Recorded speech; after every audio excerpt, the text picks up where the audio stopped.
Wearing 34 Jack Tree, wearing 30 James Collins, wearing 90 John Johnson, wearing 53 Scott Price, wearing just 60 Jack Watson, wearing 93 Don Holman, wearing 21 Sean Hunt, and wearing 91 J.J. Miller.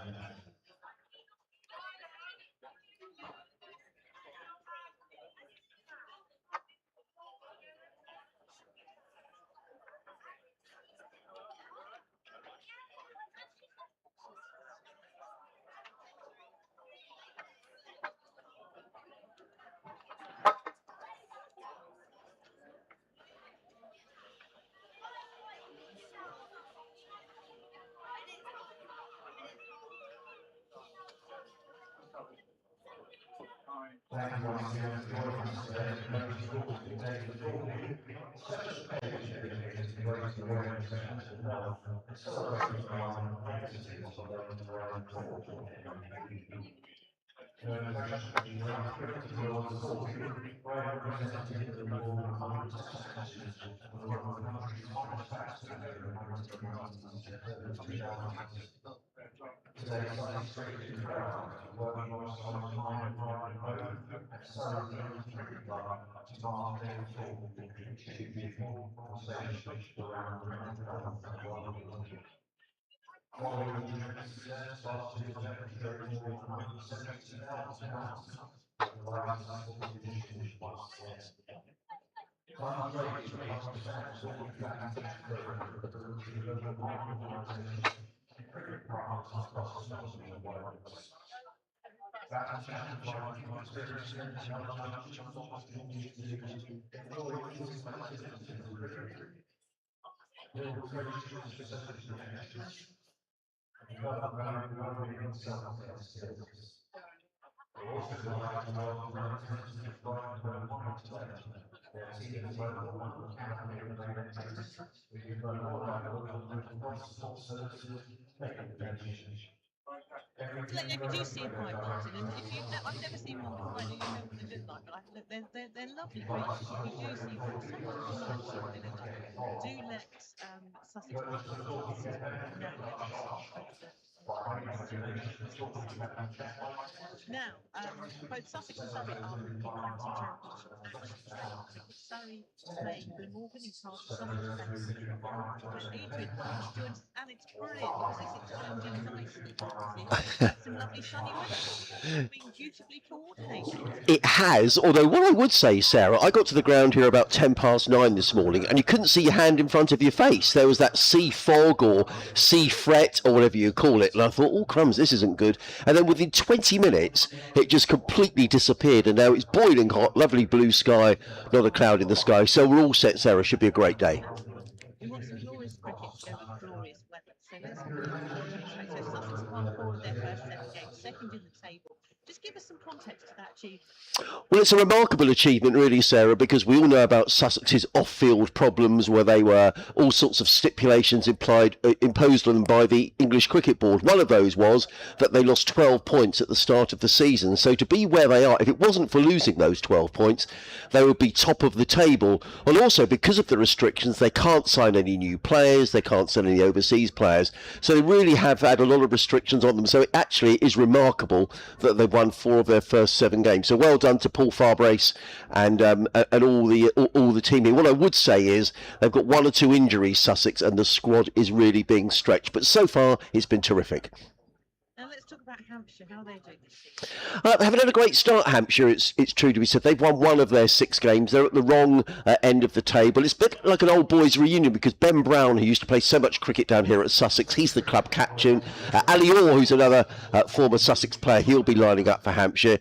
I think they're probably too good a side, Hampshire. I think over last season they just about avoided relegation, and they'll be tough opponents here, particularly Sussex with a weakened bowling attack this week. So we've got Surrey 6th in the table. That's quite disappointing. I think it is really. I think Surrey we're very disappointed. They've only won one of their 6 games as well this season. They've drawn a lot of games though, Sarah, which still means they're very much in contention for the county championship. And I say it every week really that you feel it's only a matter of time before Surrey really get their act together. They're not out of the race, and I'm sure they're going to be very strong during the second half of the season because we're halfway through now. And how can people listen today? They can listen online, Sarah. Go to the BBC Cricket page, look for the Listen Live, and you page down, you can hear the Glamorgan commentary and the Sussex commentary. Just the news from the middle here at Hove is that Hampshire have won the toss. They are going to bat first. And down in Cardiff, Glamorgan have won the toss, and they're going to bat first as well. Thank you, Adrian. Adrian will keep you updated throughout.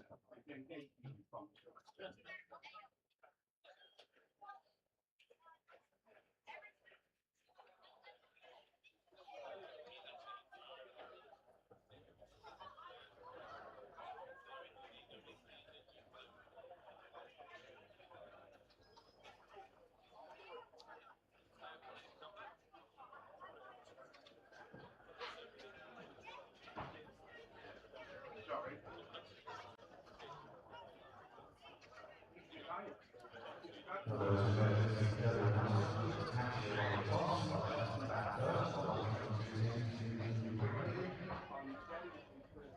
We'll start by with Hampshire going to draw, wearing 15, Toby Allen, wearing 31, Cummins, wearing 27, Alan Ball, wearing 33, Kate Wayne, wearing 24, Tom Pratt, wearing 10, Hampshire Brown, wearing 7, Rothesay, wearing 3, Jordan, wearing 17, Andrew Neal, wearing 87, Carl Allen, wearing 91, Eddie Jack, and Sussex, wearing 89, Dan Hughes, wearing 20, Tom Haynes, wearing 35, Tom Alsop, wearing 34, Jack Jamie, wearing number 30, Jane Coles, wearing number 9, John Simpson, wearing 3, Tom Price, wearing 16, Dan Parsons, wearing 23, Rob Whitman, wearing 25, Sean Hunt, and wearing number 21, Jane Of course, Tom Haynes is fast to this match, with John Simpson. Match commands Mark Burns and Dan Hendry. And scores with Lewis Fox, Bruce, and the latest Rothesay. Once again, Hampshire won the toss, and they're ready to bat first.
Well, a very good morning and welcome to a lovely, gloriously sunny Hove, where the next instalment of the County Championship is about to unfold. I'm Adrian Harms. A very good morning and welcome. A quick test around the ground to make sure that the commentary is going. They're waving from the top tier of the Spencama Pavilion. I can see several hats waving. I can only assume that is probably Julian and Tim and an imposter.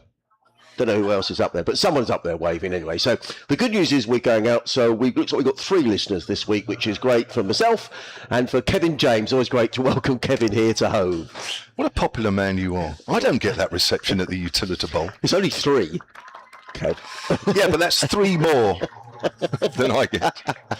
What a fantastic. How lovely it is when you come to the ground and you're greeted with such warmth. What lovely. You were out there in the middle at the toss, rushing around saying hello to Ali Orr, Ben Brown, and it was like turning the clock back for you, wasn't it? It was like a Sussex reunion. Yeah, Ali Orr came wandering out. It was very nice when he came up and said hello. Former Sussex player, of course, and Ben Brown, who for many years Sussex wicket-keeper here, skipper for a while, moved on to Hampshire. And lovely to see them. And also Jack Shantry, who's one of the umpires today. Jack did some co-commentary for the BBC back in the day, and we were reminiscing about a day when he was up here in the commentary box. So it really was lovely to be out in the middle chatting away to everybody. The news from the middle is that Hampshire have won the toss and they are going to bat first. I had it on reasonable authority that had Sussex won the toss, they were going to bowl first. So looks like everybody has got their wish. We've got some school children in the ground today who are around to our left-hand side. I don't know what school they're from, but we'll give them a shout-out during the day. But the first shout-out I'm going to give is to Tim Burgess, who's a big Sussex supporter. And I know, Tim, you're not very well at the moment. And just from everybody here at the BBC, wishing you well on your recovery. So good luck. Jade Evan-Newcat is going to open the bowling for Sussex, who are unchanged from the team that finished last week, the win against Glamorgan. It means that Henry Crocombe has been retained by England up at the Oval, which seems slightly ominous, doesn't it? Maybe someone's got an injury or whatever. And Kev will go through the Hampshire side in a moment, but Jade Evan-Newcat's going to get us underway. Bowling from the C end of the ground, he's coming into bowl to Toby Albert with 3 slips and a gully. He's in and bowls, and Albert fends that one off into the gully, and there is no run. So I think a couple of changes for Hampshire, Kevin. 2 changes from the side that drew with Surrey a couple of weeks ago. We've had a week off in between. There is no Sonny Baker. That's pretty obvious because he's currently playing at the Oval once more for England. There's no James Fuller. He's being managed because he's sort of coming back from a winter full of injuries. So into the side comes Eddie Jack, who's been playing for the Lions against South Africa A, and making his first-class debut for Hampshire is left-arm spinner Andrew Neil. Right. So here comes Newcat over the wicket and bowls to Albert. Well, the ball, I don't know quite what happened there. The ball sort of almost looked like it didn't play on. He was stuck on the hand, I think, Toby Albert, on the right hand, looking to turn that on the leg side, and the ball just dribbled behind the stumps. And there is no run. We've had some good attendances here at Hove on Fridays. It seemed to be a really popular day for for cricket watching. But if you are coming along, I would say the essentials are sun hat, bottle of water and sun cream, because it is roasting hot here at Hove today and there's not a lot of shade. As a Nudcat, 3 slips a gully, makes his way up the hill, comes in and bowls, and Albert plays it defensively into the gully, fielded by the lively as ever Jack Carson, and there is no run. Just a shout out for Sunday here, which is Father's Day, so Kevin and I expect to get sport rotten. I've already got a card with me in my hotel room Have from you? my youngest daughter, which I'm resisting opening until Sunday. I agree with that. Yeah. I agree with not opening. It's like people who open a birthday card sort of a couple of days before. I don't agree with that. Not the same. No, it's not the same. No. Anyway, if you're thinking of coming to the cricket on Sunday, it's free to get in, but you do have to get a ticket online first. So if you're a dad who wants treating on Sunday, come to the cricket. In comes a Nudcat, running in up the hill and bowls. Oh, and he beats Albert. That's a good delivery. And Albert is beaten outside the off stump through to John Simpson, and there is no run. Is there anything for you to look forward to on Father's Day, apart from, of course, commentating on the cricket? I don't think I did. I mean, I'm hoping to get some cards. You are? Yeah, I'm hoping so. And I think there is a date in the diary for a belated Father's Day get-together, I think. All right. But we'll have to, perhaps I'll get sport rotten then, I don't know. But it's me, you, and I should say our third voice this week is Isabel Duncan, who's going to be joining our commentary team. Great to see Isabel as ever, with his in comes a Nudcat running in over the wicket and bowls, and up at his toes as Albert plays that into the gully region, and there is no run. At the risk of sounding like hospital radio, Go on. because I know you've already done your bit, Dave Allen, who you know you've worked Yes. with, Hello, Dave. former Hampshire honorary archivist. He's enduring it a little bit because he went in for a back operation 3 weeks ago, but it went wrong. Oh dear. And he's damaged his spinal cord. Well, he hasn't done it, but the Ouch. surgeons have. Yeah, so he's lying flat out at the moment. He's in a lot of pain, and we wish him well, of course. Oh, poor Dave. So there we are. Yes, I know. David Tim, to a Hampshire and a Sussex listener. And look, that's going around the wicket. Comes in and bowls to Albert, who's hit on the thigh pad. The ball bounces into the slip cord, and J. Nudcat gets us underway with a maiden over from the C end of the ground. Hampshire electing to bat first, have yet to score a run. Maiden over from J. Nudcat as the ground starts to fill up. And just a quick shout out before I forget to the Sussex Cricket Museum and Margaret in particular, who every game provides us with a cake. We take it for granted, which we shouldn't do really. We've already got this week's cake, which is a carrot cake with, is it mascarpone? Is that what you call it? Don't you know, Isabel? You a cook? Right, okay. Isabel doesn't cook. She has other people to do that for her.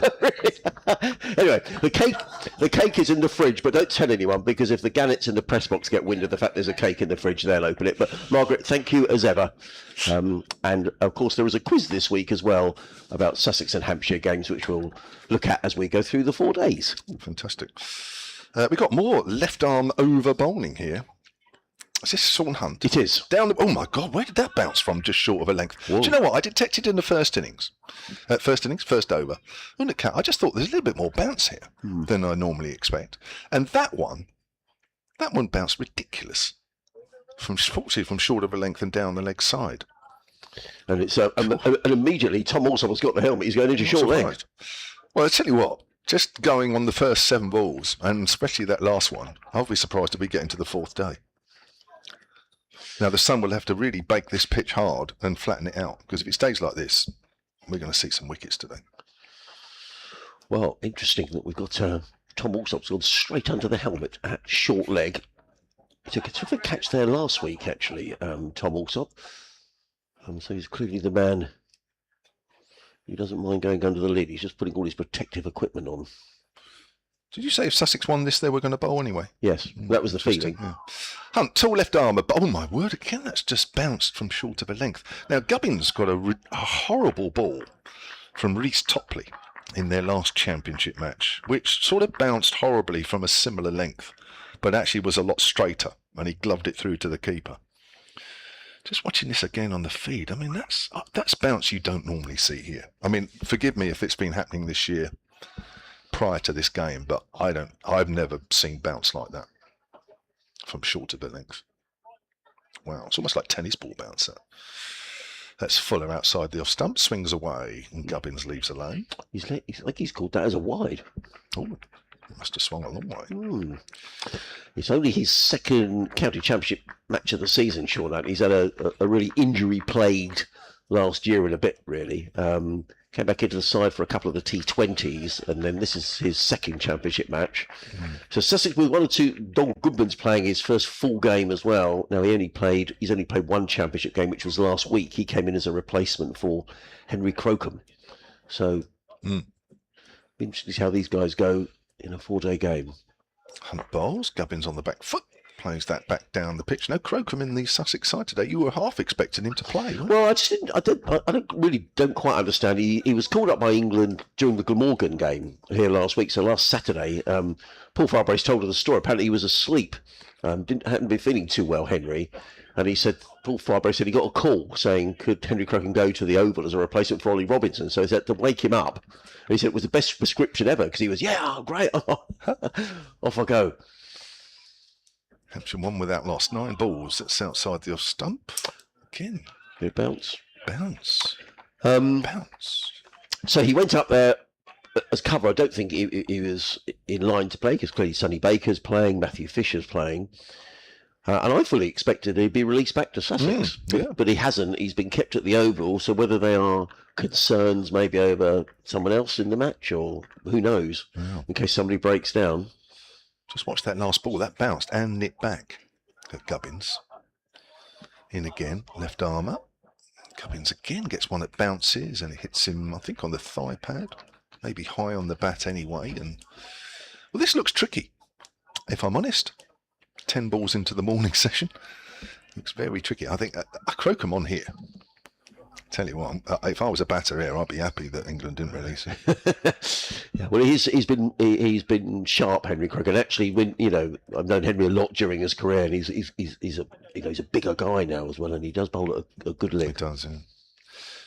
Hunting again and bowls. Gubbins off the back foot, clips that away behind square, and that's raced down the hill through third man. First boundary of the morning. And Hampshire move on to 5 without loss. But I think any bowler that bowls on here, and Ollie Robinson would have been almost unplayable from what we've seen already. A Kyle Abbott. And I was looking at Kyle Abbott's figures because we're talking about Hampshire for the benefit of our Sussex listeners, Kev. I mean, Kyle Abbott 30 wickets at 19 already this season. You've got Jake Lehman, who's scored a lot of runs. What is he, 4th in the leading run scorers in Division 1, and yet Hampshire are where they are. Yeah, but that's really the limit of where it goes at the moment. There's just too few players that are actually performing. Yes, you're right. Lehman, great signing, and has led the batting really. Ben Brown not too far behind him. Those two have been really the mainstay of the Hampshire batting.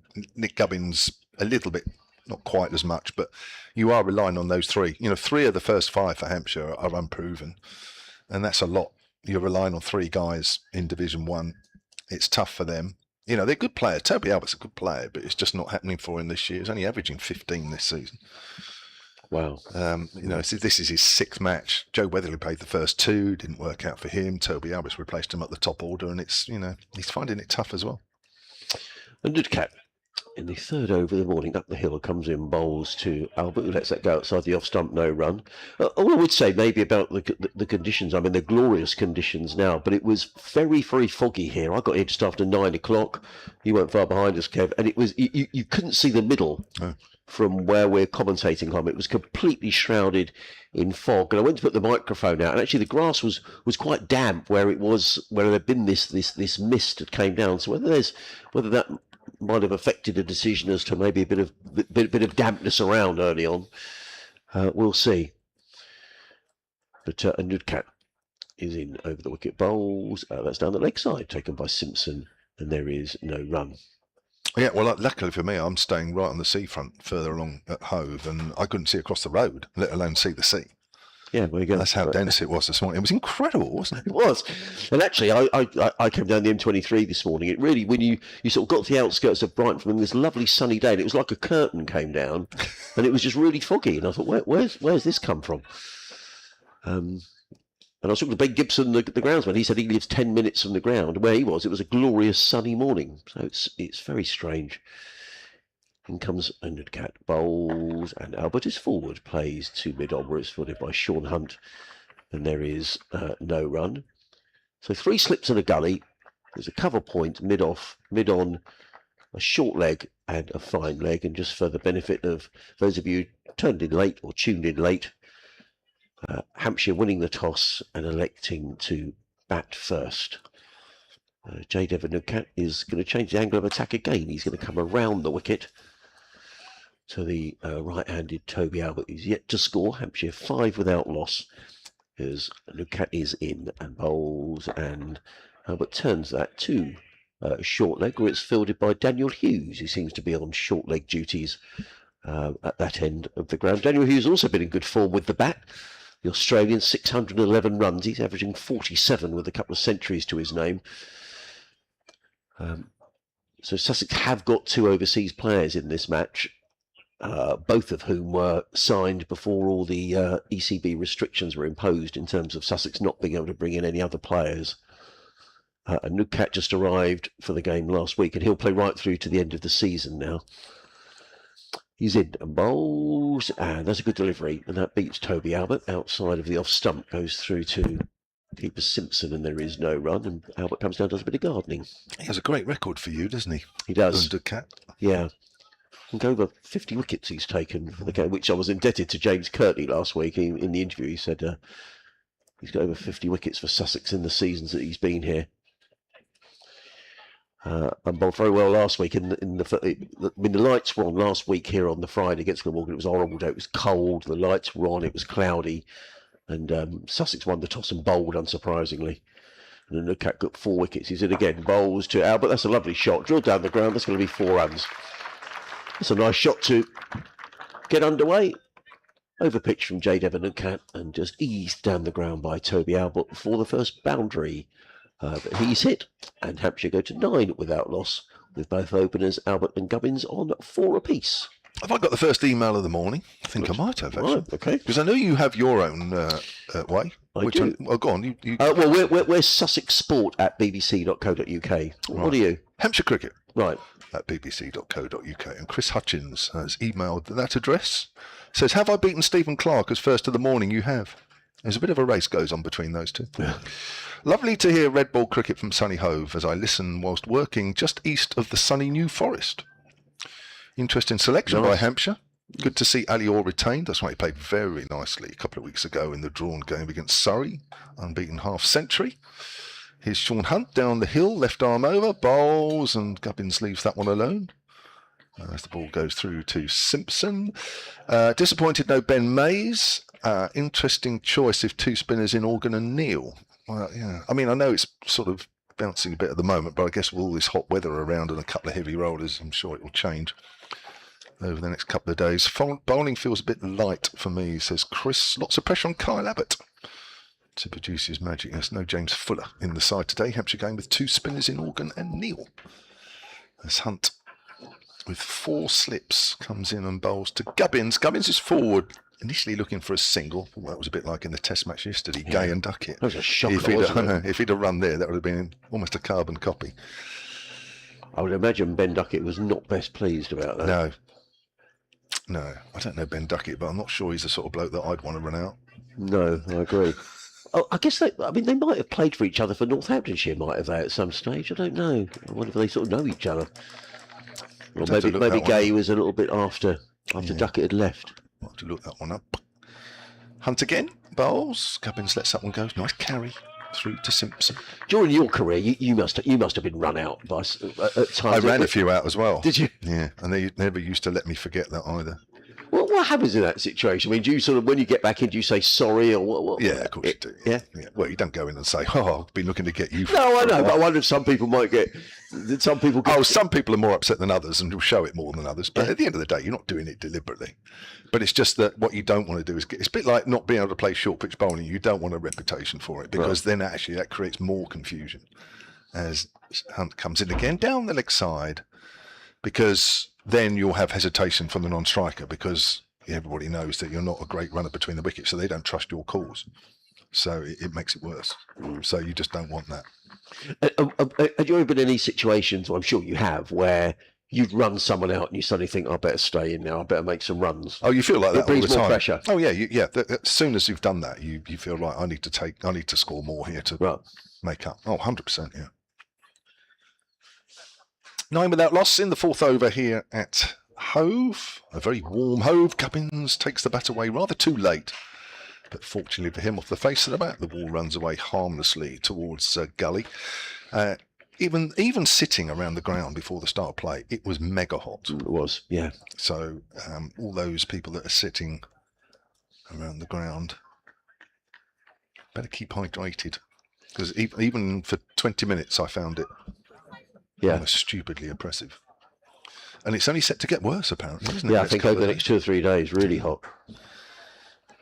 Bowles, again, it's left alone by Gubbins. There is shape away from Gubbins, not real swing, but just shape more than anything, and Gubbins knows that, and knows there's a bit of bounce initially with this new ball as well, so he's not really looking to play it too much outside the off stump. 9 without loss, Hampshire. Albert has 4, and Gubbins also has 4. David Sharp has been in touch, Sussex Sport at bbc.co.uk. Came and said hello to me last week, but he's not here this week because he's in Marbella. And he's on his balcony in Marbella, listening to us. He said, I'm missing my friends in the front 2 rows of the balcony in the pavilion, in front of the scorers. So there we are, that's probably Julian and co. So David sends his regards from Marbella. So we got Marbella weather here, David. And he says, thank you for the commentary, which is a pleasure. And there's literally not a cloud in the sky at Hove. This morning, just the hint of a little bit of a breeze. The Sussex flag is fluttering away on the clock tower scoreboard, well, barely fluttering. It's now sort of becalmed as J. Devon Nudcat is going to come in to bowl his the fifth over, his 3rd over of the morning, with 4 slips in place. He comes into bowl to Toby Albert, and Albert is forward defensively, plays it back down the track. The ball actually hits the stumps and dislodges the bails. And there is no run. So what's been good about this Sussex side this year, Adrian, for them to, even though with 12 points deducted, were, just for a little while, at the end of the last round of fixtures, top of the league? Yeah, I mean, I know it's sort of an easy thing to say, really, but I do think there was I get slightly fed up with people talking about togetherness in groups. Hear about the England football team, that you're all together, that sort of thing. In comes into Cat Bowles, let go outside the off stump, taken by Simpson. There is no run. But I think there was quite a lot of that around the club in general, really, that Sussex felt that the penalties that were imposed were quite tough, and particularly for the players, it was really none of their doing. And, clearly, as we all know, some of them won't be here next season. So I think there was a feeling that, this is perhaps the last chance that this group have all got together. And I think that's been quite a big motivational factor for the players. It helped early on when you got Ollie Robinson, who has, clearly taken a lot of wickets as well.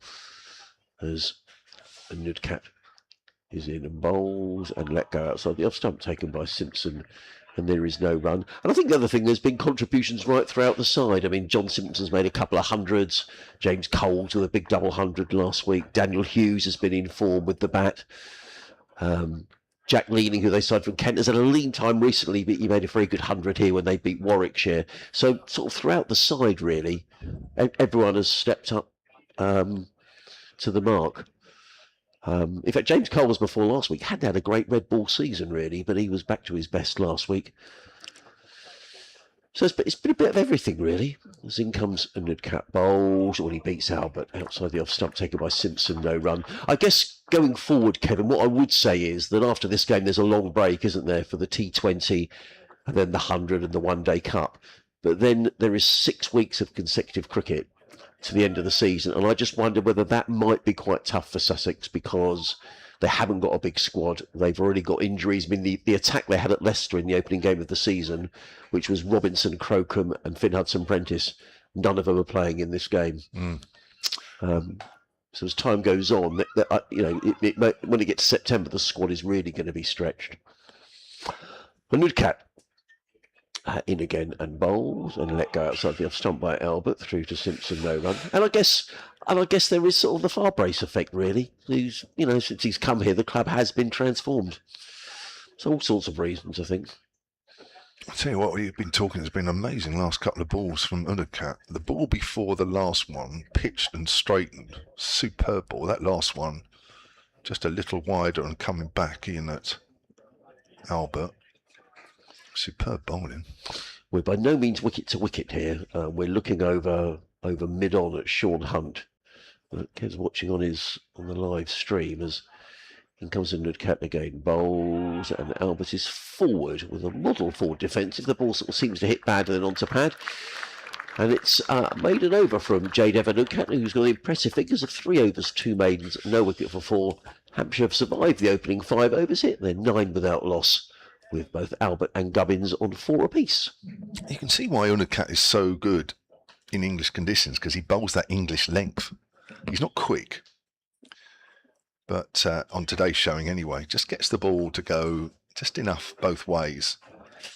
And it is that length that commits players on the front foot.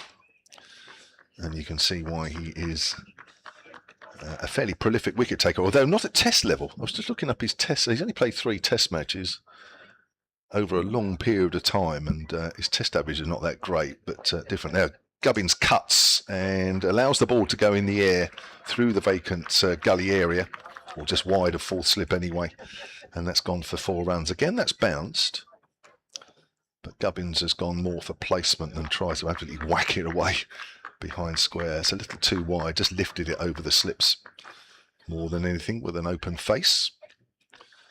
And Hampshire move on to 13 without loss. Got another email here this morning, and this one has come from Ross English, Hampshire Cricket at bbc.co.uk. I'll come back to that after this delivery as Hunt's down the hill once more.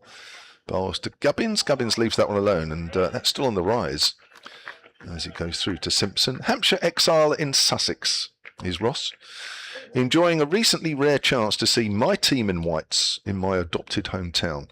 Foolishly forgot to book Monday off at work, so would selfishly like a 3-day game. Might have one with this pitch. Mind you, I was here for the Glamorgan match, and the regularity the ball was disappearing out of the ground when James Coles was batting, which you mentioned earlier, Adrian, makes me slightly worried. Yes, that sounded like a wonderful innings. It was an unbeaten double century. Yeah, it was, yeah. As Hunt bowls, Gubbins is forward. But interestingly, before that, James is having a tough time. And he's very honest in his interviews, and he was saying about... the first thing he said was, yeah, it was about time. He just recorded 1 half century before that, but once he got into his groove last week, it was a terrific knock. Yes, it was 224 not out for the record, and the Sussex 521 all out total. I've got an answer for you, Ben Duckett and Emilio Gay, which I'll come back to with Hunt bowls, and Gubbins again pushes well forward. This is from David Boyle, Hampshire Cricket at bbc.co.uk. He says, I've got your excellent commentary on my iPad. Other iPads available. Tablets available, I should say. And the test match on TV without any volume. For the record, Duckett and Gay were never together at Northants. They missed each other by 1 year. There we go. Thank you, David, for doing all the research for us. Very kind. Hunt in again. He seems to be bowling to Gubbins at the moment. As Gubbins gets one that nips back horribly and bounces, goes quickly as well. I think that's come off the thigh pad, top of the pad, I don't know, but gosh, that's a wicked delivery. Yeah, that was what he's doing a bit of gardening down there, isn't he, Nick Gubbins? That was nasty. Just bounced a bit and nipped back as well. So both these bowlers are getting the ball to shape and to seam a little bit both ways, which of course makes it very tough as a batter. Never quite sure which way the ball is going to go. Sometimes you take it from line, as that's outside the off stump, left alone by Gubbins at the end of that over. 13 without loss, 6 overs gone. Hampshire winning the toss and electing to bat first. Kevin mentioned the test match. England have lost both not out overnight batters. Jordan Cox out for 27, Jofra Archer out for 8, 236 for 8. England in the test match, still trailing by 155. Strange yesterday, wasn't it, that they Archer didn't bowl with the new ball, and all very odd. Too tired, wasn't he? Well, I mean, I guess he hasn't played any red ball cricket, has he? It's 2 games worth what he bowled in that spell the night before. Yes, he was. Yeah. No change of bowling. Dom Goodman into the attack. The former Gloucestershire player made his debut for Sussex last week. Signed in the winter, but hasn't played. He's had injuries, but picked up a couple of wickets late on against Glamorgan. Tall man, right arm over the wicket, comes in and bowls to Albert, who drives beautifully through the covers for 4 runs. That was a lovely shot.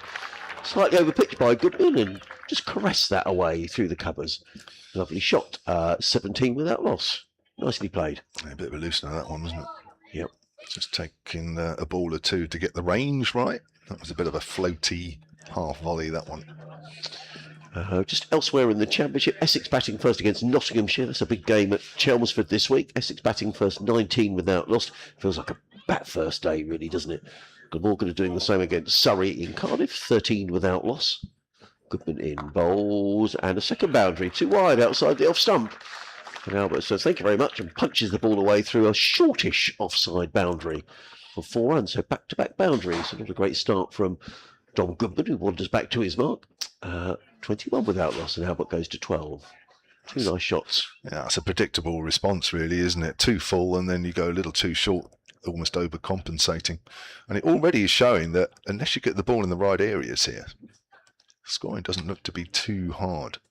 Goodman in again, bowls, and Albert a better delivery. Pitched up and played into the offside by Albert, no run. Having said it's a good day to bat first, that's what Somerset are doing in their game against Warwickshire at Taunton, and they're already 28 for 3. Whoa. The other game in Division 1 is Yorkshire 25 for 1 at Grace Road against Leicestershire. As in comes Goodman over the wicket, bowls, and Albert just pulls the bat inside the line, lets the ball go through to John Simpson, and there is no run. And having said there's no cloud around, all of a sudden the sun has slightly disappeared. Oh, it's back with us now, so maybe behind us there's a bit of cloud around and a bit of relief. Still 3 slips. There's now a deep cover point on the boundary edge. There's a cover mid-off, mid-on, mid-wicket, and a fine leg way down at the far end of the ground as Goodman is in. Bowl. Oh, that's wide outside the off stump, and it's signalled a wide. So he's just struggling in this opening over is Dom Goodman. Albert was really stretching for that, couldn't get anywhere near it, and it's gone through to keeper Simpson, and there is no run. So we talked about no Henry Croker, and we know that because England haven't released him. Ollie Robertson injured. Yeah. Finn Hudson-Prentice? Yeah, he's injured. He's got some problem with his foot. Apparently he's in a boot at the moment, so that's... I think he'd be a handful in here. Yeah, he would, yeah. In comes Goodman again, bowls, and carved away from Goodman. That's going to be another boundary. No, it's not. It's well fielded, actually. Down on the deep point boundary, it was wide outside the off stump. I think that's Tom Price all the way down there fielding. I mean, unfortunately, Dom Goodman hasn't got it right here. No. On a pitch which is helping the bowlers, and you've got a deep point. Yeah.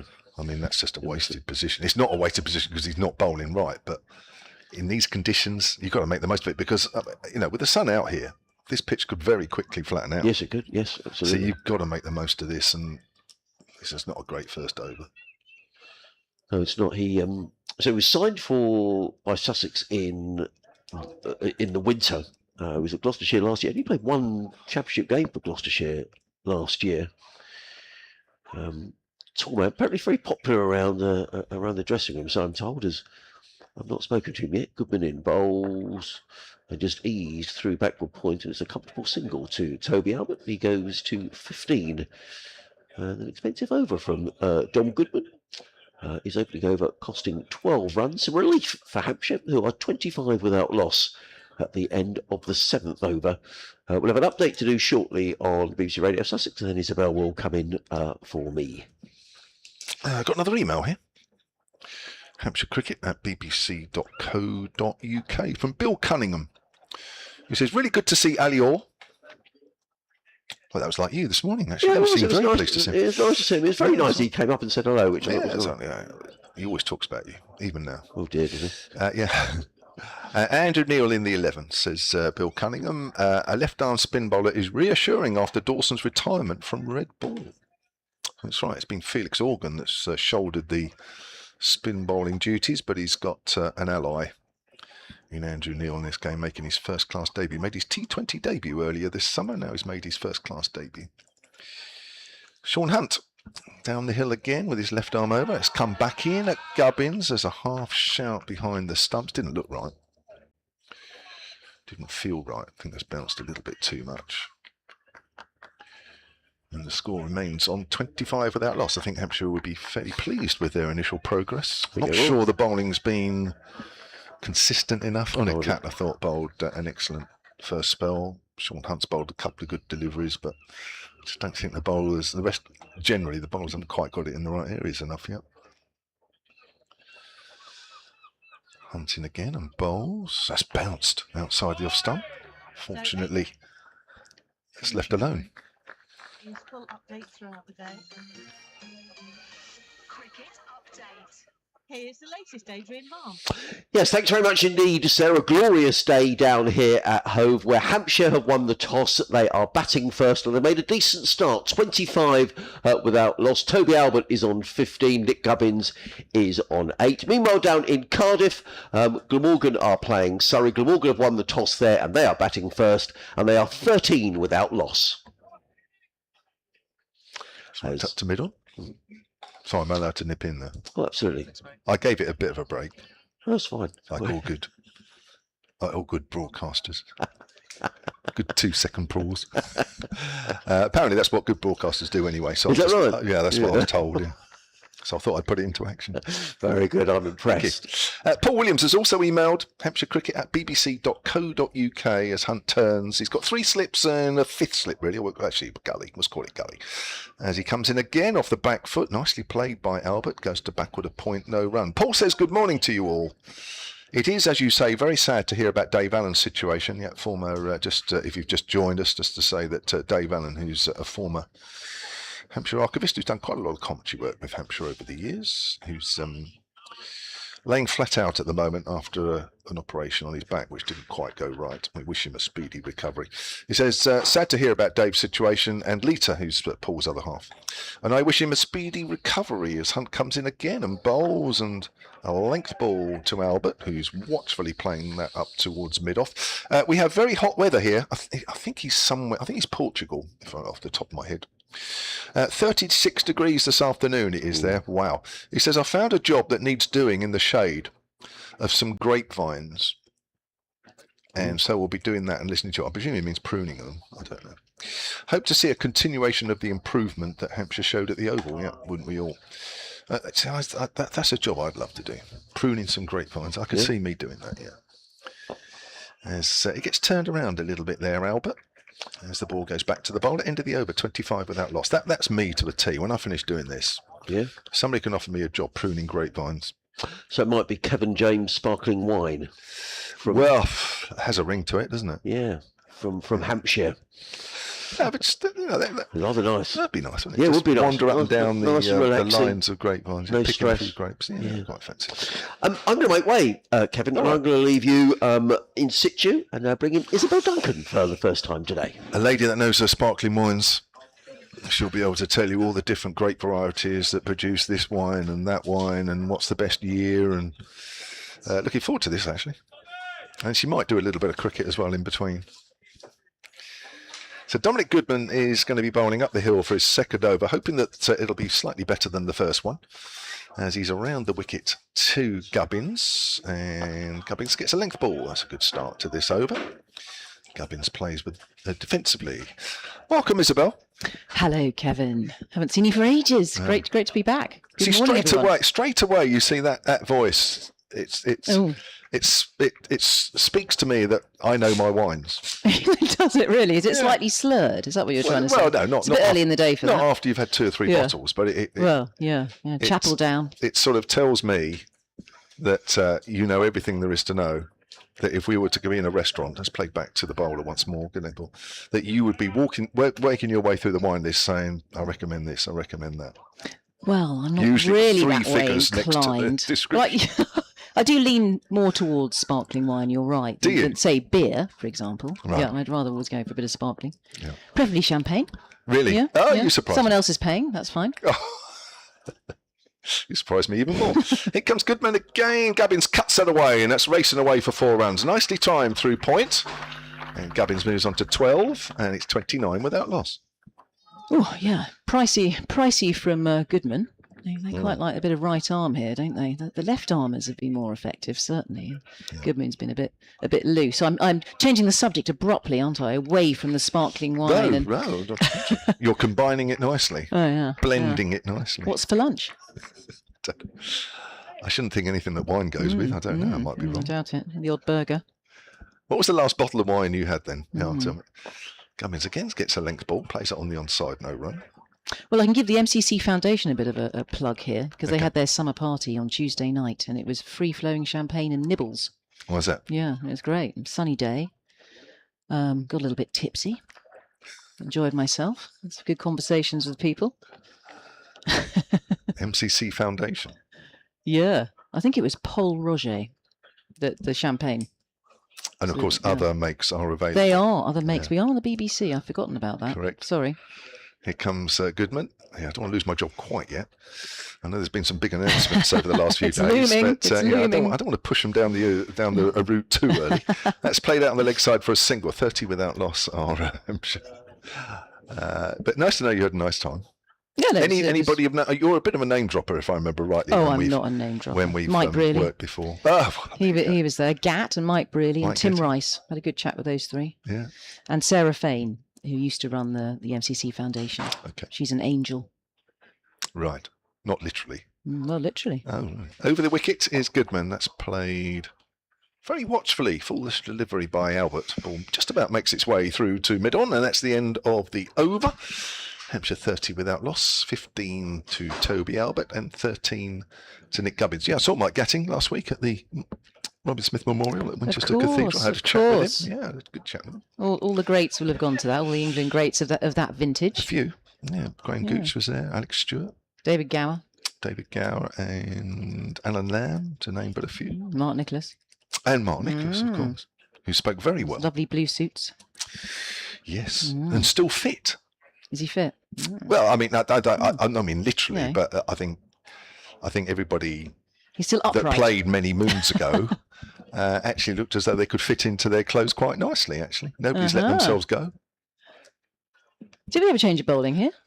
Or do we still have Sean Hunt from the think we might still, Cromwell yeah. Road end? We do still have some left arm action here. We like a bit of left arm. It's the left arm, right arm combination. Gubbins facing, left-handed. 4 slips still in place. Let's see if he can get some bounce. Left arm over. It's a good length.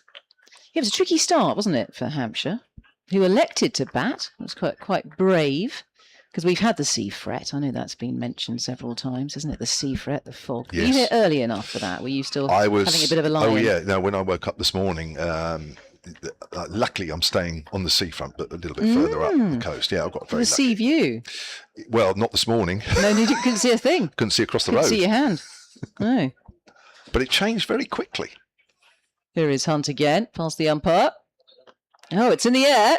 It's safe, though. It's gone backward a point. There's nobody there. So third man has to sweep round to his right, and they'll gallop through for 2 more runs. 32 for no loss, Hampshire. The scoreboard is catching up. Yes, it has. Was it misty when you arrived? No, well, I didn't get here till just past 10. And it was sunny, hot. I came from the Surrey Hills this morning, and it was pretty baking. It's going to be a lot hotter up there. Inland. Cooler down here. And Hunt again. Whoa, that's leapt off a length. That's hit the seam from Sean Hunt. We saw that earlier, didn't we? In the first couple of overs. It was looking dangerous for Hampshire, but cautious and watchful. And these 2 openers are still there. They survived those first few overs. And now are getting into some sort of a groove and finding a bit of rhythm.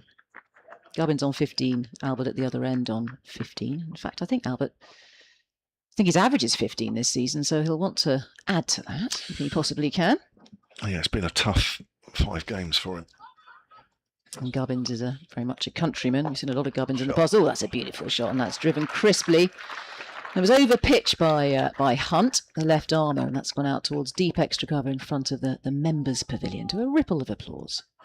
Nothing wrong with that drive. Whew, perfect. Yeah, magical. 36 for no loss here at Hove in the sunshine. I think there'll be quite a lot of people on the beach today.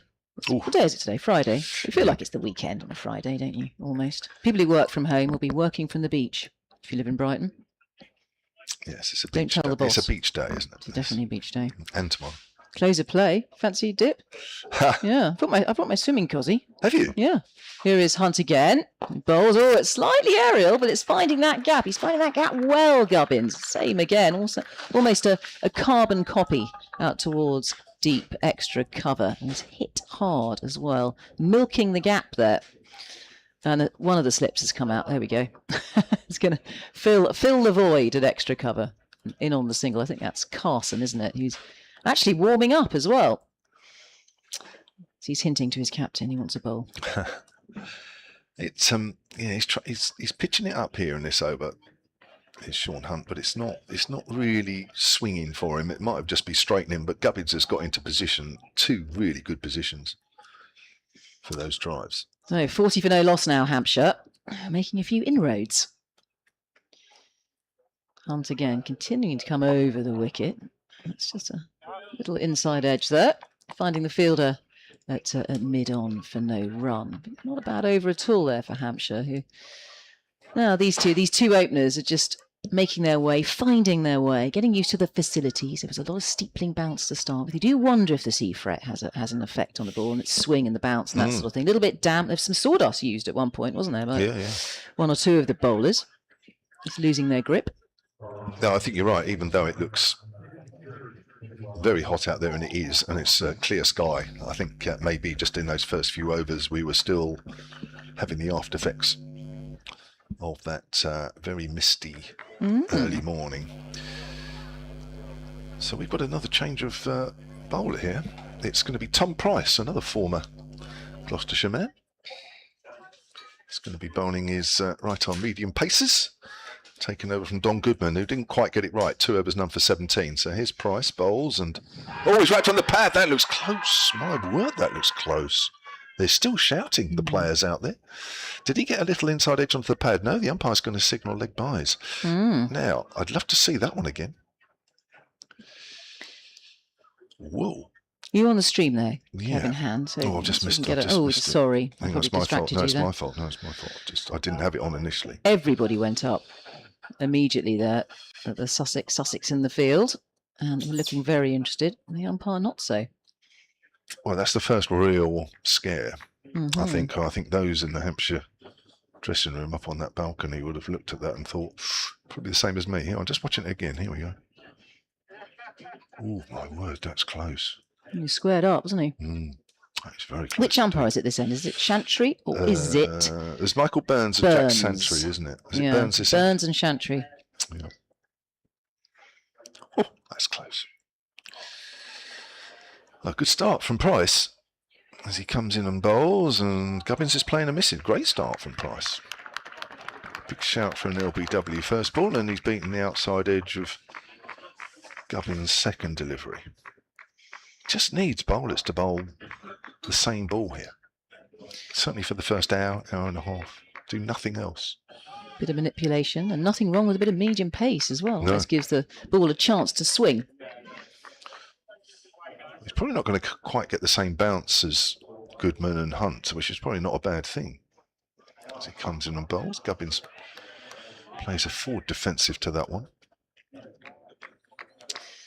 Yeah, Tom Price, he has taken 99 wickets at 31 in his 39 first-class games. So perfectly respectable from him. And they've got plenty of bowlers as well in that Sussex side as well. And they're being juggled around by the skipper, Haynes. I'm assuming that Haynes is skippering, as the Ollie Robinson is not here, and he's the vice-captain. Yeah. Mr. Haynes. Price up the hill, bowls. Gubbins looks for a single as it goes out square on the offside. There's a big gap there.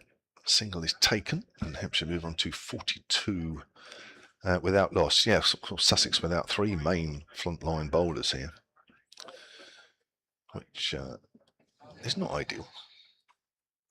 No Ollie Robinson, no Henry Croker, no Finn Hudson-Prentice. Of course, Finn Hudson-Prentice. Too many injuries lingering, aren't there? Yeah. And Tom Clark's another one, but not a bowler. And he's got an injury. Price bowls. Forward is Albert. Goes out into the covers.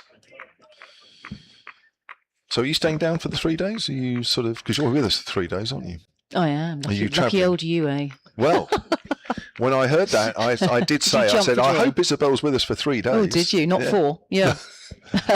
Well, there's no, I think... We get employed for third days. voices these days. Yeah. Employed for 3 days. That's right, yeah. Normally on the last day, it's just 2. That's right, because quite often doesn't go to the 4th day. That's but right. The one here we last shall time didn't. see. Sadly, I'm not staying in Brighton. I wish I You're was, not. Brighton and Hove. So I'm kipping at my dad's. He's looking after the dog. Oh, very nice. Price again, left alone outside of the off stump. So end of the over, 42 without loss, Hampshire having been put into bat. 11 overs gone of the morning session on day 1 here at a very, very warm Hove. Gubbins has 24, Albert has 15, and Unadkat really the pick of the bowlers so far that we've seen. 3 overs, none for 4. Sean Hunt, 5 overs, none for 19. Goodman, 2 overs, none for 17. And Ollie Price's first over going for just 1. Yeah, and look at this run rate as well. Round 4 and over. They've really picked up Hampshire. Enjoying the bowling of Goodman, who gave away a few, went for a little bit of tap. Couldn't find his length. But certainly the bowlers have been juggled. And we have got Unadkat. If I pronounce that correctly, because I've been listening to you, Kevin James. Well, that I wouldn't take anything. Is that a good idea? No, Unadkat. not Here he at all. comes. You should know by now. Trotting in. Left arm. Sealand bowls the left-handed Gubbins, who just nurdles that backward of square.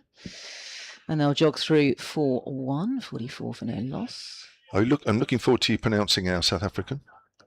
Oh, Potgieter. Yeah, very good. Well, Potgieter. that's the best I've heard. Yes. Well, I did hear you. I know that Adrian Harms did ask that question because he's very hard-working, conscientious Adrian Harms, Isn't and he he wants to know how you pronounce various names. Nothing worse than getting it wrong time and time again, especially if the families are listening. They'll be screaming at the radio. You'll be amazed how many commentators in the short time that Potgieter has been with us have got it a million miles Have away they? from that. A million miles. What do they? Oh, hang on. Oh. He's in again and bowls. That's Unadkat, and this time that is played by Albert for no run. Potgieter. Poltergeister. Well, honestly, just ridiculous. And I'm I'm like going to there, confuse myself. pulling now. my hair out. You've got plenty of So I've hair, already actually, told haven't you. So I've already. Well, Do well on the hair stakes, Kevin. I'm lucky at the You had a moment. big birthday recently. Oh, you're doing well with your hair. I have had a big birthday. Have you? Fairly recently. Yeah. Thank you for the invitation. 3 slips here, and a gully, and a backward point. Hungry slips. I haven't seen you for a while. You haven't We've seen drifted apart. We've drifted me apart. for, yeah. Unadkat is in again, and bending his back, and that's defended well by Albert. Bit of We extra move, in, we bounce. move in different circles, don't we, really? We don't. No, we Ever don't. decreasing, I feel, with our job at the moment.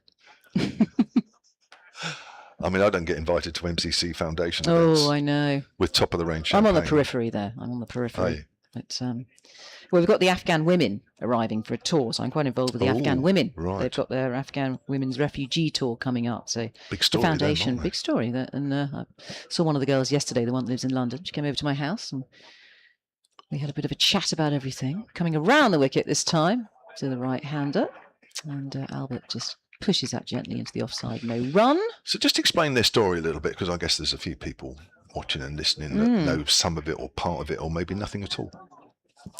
Yes, the Afghan women. It's a bit of a travesty because the Afghan women left Afghanistan, or rather fled Afghanistan in 2021.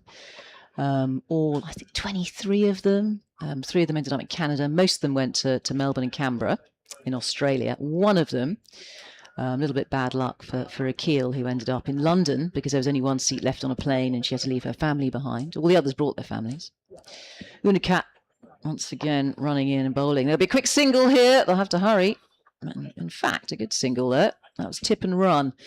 So Albert goes on to 16:44 for no loss here. It's not quite the end of the over, is it? No, I think we've got 1, 2, 3, we've got 1 left. And for 4.5 years, not a lot has happened with them in terms of the ICC supporting them. It's only been in the last year that really Cricket Australia, the ECB, have got their act together in the ICC in terms of giving them some sort of a budget for training. So for the last 8 months or so, they've been to India.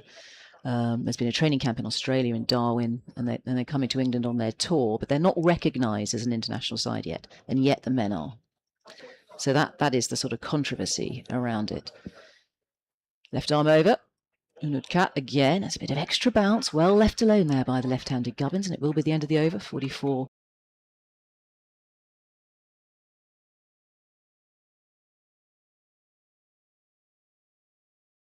And a load of them from Australia coming over, and they're playing a lot of sides. They're going to Wormsley. They're playing the MCC Foundation a couple of times. I think it's all a bit secretive at the moment for security reasons. I don't think it's all behind closed doors. Well, it won't be when it's finally sort of declared. I think the media will put something out once we know what the fixture card is, what's happening with the tour. But I don't think that has come out yet, so I better keep it zipped. Right. Price up the hill for his second over, right arm medium pace, and he's cracked that away, or has he? No, he's not off the back foot. He's played a miss there as Obi Albert goes through to Simpson. Right, so it's tight-lipped at the moment. At the moment, yeah, I think any minute they'll come up with the fixtures and everything. But they're fantastic girls, and they're really trying to give hope to the girls back in Afghanistan who don't have a life at all, no education, no nothing. They're basically locked away at home. They're not allowed to sing, talk to animals. It's completely absurd, the whole thing. Wow. Talk to animals? They're not allowed to talk to animals. That came up in one of the Taliban, I don't know what you call them, edicts, orders. Wow. Yeah, it's ridiculous. Here's Price again. Oh, it's left alone. I think it's hit him on the pad, and it's gone down towards the boundary behind the stumps, but it's signalled dead ball. No shot played. Wow. Yeah, I'm not sure I talk to animals, if I'm really honest. What? You don't talk to animals? I spend more time talking to animals than I do humans. Because my best friend's my dog Blue, who's a little Staffy rescue. He's 11 now. Lovely. Had him for 2 years. Are you not really into animals? Not massively. Oh, Kevin, I've gone off you. Yeah. Fluffy things. I'm not adverse to animals. I just don't go out my way. I don't think that's left alone outside the off stump. Again, it's shaping away. I have an email here from Avinash Aurora, I think. And if Avinash, if I got that wrong, please, I'm really sorry. Hampshire Cricket at bbc.co.uk. Good morning, my name is Avinash, and I'm tuning in from India. Next month and a half, it seems like a lot of exciting cricket is coming for the Indian team. Yes, it is. As Price comes in again. Bowls. And Albert tries to flick that away on the leg side. Again, there's a half shout, but it's going down the leg side. From England, whether it is the Women's World Cup, which of course is going on at the moment, or the T20, because the Indian men's team's coming over shortly, aren't they, to play? I think they're down at the Utilita Bowl, actually. Shortly, I'll look that up actually. Really excited to see. Now, this is a name that I know he's the exciting 15-year-old, but I still really haven't pronounced his surname. I don't know if Good luck. Are you good luck? No. Is it Soiri Vanishi? Sounds pretty good to me. That's not very good. He said he's looking forward to seeing him. I think we all are, actually. Albert plays that late and works it into the gap through gully, all along the ground, perfectly safe. It's raced up the hill for 4. And Hampshire move on to 48 without loss. Hope to see him in red ball action as well. Of course, he's been taking the IPL by storm. What do you think of Unadkat in the absence of Robinson for Sussex? Well, Unadkat, I mean, for what we've seen already this morning, is Sussex's main weapon with the ball. Yeah, and I think he signed up for 8 championship matches. This is his second, isn't it, for Sussex this season? And giving them a real boost. We like a bit of left arm. Alan Groves has also emailed Hampshire Cricket at bbc.co.uk as Price comes in again and bowls to Albert. Albert on the back foot, pushes that out to backward of point, and that's the end of the over. 48 without loss with Albert on 20. Gubbins on 25. He says, morning, guys, says Alan.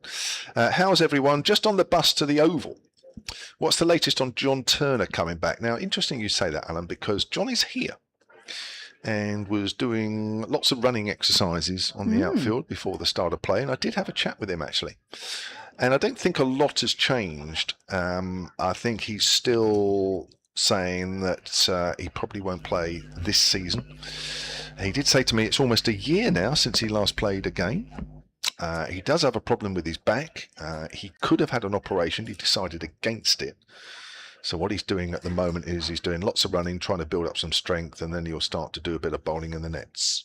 Here is Unicut hurtling in and bowling. And that is left well alone there by Gubbins.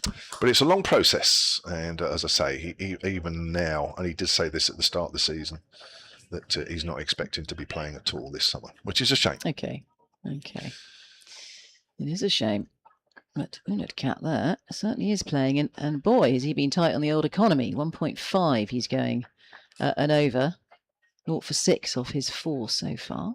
2 maidens in there. And there's a shortish mid-wicket in place in the stationary position. Looks like Carson has been taken out of gully. Storming in once again, Unicut. Leaping off a length, left alone. Very watchful Gubbins, the left-hander.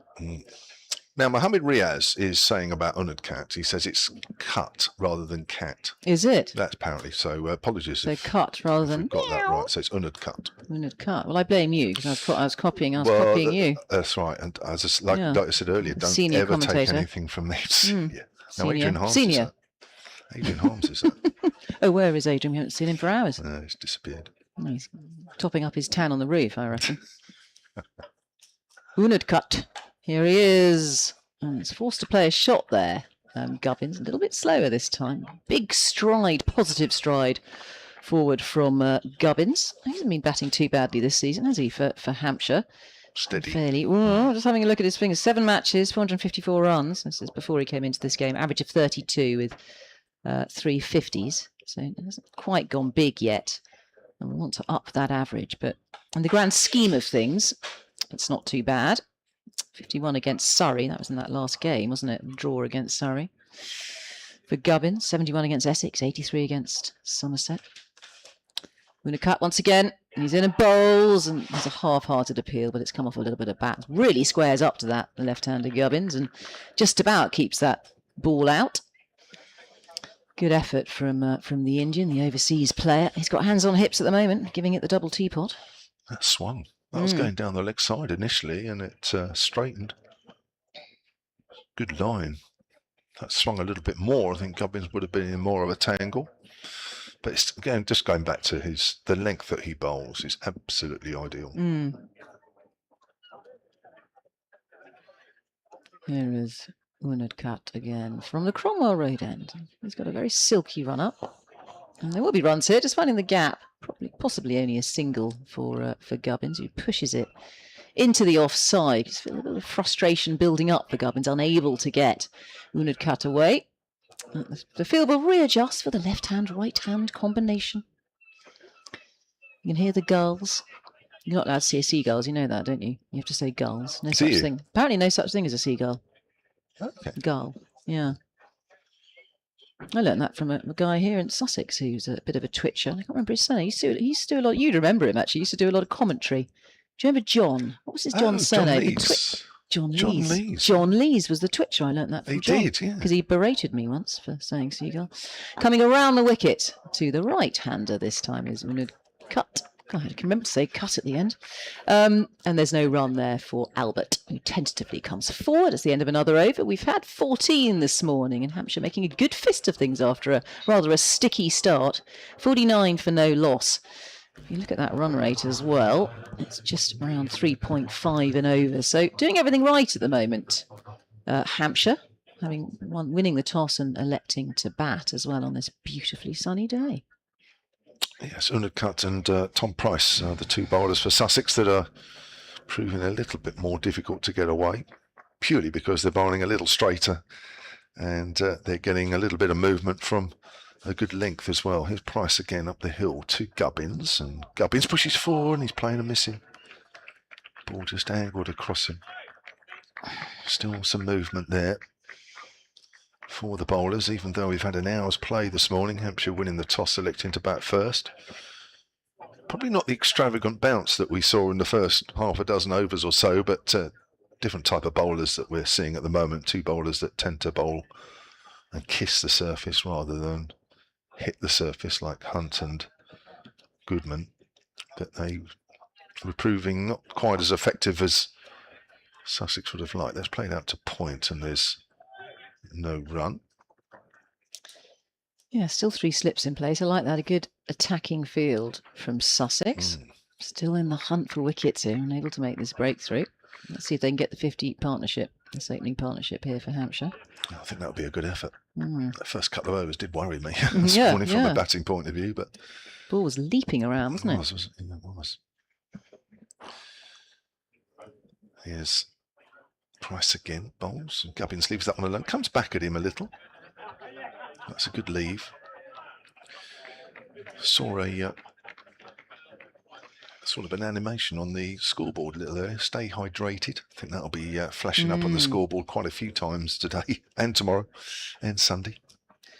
We haven't got the air conditioning working in here. No, we have. We? What are you talking about? I'm freezing. Got my it's working. It's working. Oh, it's working. The temperature has plummeted. Oh, there it is. It's actually too cold now, but I'm not going to complain. I'm not going to win. Are you finding it too cold? I've just had to roll down my sleeves. Do you know what? I was thinking actually the temperature had dropped in here. Gubbins is forward to a good length delivery, and I was thinking, I wonder if the fan had been switched on, but I looked across and then saw the fan off. And you're right, yes, the box at the back is now on. We couldn't get it working earlier. Well, a technician arrived nice and early, had a good chat with him. Right. We both had a poke and a prod of the machine up there. Yeah. The air conditioning unit, as you call it. And it's pretty. It's down at 19 degrees, and that's lovely. I had to put my sweater on. See, I didn't even notice. I've been concentrating on the cricket so hard. Good circulation. Didn't even notice. Price bowls. Gubbins drives, and he's found the gap through the covers. Again, he's played that shot almost to perfection. He's played 2 or 3 cover drives this morning. In fact, 3. That he's got in great positions. Got well forward.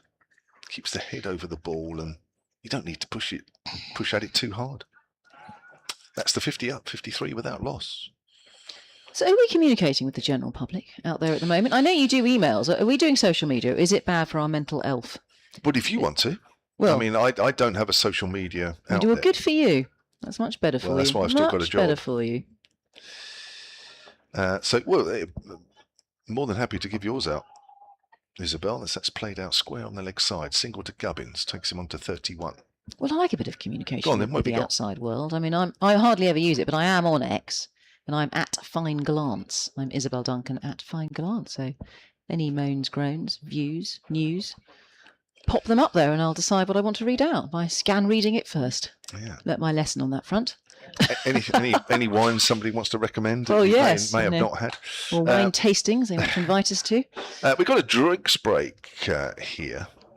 And it's not surprising. I think we'll get one in the middle of each of the sessions that we have today, which is 3 in total.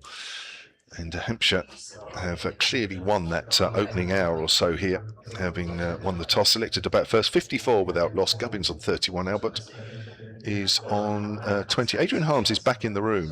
What's happening here? Something's happening. There's some movement to my left. Unu Cut, 5 overs, none for 7 for me, the pick of the bowlers. Tom Price has backed him up well with 3 overs, none for 10. I've been very rude, actually, and Isabella's going to come and sit where you're sitting. Yeah, that's right. I do this at the Utilita Bowl, so I feel like I'm a bit like someone who has their favourite chair when they watch the television. And when you go and sit in another chair, it feels really weird. Yeah, and there's lots of players in home dressing rooms that can only change in one position. Did you used to just change in the same place? Yeah. Did you? It's a common habit for cricketers. Once you get one place, that's yours. That's your space, and you know. Where was your space, in the corner? Or? Mine was next to the captain, Mark Nicholas. Here we go. Here we are. I know there's lots of comments that come from that. I couldn't possibly comment. I will leave you two to do so. I'm seeing him in a different light now. That Kevin James schmoozing up to the skipper. We've got a drinks break here at Hove, and a very good morning so far from Hampshire, who have won the toss and batted first. A couple of early deliveries. I just think maybe there's a bit of bounce in this pitch. But the sun is out. It's a roasting hot day here at Hove. And Hampshire will be very pleased with the progress that they've made so far. I'm Adrian Harms. Isabel Duncan, who looks like she's got a cricket sweater on. Why have you got a sweater on? Are you cold now? Well, the air conditioning's definitely working, isn't it? And yes. Girls tend to get much colder than boys. It always happens with air conditioning. Well, thank you very much to Ian Mannering and the team who have, the maintenance people here at Hove, who've got the air conditioning working. So while Isabella's got a jumper on, most people are in the ground are sweltering. I've got my cricket sweater on. Yeah. But a good start from Hampshire. Isabel, 54 without loss. Absolutely, yeah. I don't think Sussex will be desperately pleased with the way they bowled. I mean, I think Tom Price has bowled a decent little spell here, but no breakthrough. And, No, I mean, Unad cut. Unad's got bowled very well, hasn't he? 5 overs, 2 mains, 0 for 7. He's carried the main threat. He has from the Cromwell Road end, and here he is, pumping his arms.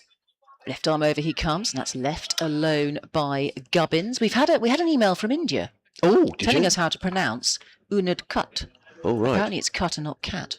Because Right. we've all been saying cat. Okay, thank But you. this is what this chap in India told us, according to Kevin, who read out the Well, how lovely the to get an email, email so- all the way from India. Yeah, and Jaidev Unadkat. Thank you Right. very much to the fellow who He's a very, has been listening in. He's a lovely man, actually. You got to know him a bit. You probably interviewed him a few times. I have, yeah. And he's just almost quick as a nice people. aren't Here he is again in the sunshine.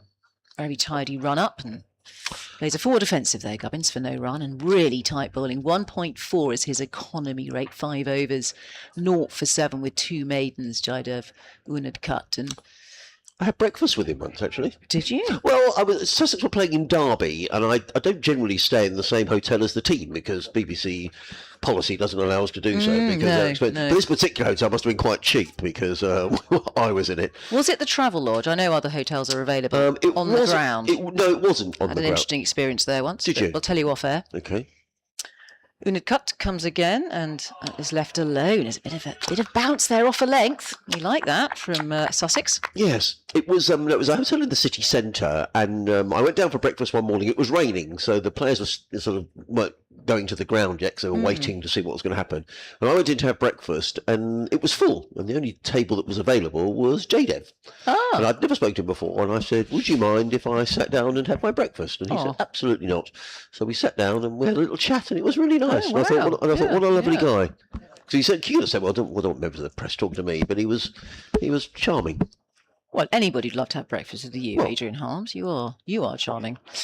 And that is driven, but straight to the fielder there this time, the left-handed Gubbins for no run. The fielder at mid-off. And, well, you pick up a few nuggets of information, some golden nuggets, and you could talk about on air if you talk to a few players, just in an informal way. They're probably almost more likely to tell you more interesting things when they're not put on the spot, not being recorded. Yeah, absolutely. And actually, in some ways, you don't blame professional sportsmen, do you, who are a bit loath to talk to anyone in the media because you think, something that's going to come out. But we're all, what's the word I'm looking for? Very amicable.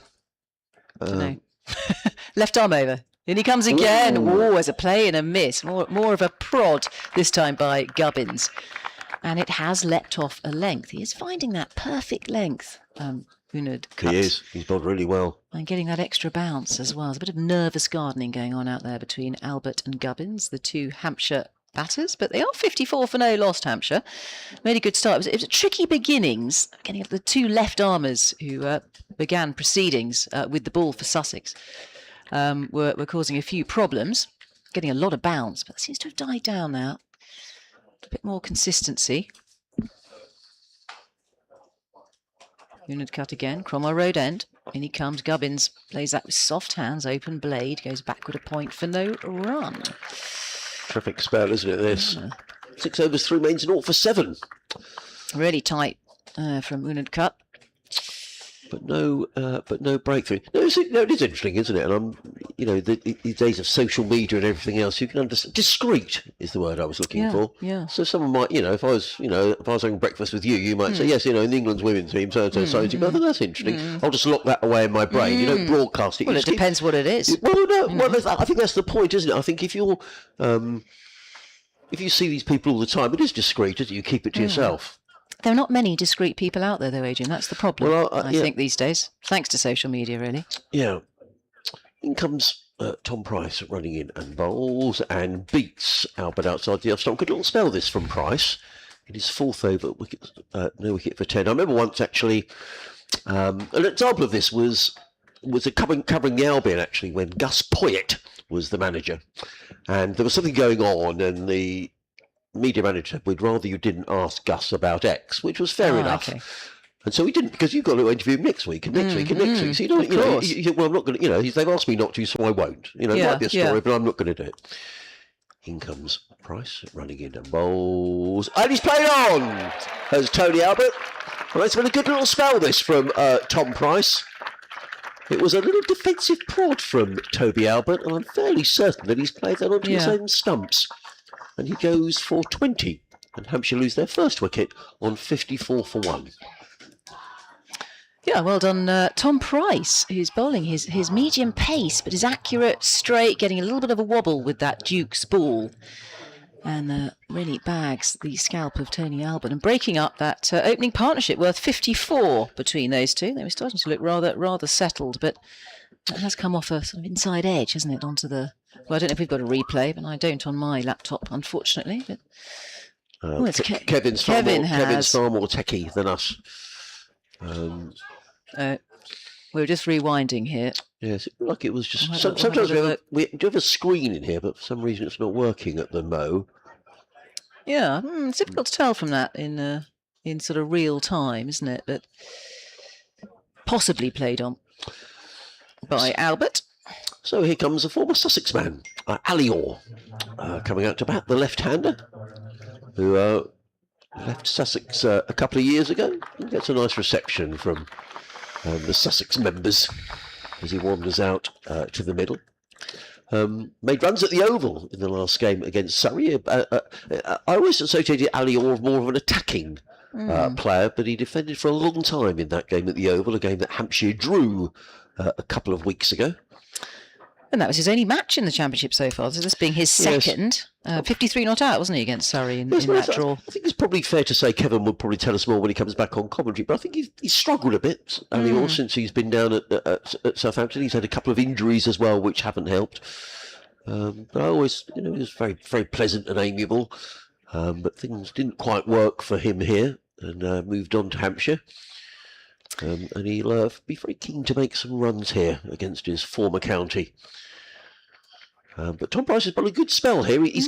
Kevin said earlier on it's about getting the ball in the right areas, and I think Price has done that since he's come into the attack. He's running up the hill, away from us bowls to who's hit on the pad. There's a loud appeal.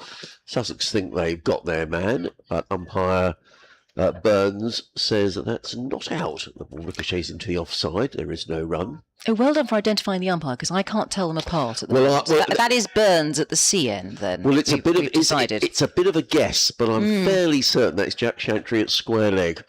So it was a bit of a guess, to be honest. I think umpires should have their names on their backs, but then I just think it would have, because they all wear the same attire. They look like twins. Yeah. They're about the same height. Price. And again, good over. He's picked up the wicket of Albert in and bowls to Orr, who's solidly fought a ball of good length, plays into the offside, no run. So just finishing my story about Gus Poyet, so we were asked not to ask this particular question, and that was kind of a general press thing.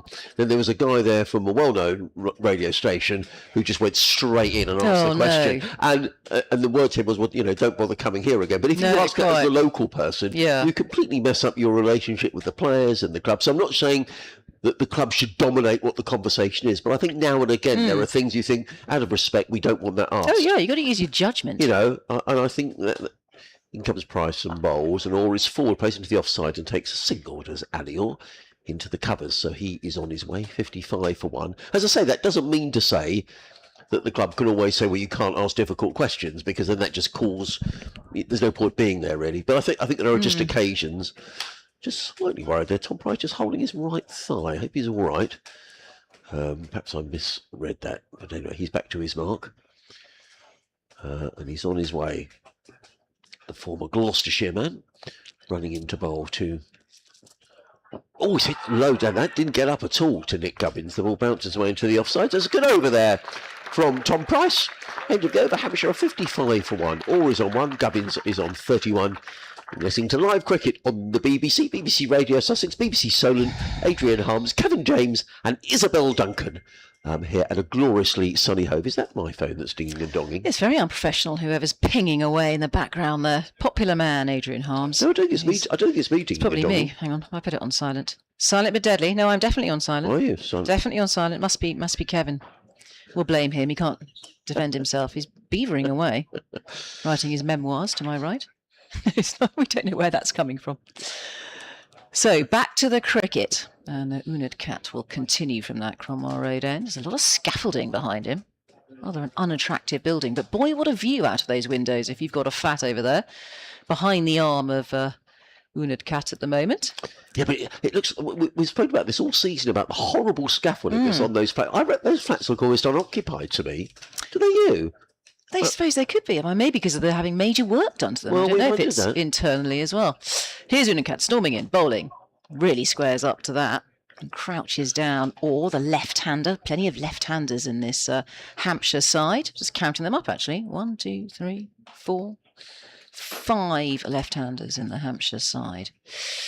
Quite a lot of left-arm bowling too to go with it from Sussex. There's Unad Cat, who's bowling very tightly, miserly. Jade over Unad Cat, 6 overs, 0 for 7, going at 1.16 an over. Not giving anything away. 4 slips back in place. That fourth slip for the new batter has been put back in. It's in a bowl. There's a play and a miss, a genuine play and a miss there from Ali Orr. He's got to find his feet here, struggling a bit against the bowling of the Indian overseas player Unad Cat. I've had an email from Avinash from India as well. Oh, well done. Maybe it's the same person. Was it Avinash who sent the first one? Oh, there we go. He says, I'm tuning in from India. A lot of exciting cricket coming for Indian team, whether it's women's or the ODI series next month. What do you think of Jadev in the absence of Robinson for Sussex? Ah, yes, that's the same email, I think. Right, okay. You've been CC'd. Here he comes, left arm over. And a big play and a lead there this time from Orr, and extracting a bit of extra bounce this time from Unad Cat. Bowling beautifully. Building up a bit of pressure now between Orr and Gubbins. I think in answer to that question, I think an opening a tap of Unad Cat and Robinson would be a bit of a handful, and then you could have sort of Jofra Archer as first change or something. I mean, wouldn't Can that? you imagine if you had your if we had our full contingent. full squad available. But we don't see Jofra hardly at all these No. days. He was in the nets here last week, bowling. Okay.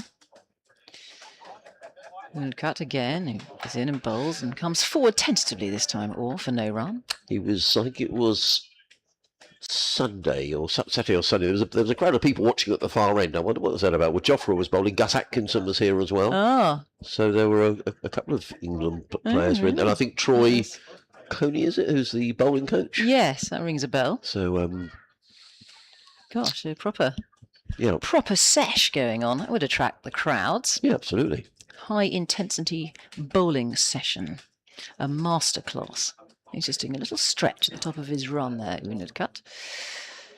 He's got a lovely rhythmical run up. He's past the umpire. Bowls. Oh, another play and a miss. He's certainly getting a fair amount of movement with this Duke's ball, is Unad Cat. Or the left-hander, well, both of them are left-handers, is struggling here. It's a couple of plays and misses. And unable to get this bowler away, Unad Cat. He's really mounting up the pressure on Hampshire at the moment. Don't know what to do with him. They don't have any answers. Yeah. What it has done is just create a little bit of pressure. I think Price has done that actually with that little spell, has it? Because Sussex were they bowled Donga, but they didn't quite work. I'm sure perhaps he'll bowl again later. I'm sure, but Tom Paine's very quick to whip him out of the attack. Plenty of options for Sussex with the ball. Oh, it really bends his back, and once again, that has beaten the bat of Orr, who will be very relieved that over is over. He did not enjoy facing the Indian, and it will be a maiden. Join the dots and acknowledged by the crowd, who are wide awake so far. I'm sure they won't be after lunch in this heat. The score 55 for 1, Hampshire, and winning the toss and electing to bat. And there is a quiz, a Sussex Cricket Museum match day quiz, which we do every game here. Sussex against Hampshire. And the answers they give out at the end of the game, they're available on the Sussex Cricket Club Museum website. I believe that's where the answers are. So there's 10 questions all about Hampshire. I don't know whether any of the questions relate to Kevin James. They might do, I don't know. Maybe one of the answers is... We shall see. Anyway, Tom Price is running away from us. Up the hill, comes in and bowls to the left-handed Gubbins, who's forward defensively, plays down the onside, and there is no run. So this is a sample of the questions. I'll read out a couple. Which Hampshire player was named by Wisden of one of its 5 cricketers of the 20th century? Where in Hampshire was the first ever great cricket match played in 1772? I think I know where that is. I mean, we could say what we think. We're not giving out the answers. Isn't that in Hambledon? Could well be Hambledon, yeah. By the bat and ball. Price in again. Oh, so that's a good delivery. And he's groping forward as Gubbins. The ball whistles through into the gloves of John Simpson, and there is no run. So the quiz itself is available on the website, and which Arsenal and England footballer played 16 championship matches for Hampshire in the 30s and was obituarised in wisdom as follows. He married a girl he met at a gasworks dance, not a detail associated with modern football stars of his magnitude. So I don't know who that was. So, anyway, all sorts of questions. Fascinating. In comes Price in and bowl. Takes a step down the wicket there, does Gubbins. That was interesting. Played it back down the onside of the track, and there is no run. Well, I think it's a very tricky patch. I mean, there's not much rough that's built up, but there's a very tricky patch, isn't there, that Gubbins really struggled against Price. The ball nipped back in off the seam and just sort of crunched him up a couple of times. He looked very awkward playing it. Well, Tom Price, he's had a bit of time out injured this year. He started the season really, really well, particularly with the bat, and then got injured up at Headingley in the third game of the season. And he's only just really returned to full fitness. Comes in and bowls.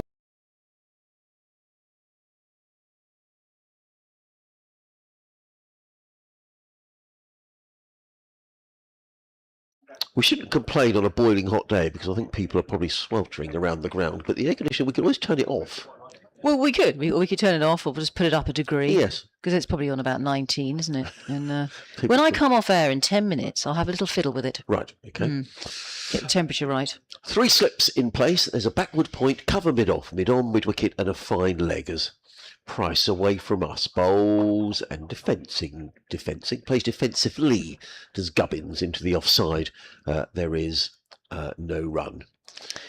So, Adrian, you should be advertising your podcast, shouldn't you? When is that coming out? You had a podcast this morning about a particular cricketer called George somebody or other. Cox, yeah. Cox. So the museum, which is wonderfully run by Keith Ridge and a merry band of volunteers, you can see them over there now. They'll have their books and photographs and bits and pieces, all done by volunteers. And if you're a visitor to the ground today, please go and have a look. As in comes Price and bowls, let go outside the off stump by Gubbins. Made over from Tom Price. 5 overs, 1 made, 1 for 11 from the Sussex all-rounder. Hampshire 55 for 1, Gubbins 31 all on 1. So they do a number of podcasts throughout the year, and this one is about George Cox, who I'd never heard of before, which is shame on me really. But in one match he took 17 wickets for Sussex in a game at Horsham, and he was 53 when he did it. So he was a pretty fit guy. What's he bowling? Spin? Yes, he bowls left arm spin. But you've also done a podcast for the museum, haven't you? Haven't you done? Well, it was a while ago. It's a couple of years ago with Johnny Barclay. Well, there we go. And we arranged to meet at Arundel, and guess where Johnny came? He turned up at Hove. Oh. So we waited a while. Yeah, long no, it was fine. It was a lovely day. Went and had a nice coffee and cake, and then Johnny turned up, and we had a good gas. You know what Johnny's like. Likes a chat. Unadcut, still bowling from that Cromwell Road end, and there's a big leave there from Ali Orr, who struggled in that previous over against Unadcut. Let's see what he can do here and be a little bit more positive. Unadcut able to swing the ball, swing the Duke's ball. Really accurate. Plenty of manipulation from him. Tight bowling. His economy's down to 1 now. Mainly thanks to Ali Orr in the last couple of overs. Sussex will want to make the most of this. Whilst this ball is hard, if they can, then they've won the toss. They'll be hoping to pick up a couple of wickets before lunch if they can. Trundling in, up to the stumps, Unadcut. There won't be a run here. Just pushed into the leg side rather nervously by Ali Orr. The fielders pounced onto it. Doing all my fielding identification. That was James Coles who picked it up. He's busily shining the ball. Maybe he's the chief shiner. There's usually somebody in the team who does all the polishing. He might be chief shiner. It ought to be a good day for batting first today, really, didn't it? But looking around the country, there's loads of wickets have gone down. I'll sort of run through them at the end of the over. 3 slips. That 4th slip has been taken out. It's in a sort of shortish mid-wicket position as really bends his bat. And it's played with soft hands. It's along the ground. It won't go for 4 down towards third man. And get a couple of runs here, Ali Orr. Comes back for the second, which will be a relief for him, just to break these dots that have been mounting up. But we're not complaining because it's probably about 25 degrees out there at the moment and sort of heating up, isn't it? Yeah, I think Hotting up. I think tomorrow and Sunday are meant to be really warm. Yeah. I'm going to head to the beach. Close of play. I've got my swimming cosy with me. Are you? My Right. rubber shoes as Right. well. It's quite pebbly, isn't it, at Hove? Left arm over, he comes. It's gone down the leg side. It's a good take by John Simpson and left alone by Ali Orr. Are you a regular sea swimmer? Well, I don't live close enough to be regular, Right. but I do head down to Ferring quite a lot, which is Right. a bit closer to Worthing because it's directly south of me. Hour's drive directly south. And Okay. I head down there if I think the weather's going to be decent. Take the dog. Fantastic fish and chips. Right. Nice place called what's it called? I forgot the name. There's a lovely cafe down there, the Bluebird. Right. Lovely cafe. Okay. And is that a fish and chip shop, or is it just a Well, cafe? it's a calf, and it's got a takeaway at the back, Right, but okay. it's all the same establishment. Okay. Best fish and chips I've ever had. In fact. Really? Yeah. Right, okay. Mm. But what time of year would you start swimming in the sea? I mean, if the weather was nice in May, would you swim in the sea? Well, no, because the sea's so cold, isn't it? Right. It takes so long for the sea to heat up. And by the time you get to sort of July, August, September, it's quite a nice temperature. You need to have a hot summer. Right, change of field. There's going to be a leg gully put in place. I think that's Carson. It is. There in the leg gully position. Cut coming around the wicket to the left-hander. He's just changing his angle, seeing what he can get up to here against Ali Orr. Well, a few of these Sussex players would know Ali and want to play with him, the likes of Jack Carson, Tom Haynes, Tom Alsop, I guess James Coles. So they've got that in. Now, John Simpson is waving towards the pavilion for something or another. Oh, he wants his helmet bought on. Well, unless they're wanting a helmet put out for a short leg. I can't believe he's going to stand up to J. Devon and Cat. Well, they started proceedings with short leg, They didn't did. they? With that steepling bounce, which I Yes. thought was a good shout for Sussex to have done that. There's also intimidation tactics. Coming back over the wicket this time, it's a flamboyant leave by Ali Orr for no run, and it's 57 for 1. 2 off that over this time. The previous one was a maiden, but keeping it super tight is Jadev Unadkat. 0 for 7 off 8, I think, isn't it? So, other scores around the country. In the Test match at the Oval, England 266 for 9. Matthew Fisher with some late order runs. He's 22 not out, but England still trailing by 125. In the County Championship, Essex batting first against Notts are 70 for 2 at Chelmsford. Glamorgan have lost 3 quick wickets at Cardiff, batting first against Surrey. In fact, they're now 39 for 4 are Glamorgan, so in all sorts of trouble. A couple of wickets there for Gus Atkinson, not playing for England, but picking up wickets for Surrey as in comes Price over the wicket, bowls, and good delivery. That beats Gubbins outside the off stump. Through to Simpson, there is no run. So Glamorgan in trouble. Yorkshire also in trouble at Grace Road against Leicestershire. 50 for 4 are Yorkshire. Who's got all the wickets there? Ben Green with a couple of wickets for Leicestershire, who are bottom of the table without a win so far, but a good start for them at Grace Road. And Somerset 71 for 3, batting first against Warwickshire. But Thomas Rue not out on 23. Younger brother of James. Rue Minor. Yes. In comes Price and bowls, and forward comes Gubbins. Bat and pad close together, plays the ball to mid-off, fielded by Daniel Hughes. There is no run. 3 slips in place. There's a point cover mid-off. Mid-on, mid-wicket and a fine leg. If you just joined us, the only wicket to go down that of Toby Albert, who was bowled by Tom Price for 20 when the score was on 54. Hampshire winning the toss with the former Sussex skipper Ben Brown. And electing to bat first on the most glorious day as Price runs away from us. Again, up the hill, in and bowls, and Gubbins with a flick of the wrist plays that beautifully away through square leg for 4 runs. That was a classy shot by Nick Gubbins. Clipped the ball away. It was all in the timing, and the ball goes away through square leg for 4 runs. Nice shot. He goes to 35, and Hampshire to 61 for 1. There's some school children in the ground today. That's probably the cheers you can hear in the background. In the second division, Lancashire are 74 for 6 at Derby. Lancashire having a dreadful season, dear. aren't they? They were thumped by Kent last week. Price in again, bowls, and Gubbins, all the ball spoons onto the leg side. Now, had there been a short leg, that would have been a straightforward catch to short leg. As it is, the ball just balloons away onto the leg side. And one more to Gubbins, who goes to 36, 62 for 1. Northamptonshire are 64 without loss at Durham. Is Ben Stokes playing for... Yes, he is. He's bowled 5 overs, no wicket for 16, Ben Stokes, playing for Durham this week. 10-41 without loss against Middlesex at Canterbury. I presume that's Canterbury, actually. Sometimes they play at Tunbridge Wells this time. Let's have a quick look. The rhododendrons. Are they still using that at ground at Tunbridge Wells? I wonder. Let's have a look at this one. This is being played at Canterbury. I remember going to Tunbridge Wells. Sussex played there a number of years ago. Lovely ground. As you say, with the rhododendrons. Rhododendrons that come out in June. Got to get your months right. Yeah. Comes Price again, bowls and all plays it onto the leg side. Now there is a fielder in close on the leg side now, who is James Coles in his white sun hat. Just rattle through these other scores. Gloucestershire 66 for 2 at New Road against Worcester. As Price wanders back again. There's been more breeze now, actually, so you can see the trees outside the ground are rustling away, and the flag on the clock tower scoreboard, which is the Sussex flag there this week. I don't know where the Hampshire flag is. As in comes Price and bowls, and all back on his stumps, plays down the ground. There is no run, so end of the over.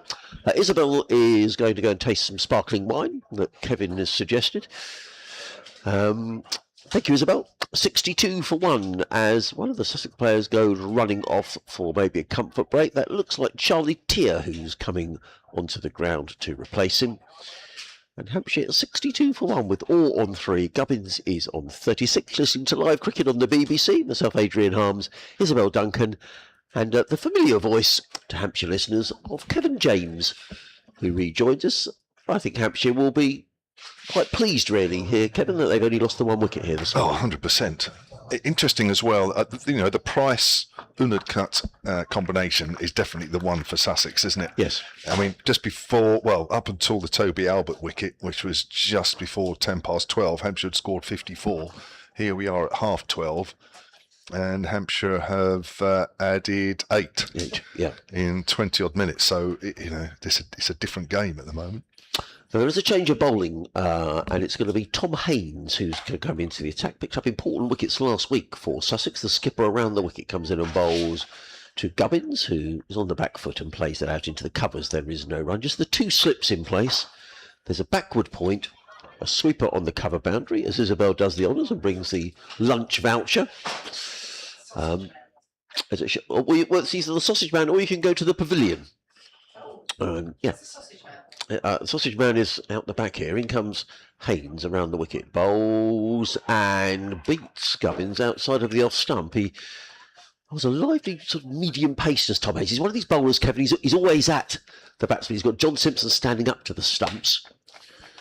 And he picked up 3 wickets last week against Glamorgan in career best figures for Tom. In fact, he finished with 3 for 5 in 9 overs. Whoa. Which was very good. Haynes in again, bowls, and Gubbins plays that to short mid-wicket, fielded there by, I think that's Charlie Tier, who's come on as 12th man for clearly somebody who's gone off. I can't quite see who that is at the moment, and there is no run.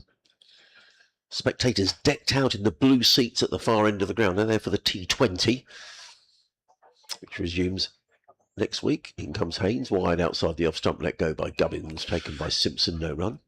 Yeah, he's having a good season so far with the ball, isn't he, Tom Haynes? 9 wickets at 18 apiece, as opposed to his career bowling average of 43. There you go. He's I always say he's one of these bowlers who I think, he could come on and pick up a wicket, but he's probably a little bit better than that, to be honest with you.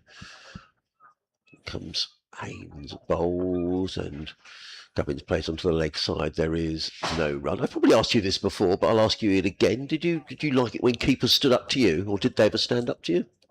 Oh gosh, yeah, my pace. Yeah. Yeah. Did you like it? I didn't mind it actually. Sometimes I did. I think initially when they started doing it, I found it a bit of an affront. You know what I mean? I thought I was a bit quicker than that, but I clearly wasn't. Haynes in again, bowls. Gubbin defence onto the onside. No run made over to get things underway for Tom Haynes. 62 for 1, or on 3 Gubbins on 36. I think what it does do is it brings the LBW into play more. You know, players aren't looking to sort of lunge at you so much, or they're not looking to come down the wicket at you so much. So it does have its benefits. But I think, if I'm honest, it took me a little while to realise that. Who in particular during your career would have kept to you? Who was? Well, Bobby Parks, Yeah. Adrian Ames, they were both very good at that, actually. And in the end, I didn't mind it at all. Actually, I think at the end of the day, if it brings you a few more wickets, which I guess sometimes it did, then that's what it's all about, isn't it? And stop someone getting down the pitch to you as well. Yeah, that's it. I mean, that was the thing. You know, unless you're super quick, some batters are looking to lunge at you and getting so far forward that actually it's difficult for the LBW to be in play. And for me, actually, it was a wicket I relied on quite a bit, actually. So yeah, it was fun. Have we got some off spin? We have in Jack Carson, whose 14 wickets have come at 43 apiece this year. Cricket in just a moment. Let's bring you Adrian Hove. Yes, hello, Sarah. Hampshire are 62 for 1 here, having won the toss and decided to bat at a glorious sun-baked Hove. The only wicket to go down that of Toby Albert, who was bowled by Tom Price for 20. Just half an hour to go here until lunch. Meanwhile, down at Cardiff, Surrey having a really good morning. Glamorgan winning the toss, deciding to bat first. Probably wish they hadn't decided to do that, because at the minute they're 39 for 4.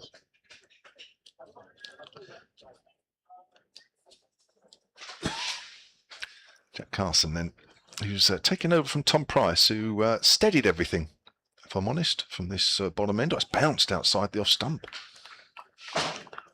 to Ali Orr, former Sussex player. I was just looking at an email here I got a little earlier from Michael Alexander, Hampshire Cricket at bbc.co.uk. I'll come to that in a moment. He's got a slip in as Carson. He's around the wicket, flights that one, and again he's playing a missing outside the off stump. Looks like the ball is just gripping on this surface a little bit. Hampshire have got 2 spinners in their side. Michael writes, I wonder if you can assist. One of the most luxurious grounds I played at was the old vicarage in the New Forest. Yes, I remember that ground. Very authentic, he says, as Carson comes in again and bowls and gets a bat on this time. Does Ali Orr pushing forward. Plenty of perimeter advertising. The most spacious of dressing rooms with armchairs galore and an old Joanna in the bar. What's that? I've no idea. I'll have to look that one up. Might you know where I mean? It goes without saying. I do know it. I played at Hinton Admiral in the New Forest. Yeah, I played there several times. David Buck, the late David Buck, used to own and run that ground, and he cleared the trees as well. Super ground. That's outside the stump. Played into the covers and then no run. He said he almost felt like a pro playing there. Yeah, I think it was a lovely ground. I'm not sure you felt like a professional playing there, if I'm honest. But Michael, if it made you feel that way, that's what it's all about. 62 for 1 is here. It was a very small ground, if I remember rightly. Driven by, or nicely stopped by Carson in front of Gubbins at the non-striker's end. That's a maiden over, and a good one as well from Carson. He's getting a little bit of purchase out of this surface in his first over. Apparently an old Joanna is well-known Cockney rhyming term for a piano. The term comes from rhyming Joanna with the piano. Oh, right. Yes. Apparently. So maybe that's what was in the clubhouse. I could just imagine, actually, that'd be good, wouldn't it? A piano, everyone plays the game, then you come off, have a couple of beers and a bit of a sing-song. I can imagine that used to happen. Yeah. At some point. It didn't happen when I was there. I don't remember the Joanna in there. Well, maybe it's different, but... yeah.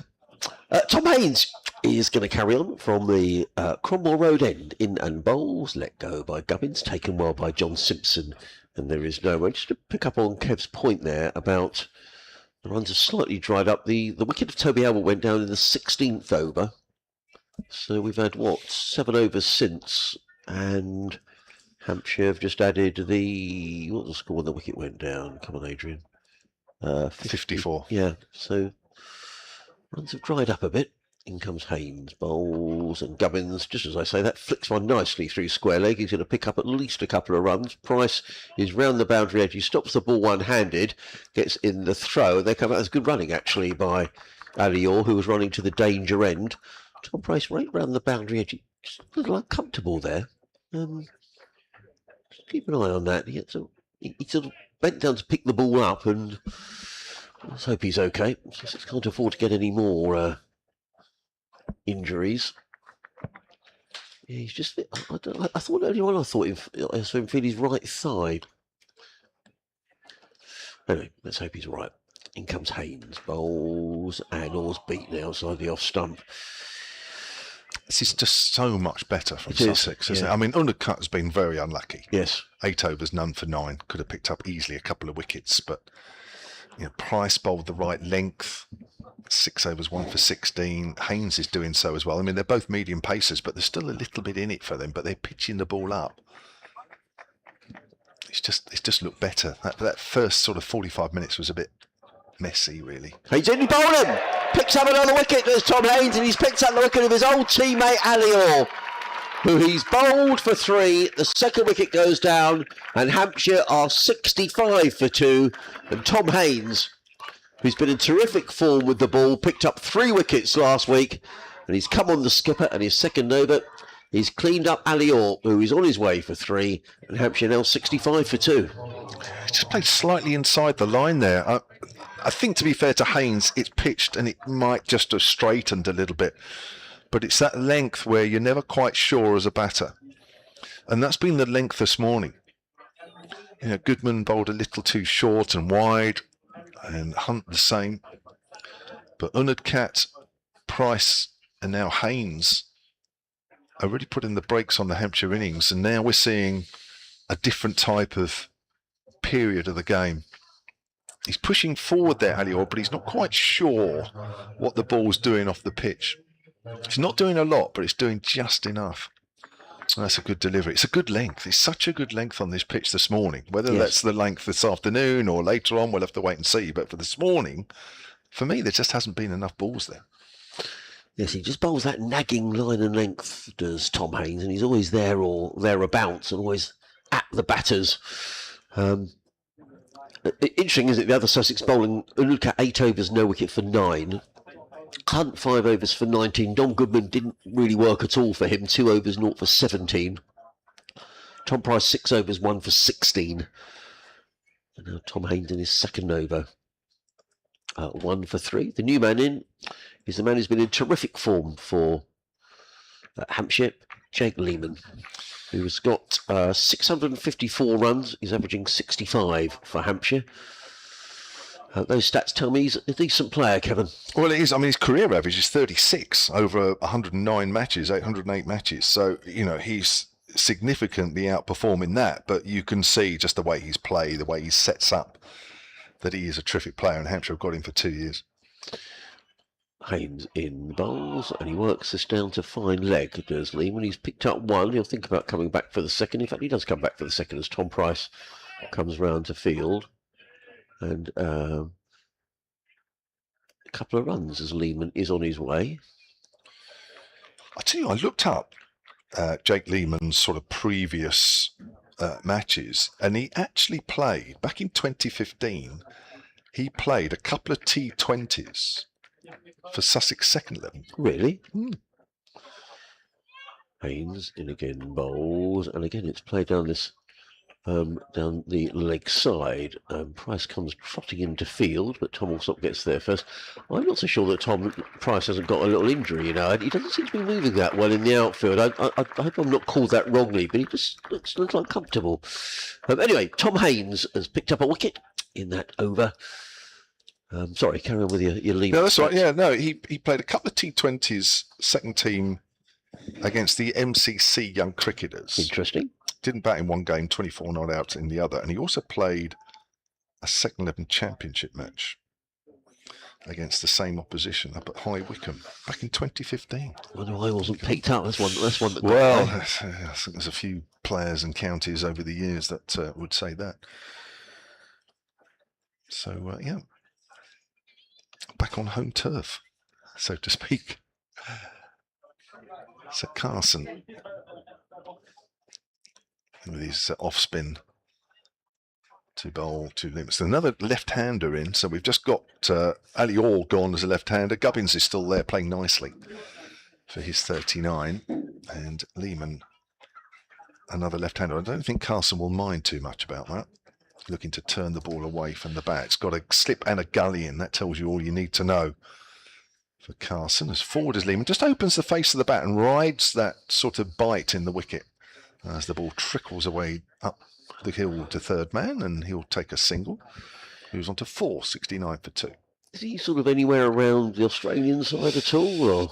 No, I mean, no, not really. I mean, he might have been talked about a little bit. I mean, I don't know. He's the Australian Domestic Player of the Year for last year. Right. I mean, I'm just sort of thinking ahead to the Ashes next year, really. Yeah, he's 33. I think he's using these 2 years. He's come over with a family. Okay. Or with his family, I should say. As Carson bowls, Gubbins drives. He's going to take a single, and Cut does really well there, diving to his right. Oh my word, where is Gubbins? Jake Lehman going? He was looking for 2. Gubbins wasn't even looking. Lehman had to turn back, rather smartish. 70 for 2. I think he's got to the age now where he just wants to enjoy a couple of years. He's wanted to play. He played up a bit of Yorkshire. 2016, I think that was. Played several games. He played a little bit for Lancashire, if I remember off the top of my head, thinking about early season. And I think he just wants a longer stint and just enjoy being in England for a while. Off the back foot there is Lehman. Strokes that out to deep point where there's a fielder. And moves on to 5. Yeah, just wants to experience England with his family and have a longer period of time, which I think is fine. He's 33 years of age. I think he thinks that all that sort of stuff has passed him by. Now. Right, he's still a very good player, as his stats that you've just mentioned suggest. I mean, career-wise, average is 36, as I mentioned. So clearly having a really good time of it in the matches so far. It's outside the off stump and left alone by Gubbins. Yeah, I guess you always just sort of think that you're the Australians a year before the Ashes, there's someone coming over and does well. Well, you never know if he keeps going the way he's going, but I don't know. No. We'll have to see. Carson bowls off the back foot there, Gubbins. Doesn't time it, turns away almost immediately off the ball, leaves the bat, knows that he hasn't hit the shot as well as he would have liked. But there is definitely a bit of turn there for Carson, which is interesting in terms of keeping the game moving forward. Because maybe for the seamers, things might just die down a fraction. Carson bowls, and again, it's outside the off stump and left alone by Gubbins. 71 for 2, because the last game here finished in 3 days against Glamorgan. In fact, Sussex's win record here is play 3-1-3. It is. They've been in really good form at home. And the strange thing last week, the first day was played with the lights on for the whole time. It was a horrible, complete contrast last Friday. It was cold. It was overcast. It was a miserable day, and Sussex won the toss and asked Glamorgan to bat first, and they were just great conditions to bowl in, really. And Tom Haynes recognised that at the end of the game, because had the boot been on the other foot, could have been a very different story. But and then the sun came out, and Sussex batted really well. And indeed, on the last day, I have to say, I fully expected it to go 4 days, and indeed, at one stage, Glamorgan looked like they were going to comfortably take it to 4 days, but then Tom Haynes got in amongst them, and the game changed. In comes Haynes. Bowls to Lehman, who's forward, plays to mid-on, fielded there by Sean Hunt. And there is no run. The corporate hospitality is filling up a little bit. Lots of people sitting out there having a glass or two. 2 slips in place. Backward point. There's a fielder on the cover point boundary. Short extra cover, mid-off, mid-on, mid-wicket. And a fine leg as in comes Haynes and bowls, and Lehman is forward. Fielded at mid-on again by Hunt. Tom Haynes, who's skippering the side in these matches, with Ollie Robinson. Well, I say away on Test duty, he is, but he's not fit to play in the Test match at the Oval. Whether he'll be fit to play at Trent Bridge remains to be seen.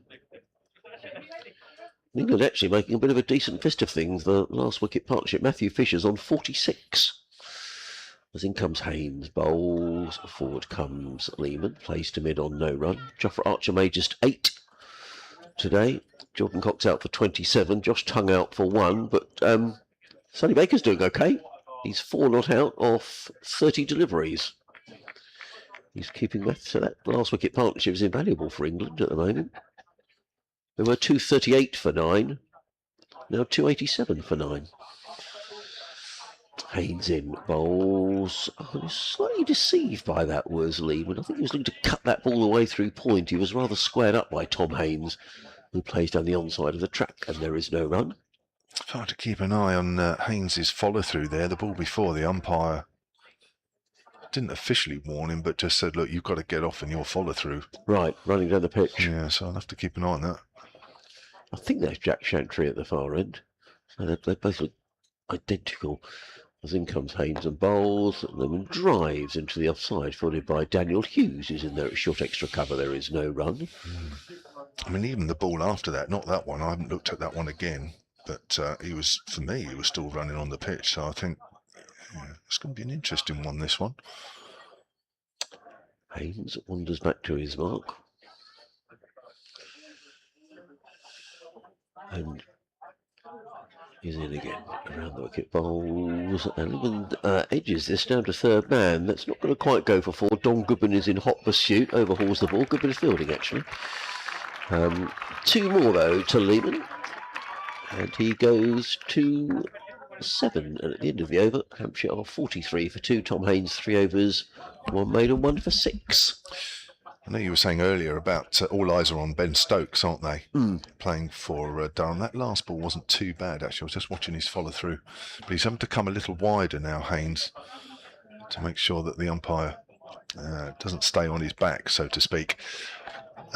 He did actually hit Luke Proctor on the helmet during his spell.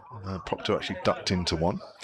And the other one that's not attracting so much attention is Gus Atkinson playing for Surrey. He's got 2 for 8 from 8 in their game against Glamorgan, who was 64 for 4. So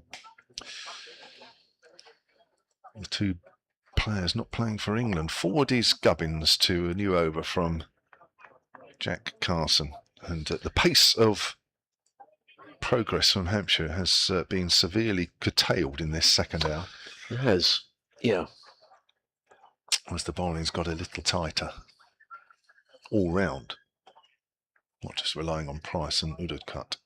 Forward is Gubbins again to a good length delivery. Carson is bowling a nice tight line here. Good length as well. It's got a leg slip in now, as well as the slip rather than having the slip and the gully. That's whipped away to mid-wicket by Gubbins, finds the fielder.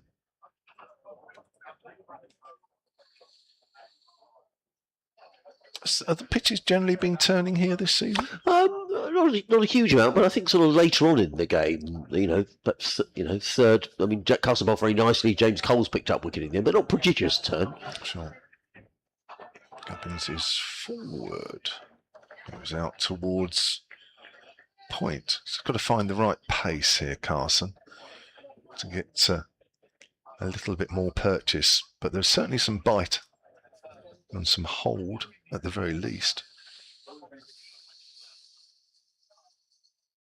This comes in again. That's left alone outside of the off stump. It's ideal having the off spinner with the 2 left-handers out there. Absolutely, yeah. That's for sure. Yeah, I think he's bowled a little better, Jack Carson, than those figures this season suggest, actually.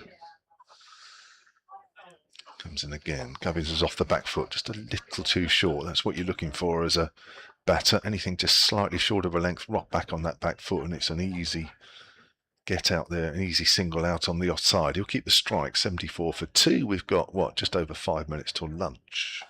Nice email from Chris Hammond, who says, hello Adrian, it's very hot up here at the top of the Spenkarma Pavilion.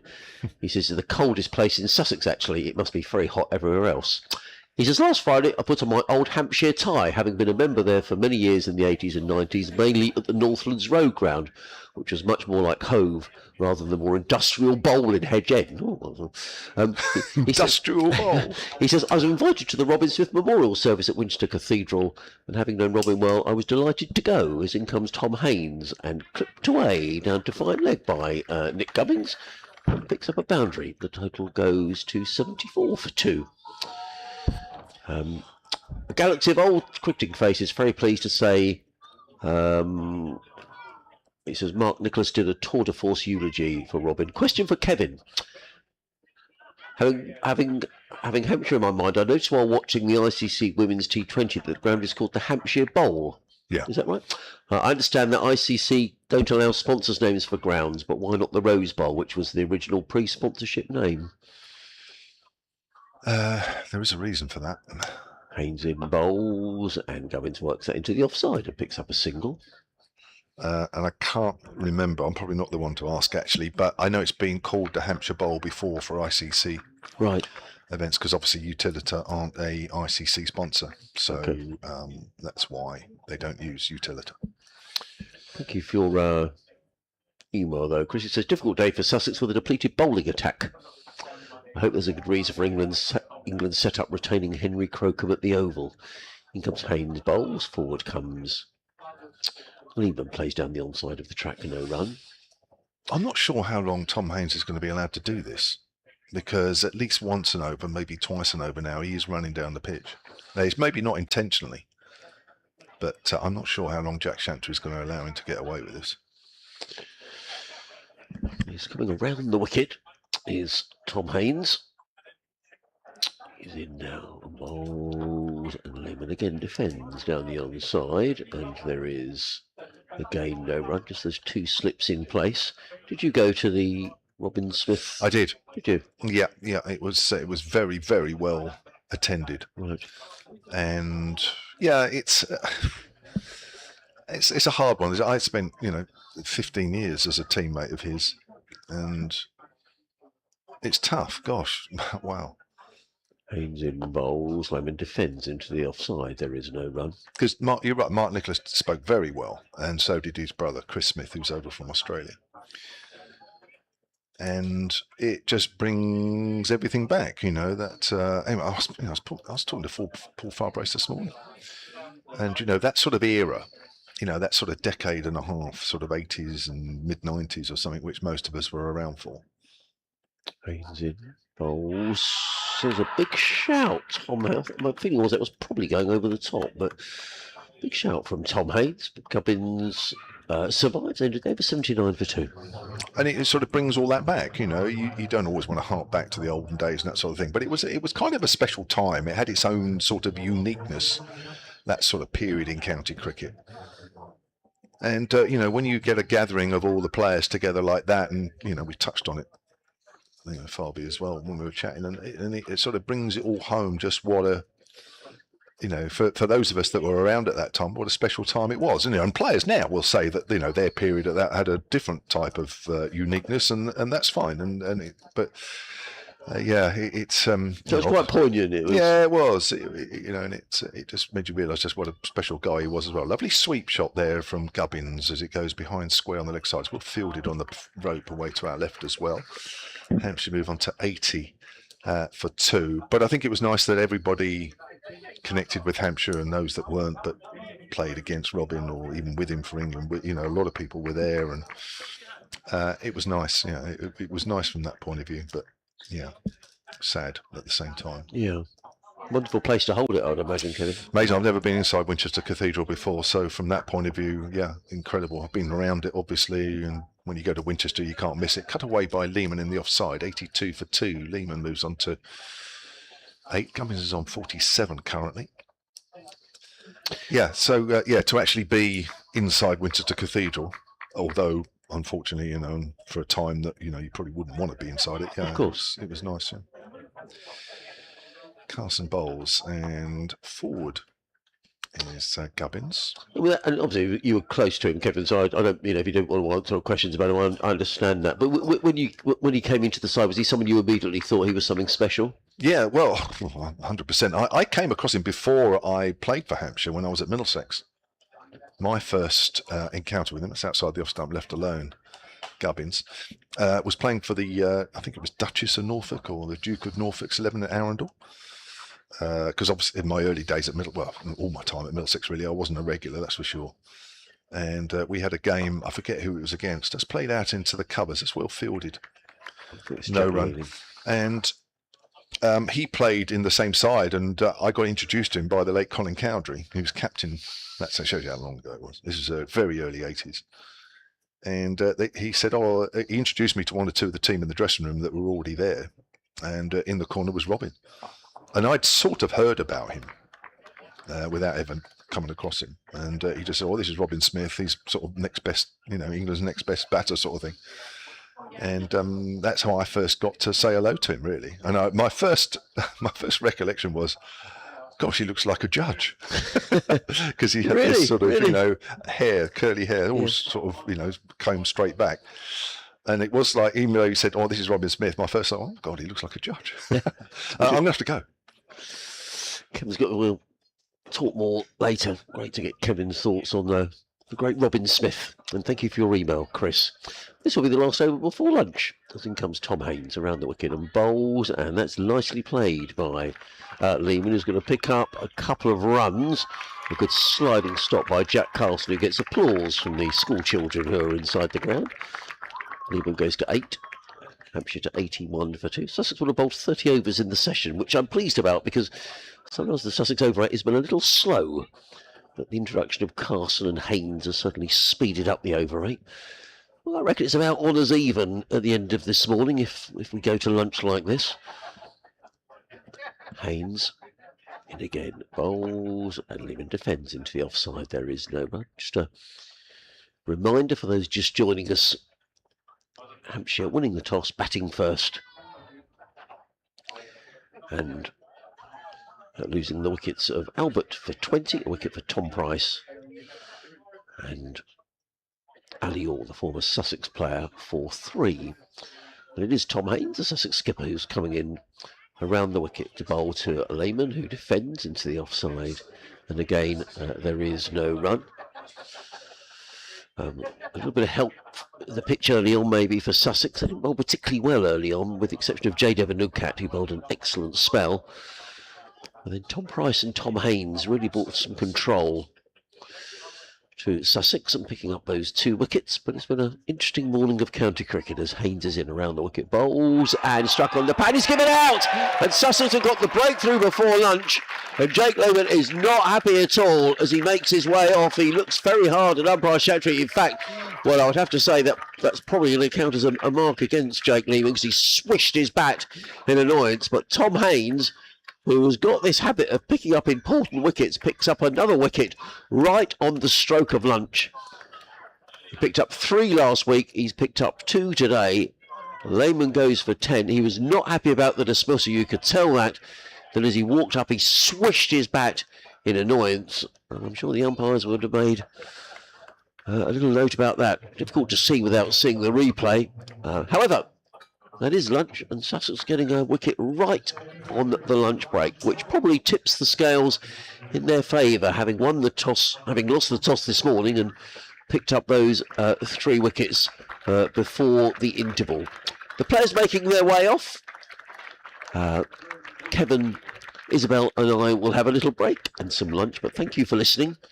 And we'll be back with the whole of the ball-by-ball commentary when play resumes at 20 to 2. But for now, thanks very much, and we'll speak to you later.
Everyone starts to like the dress, girls, the family, friends, one starts to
Yeah, I'll have to get the balls and stuff back. He's got.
Hi, Sam.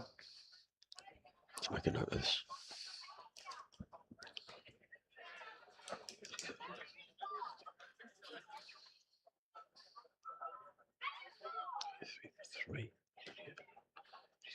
Three. In.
Hi, Sam.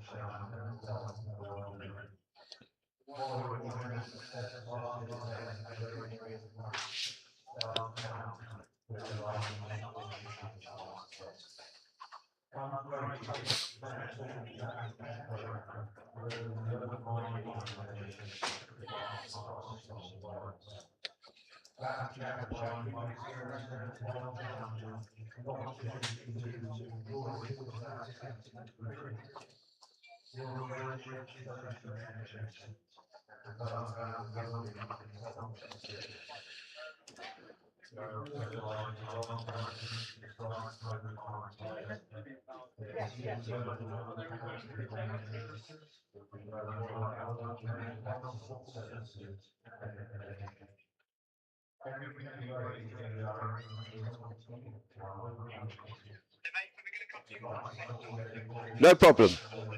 Yeah, I'm ready and waiting, mate. Thanks, mate.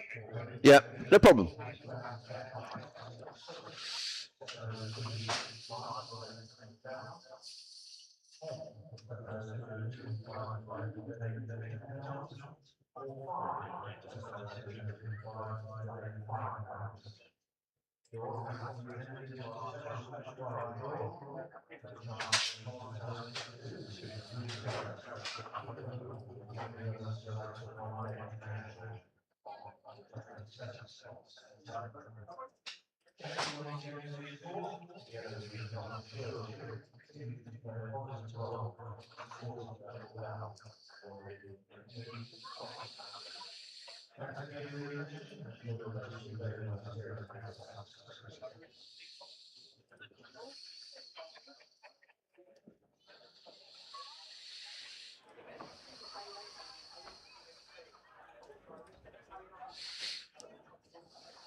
Seconds, mate. Okay, no problem.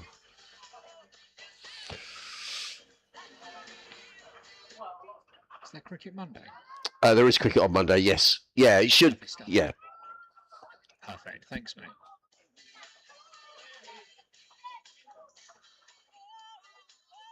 So we leave 1979 behind, which was a very popular rewind year and has brought back lots of memories. And we are in rewind year number 2 now, and we'll play some more songs from this year in just a moment. Cricket update. First, so let's head back to Hove with the latest from Adrian Harm. Yes, it's lunch here at a sun-drenched Hove, and ultimately a good morning for Sussex, who have picked up 3 Hampshire wickets, having been asked to bowl first this morning. 2 of those taken by Tom Haynes, one of them on the stroke of lunch, having Jake Lehman LBW for 10. Nick Gubbins still there for Hampshire. He's made 47 not out. And a good morning for Surrey as well, down in Cardiff against Glamorgan. They've reduced Glamorgan to 71 for 4. 2 wickets there for Gus Atkinson.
Well, good afternoon. Welcome back to Hove as the umpires Mike Burns and Jack Chantry make their way out to the middle. The Hampshire batsmen are making their way down the pavilion steps away in the distance, followed by the Sussex players with lunchtime score here, 83 for 3 with Nick Gubbins, who's batted throughout the morning. He is 47 not out, but a wicket falling on the stroke of lunch with Jake Lehman, who was LBW to Tom Haynes for 10. But to guide you through the afternoon session here initially will be the former Hampshire all-rounder, Kevin James, and the wine tasting, that's unkind, is Isabel Duncan. Wine with the sausage man meal deal. That would have been interesting. Well, if I'm honest, it was a session of 2 halves for the home side. Hampshire would have been happy with the first hour and 10 minutes where they got to 54, and in the last 50 minutes, Sussex claimed 3 wickets and Hampshire were only able to add another 29 runs. I think that will tell you all you probably need to know in terms of the way Sussex bowled this morning. Probably Unad Cat and Tom Price aside, as well as Tom Haynes. And when those three were on, batting was, I wouldn't say difficult, but it was asking, the bowling was asking a lot of questions of the Hampshire batters, and Sussex will need to keep that pressure on this afternoon, and Hampshire will need to bat well. Hopefully the pitch might just have calmed down a little bit, but there is a little bit of bite there for Jack Carson, the off spinner, so Sussex will always be at the Hampshire batters, but I think for me, Sean Hunt and Dominic Goodman need to play their part a little bit as well, because they did allow some free runs when they were bowling. Isabel. Yeah, those two quick wickets, very useful for Sussex, particularly that of Lehman. Is it Lehman or Lehman? It's Lehman, isn't it? It's Lehman, Lehman, son of Darren Lehman, of course, but a brilliant player in his own right. And he's been full of runs, hasn't he, this season? To grab that scalp nice and early for Sussex is good news for them. As Haynes comes right arm over the wicket to... Sorry, is this my end? Or have I just pushed in? Push in all you like. Prest, who presses forward and doesn't play a shot in the end. 83 for 3. Haynes is back on again. Of course, Haynes is the skipper as well, normally vice-captain when Ollie Robinson is around, but he's got a sore knee. And he's off games at the moment. Bustles in comes Tom Haynes from that Cromwell Road end. It's another good-looking leave from Press. And, of course, they're finishing off that over. He took the wicket of Lehman, who was out for 10. That was at 29.4 overs. Those two balls have now been done and dusted to make us 30 overs just after lunch. And Haynes's figures must be looking pretty tasty. Let's have a look. 2, 4, 15 for him off 4 overs. Or it's 5 overs now, isn't it? 4 overs. So well bowled, Tom Haynes, the vice-captain.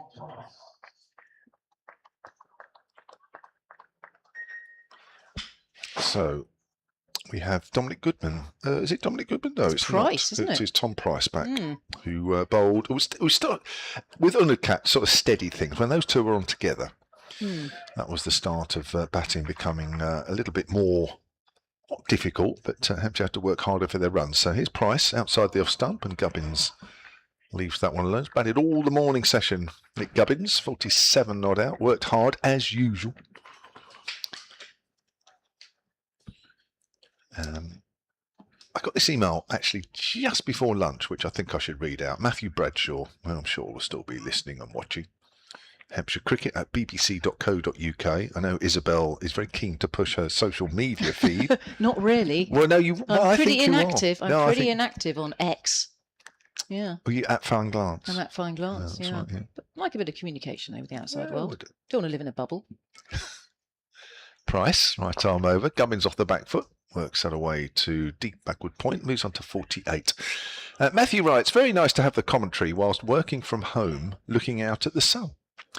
Regarding Adrian's latest score rundown, which was just before lunch, and talk about Kent outgrounds, because you were talking about Tunbridge Wells, weren't you? Derbyshire are playing at Queen's Park, Chesterfield today, not Derby. Nice ground at Queen's Park. Been there a couple of times in the last couple of years. Although the old Northlands Road ground was a 10-minute walk from my home, and very much enjoyed the days at Bournemouth, Basingstoke and Portsmouth. Keep up the good work. It's too early for some sparkly, says Matthew. Lovely, jubbly, bubbly. Plays inside the line there, Tom Prest, as the ball goes through to John Simpson. Now, Tom Prest, one of the younger men in the Hampshire side, who Hampshire are very much hoping will come good at some point. He's 23 years of age. He's played all 7 games up to today. 314 runs at 24. Hasn't quite worked out yet for him this season. Did start off at 3, has dropped down to 5. But his average of 24 is a little bit lower than his career average, which is 30. So looking to bolster those numbers as he pushes forward. Ball goes up towards mid-on. He's scored 314 runs in the 7 games so far. He's playing his 38th first-class game.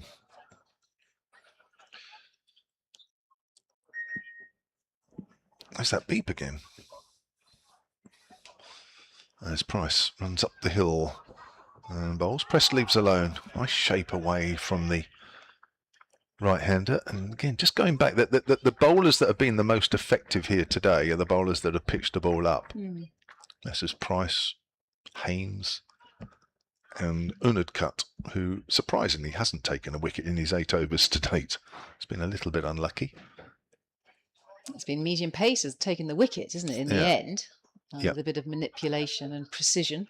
Yeah, it's definitely it's been the pace to bowl on this wicket so far in this game. Press pushes forward, slight leading edge there. Ball makes its way up to mid-off as he was looking to work that away on the onside. End of the over, just the 1 run off it. Price has 1 for 17 from 7, and Hampshire are 84 for 3. Well, I have to say I had a very busy lunch break.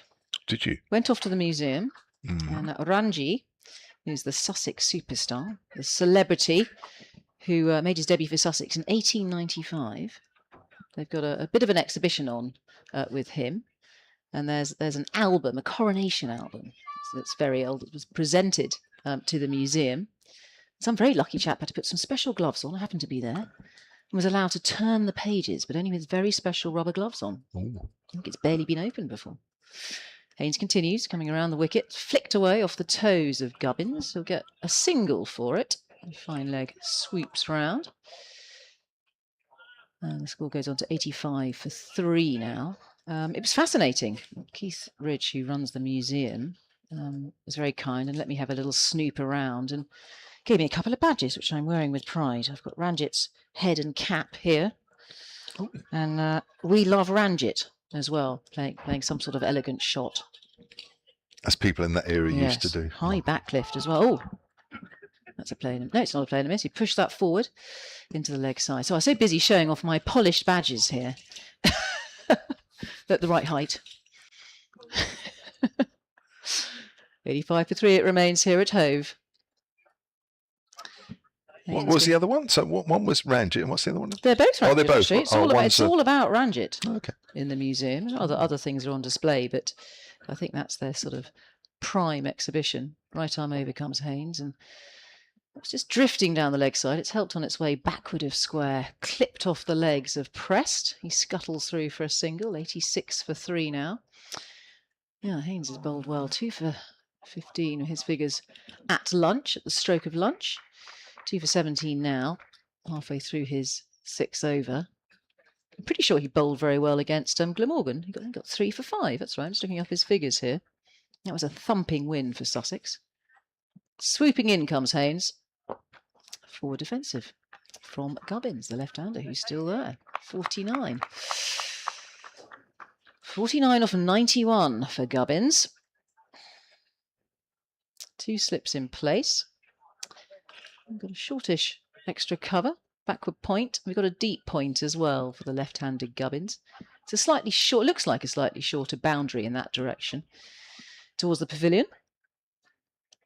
Bowling wide of the crease here, looking for that angle coming into the left-hander is Haynes, trying to cramp him up, but it's left alone by Gubbins. There's only a slight breeze this afternoon. It's heating up as well. I know we've got a heat wave on the way. It's always a bit cooler by the coast, and helped by the breeze. It was definitely a breeze coming up from the entrance of the ground, wasn't it? Up from the sea. When you walk on the ground, you could feel it. Funnels through, doesn't it? Wicket-keeper standing up, Simpson. And that's good medium pace again from Haynes. Just 2 off that over. And Haynes will, I'm sure, continue. He's effective, and he's getting the ball to move around a bit. The Duke's ball, of course. I think we've completely done away with Kookaburra. We put them in a fiery furnace. Yeah, fortunately. Never to be seen again. Yeah. I mean, I think it was a good idea, don't you? It's good. Well, I think it's good to experiment, definitely, but perhaps the experiment went on for a little bit too long. Well, not long enough for Rob Key's liking, but because he wanted it all season. Yeah, but it just made for very dull cricket, and I just don't think county cricket is made to be dull. You know, it's there to be entertaining. You know, otherwise it's going to die. Well, this is it. Here's Tom Price. Up the hill, bowls, and off the back foot is Prest, steers that out to backward a point. Just think there were such large periods of games that were just boring. Yeah, But you've got to use it at the right time of year on hard pitches. But you can never guarantee hard pitches even in July and August in England. In fact, it rains a lot in August, so it didn't really work. And of course, it does work well in other parts of the world, in the southern hemisphere. Pressed with Price to Prest. Bowls with 3 slips. Prest works her away square on the leg side, well fielded. Will still come through for a single though. Prest moves on to 287 for 3. No, when I heard that Kookaburra ball was being done away with, I was dancing up and down. I'm sure most bowlers were Really? flogging away. So in your day, did you ever use the Kookaburra? Abroad, yeah. When I was in New Zealand and South but only Africa, abroad, never in this country, because it was never used as an experiment during your playing days. Readers or Dukes. Readers, of course. And Readers were the ones with the less seam. Dukes had the more pronounced seam. Gubbins pushes forward off an inside half of the bat, and there's his half century as that goes out on the leg side. Well played, Nick Gubbins. He's worked hard. First hour or so, Sussex weren't quite on it as a whole. Second hour has been a lot different, and he still managed to come through with a half century, and that's his 4th half century of the season with a top score of 83.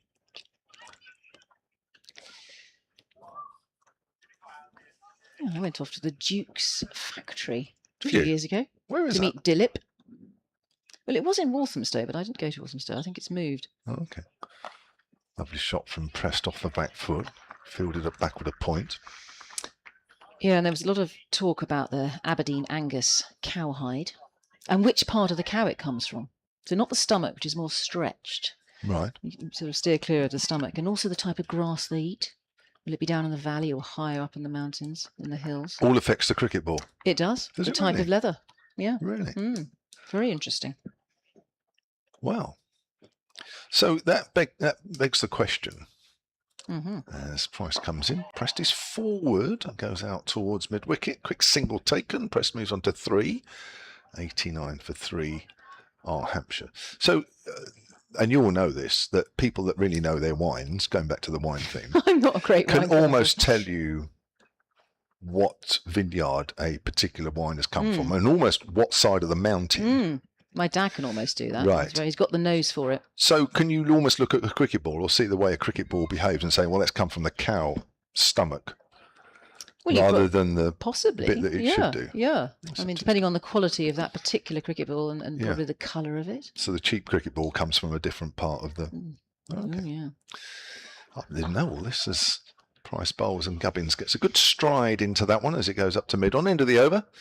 So Gubbins is 50. And included in that half century are 8 4s. Prest has 3, 89 for 3. And it's all hand stitched as well. It's roughly 80 stitches in a ball. And this is particularly Duke's. I know that other balls can be factory made, and how many segments to the ball. And I've got a feeling with the Duke's, I think they're in quarters, aren't they? I could be wrong, but yeah, no, you don't have half and half balls swing all over the shop. Yeah, 2-piece. They're the cheapos, the half and half. They swing. Right, change of bowling. And Jadev Unadkat has come back from the... I think he prefers the Cromwell Road end. He's bowled at both ends. He started the day from the C end. We're going to see a bit more left arm. He's busy warming up. He's bowled 8 overs so far, 0 for 9. And what a juicy economy rate he's got, a 1.12. Very difficult to get away. 2 slips and a gully backward point. In fact, there are 2 points in front as well. Left arm around, this time to the right-hander. It's a good-looking drive, not quite timed. Goes out to a very wide mid-off for no run for Prest. He's on 3 off 13. But it's Dilip Jajodia who I went to see, and it was very interesting. All the people working there and what they were getting up to. How many balls does he make in a week or a day? Oh, I don't know. I'd have to look that up. In comes Unukat. Oh, there's a big shout here. Does it look a bit high? The umpire is not showing much interest. The slip cordon went up, that's for sure, in chorus. It's difficult to tell unless we get a replay here. We'll have to wait for a... We'll wait on the stream. It's difficult. We're not line in line, so it's difficult. But Preston's looking to play that away on the leg side. I'm getting a chance to watch this now. Tell you what, that's not far away.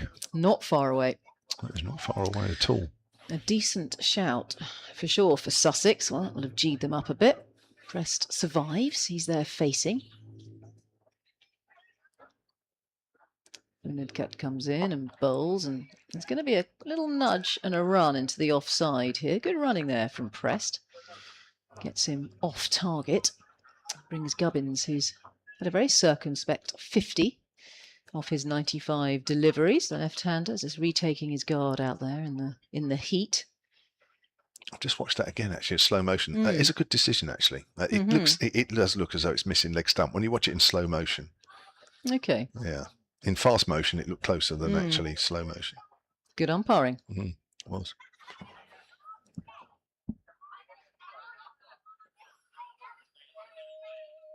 Right, back over the wicket for the left armour, the Indian, and that's left alone by Gubbins. Yes, we have given the umpires a shout, haven't we? Burns and Chantry. Now, that is Jack Chantry at the Cromwell Road end, I think, according to our fellow commentator, Adrian Harms, who knows his stuff here at Hove. You'd hope Back so. to front and inside out. I hope so, wouldn't you? Must listen to his podcast about... I think it's George Cox, isn't it? Who took 17 wickets in a match a long time ago, age 53, with his slow left arm. There's a whole podcast on it. Is there? Adrian Harms, the voice of Adrian Harms. In swoops, the Indian Munad Kat, and this doesn't time that. Pushes that into the offside. No run. Is that the one he did this morning? He did. He's been a real busy bee, hasn't he, Adrian, today? And over to the museum this morning with Keith Ridges, and I think recorded that podcast today before play started. 90 for 3, Hampshire. Won the toss, selected to bat. Just in recovery mode at the moment. 2 wickets before lunch, that of Orr and Lehman. Lehman was a big scalp to get early for Sussex. In bowls, and it's played with very gentle, soft hands, and well fielded there at Gully. Cuts that off. Just looking to run that down to third man was Gubbins, but is cut off. So Gubbins will remain on 50, and the score 90 for 3 now, as Jadev Unadkat continues in his miserly ways. How's Ben Stokes getting on for Durham? Let's have a look. Actually, he hasn't got a wicket because Northamptonshire are at 105 without loss. Stokes has bowled 6 overs, none for 16. He obviously hasn't bowled since lunch yet. And the other one missing from the second test against New Zealand, which is Gus Atkinson playing for Surrey. Had good figures this morning, actually. 2 for 8. He's in his 10th over. He's bowling at the moment with Morgan 78 for 5. His price, short. That's the first bouncer we've had in this game. Called one for the over. Very short, that one. Has to be short at that pace. Tom Price, who picked up his 100th career wicket. Well spotted. Yes, with his wicket of Toby Albert this morning. Playing his 40th first-class match. 100 wickets today in total. 90 for 3, Hampshire comes in and bowls, and Prest is forward, goes out towards point. It's good length, that. Such a good length on this pitch. Ball has... Do you hear that every time there's a buzz? I think it's my wires. If I lean forward, it'll buzz. No, I think it's you pressing your computer. No. Every time you press a key on your computer... There you are. Oh. Did you hear that? You're right. Yeah. It's weird. It's your computer. It's playing a tune. Computer says buzz. Isn't that weird? Very strange. Price pressed on the back foot, just comes back at him a fraction. Plays that into the ground. Yeah, if you move your computer to the left, try that. Because I think it's over some wires. I don't know if that makes a difference. Yeah. There's some interference. And I feel responsible for this horrible buzzing. Oh, that's all right. No, I think I blame the banana in the corner. yeah, that's what it is, yeah. Price turns. It's confusing, priced and pressed. That's come back at Preston. He's playing it into the ground very late, and the ball's run away to keeper John Simpson. It's one of those that you get a weird angle even though the ball's come off the face of the bat. I think Prest may have been looking to leave that initially. Just watching this again. I'd say the wicket's cut well to the left towards the pavilion as we look, and yeah, that's nipped back a long way on Prest. Pricing again, bowls. Prest defensively plays that out towards extra cover. He's been excellent today, Tom Price. 1 for 20 in his ninth over.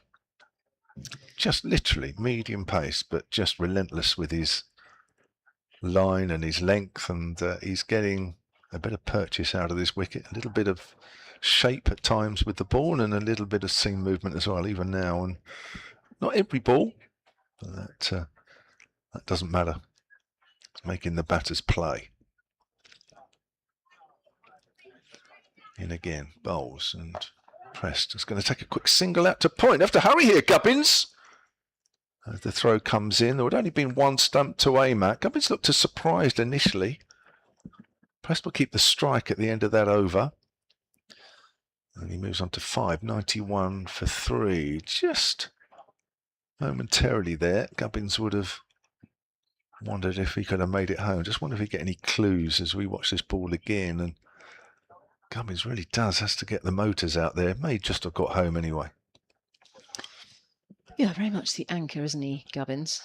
He's got a pretty sound technique, good temperament, and just holding things together for Hampshire at the moment. His opening partner, Albert, out for 20, but they did put the 50 partnership up. That first wicket fell at 54. But Albert out in his prime, having done all the hard work and got through those sticky first 2 or 3 overs with all that bounce that the two left-arm seamers were extracting. But things have settled down a bit out there. There's a little variation of bounce, but not as pronounced as it was first thing. Maybe it was something to do with the sea fret. As we had the sea fret this morning. 91 for 3, Hampshire. Just seeing some pictures of the, what's it outside the museum? There's a stall, isn't there? Books what's and all that? sorts of things. Books and shirts for sale, historic books. And coming around the wicket to the right-hander, Prest. And there is no run. Did you buy anything? I didn't. I was just too busy talking to Keith about all sorts of things. Keith, who runs the museum there. Had a look at the stalls, though. Some lovely books, all second-hand books. Everyone's very knowledgeable there. And lots of lovely displays inside the museum.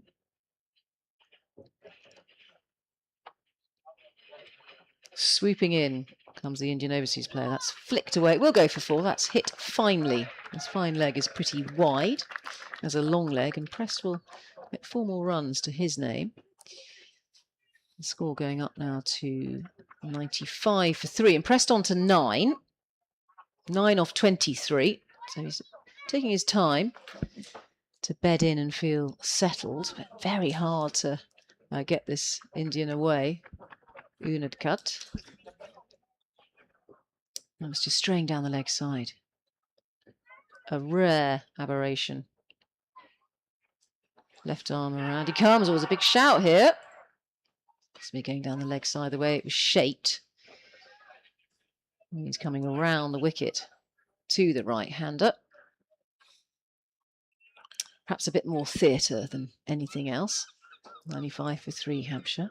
The wind's picking up a little bit. Just having a look at the Sussex flag with the martlets on the flag. The sun umbrellas fluttering away. Everyone's got their hats on today.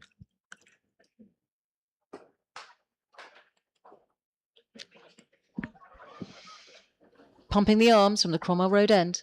Unadket comes in and bowls. Whoa, that really has leapt off a length. It just plays inside the line of that Prest. Leaves it alone and follows up with some nervous gardening. Gets the old trowel out. 2 slips in the gully are in place. Backward point, shortish. Extra cover, mid-off. Yes, we do have a mid-on. A fairly straight mid-on. We may have an update coming up. I don't know if I'm going to be removed from my position in just a moment by Adrian Harms. We might have to do that. Let's phone a friend at the moment. Coming around the wicket. Unad cut again. And that's left alone. Wisely left alone by Prest. 95 for 3, Hampshire. There's an awful lot of scaffolding in front of us here. The building's having a full makeover. Can't see an awful lot of work going on. The workmen possibly sunbathing somewhere. Too hot. I think they've gone off to the beach for extended lunch break. Too hot to work. I think if you get working somewhere like Dubai and you're a builder, I think it has to be about 45 degrees before they'll let you off.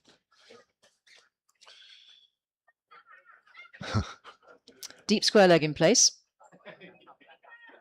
As Uncut is in and bowls, and that was a play and a miss at that one this time from Prest. And again, extracting that lovely bounce off a length. Really hard to play, forcing Prest onto the back foot. 95 for 3. There was a boundary, funnily enough, off that over. You don't see too many boundaries. In fact, was that the first boundary that was hit off the bowling of the Indian Unadkat? Let's have a look.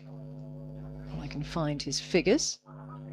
Actually, I need to look that up properly. I need to go onto the live score to find that. Oh, every time I touch my laptop, it makes the buzzy noise. I do apologise if you can hear that at home. There's not much I can do about it at the moment. Apologies for those of you that were listening via the BBC Sport website and app. We just lost you for a few minutes, but we're back, as you can probably work out. Here's Tom Price. He hasn't missed anything. As Gubbins pushes forward, thick outside edge along the ground, fielded at gully. Hampshire 95 for 3 have added just 12 runs in the 26 minutes of play since the break. And we know every time Isabel is on a computer, because you'll hear that background. There you are, let's see. Take your hand away, nothing. It's weird, I know, isn't it? but I was looking up some very important figures Go on then. that Cricinfo is not telling me about the number of fours because the screen's gone wonky. It's all going wrong today. I'll tell you. You want to know how many boundaries, what, in total? No, I in thought that was the Hampshire only innings? boundary that's been hit. That was just my rather minor point I was trying to make. Oh, since lunch? Yeah. Oh, right. You could be right, actually. Well, there was only 12 runs to worry about. Around the wicket this time, Prest to Gubbins, who works that up to mid-on. No, I wondered if it was also the only boundary that's been hit off Unadkat as well. Right. Well, I can. First of all, I can tell you that is the first boundary since lunch. As regards Unadkat, can I find it My this fours way? and sixes columns are blank for everybody. I don't know why they're blank, but there's nothing happening. I could probably work it out next Yeah. over for you. Oh, Actually. well, don't worry. Yeah. Well, he hardly went for any runs, No, did he, in his exactly. first? Gubbins is forward to Price. Well, he only went for 9 runs off his 8 overs in his 2 spells this morning. So I think it might be fair to say that it might be the first boundary. Might be a good shout. Might be a good shout. Well, Hampshire haven't lost a wicket since lunch. They're working hard here, being made to work hard by Unadkat and Price, who with the best combination of bowlers for Sussex before lunch as well. Again, that's a good length ball which Gubbins moves forward. See, I don't even have to look, and I know you're on your computer. Well, at least I'm working and being diligent. And I'm looking at the wrong match at the moment, but I'll do something about that. That doesn't help. Still the 3 slips in for Price. Not a cloud in the sky. It's very difficult to sort of think that well, actually we are working. And even though we're near the sea, Hove, sun, it still has a holiday vibe. As Gubbins is forward. Back to Price, who doesn't feel cleanly. And his follow through.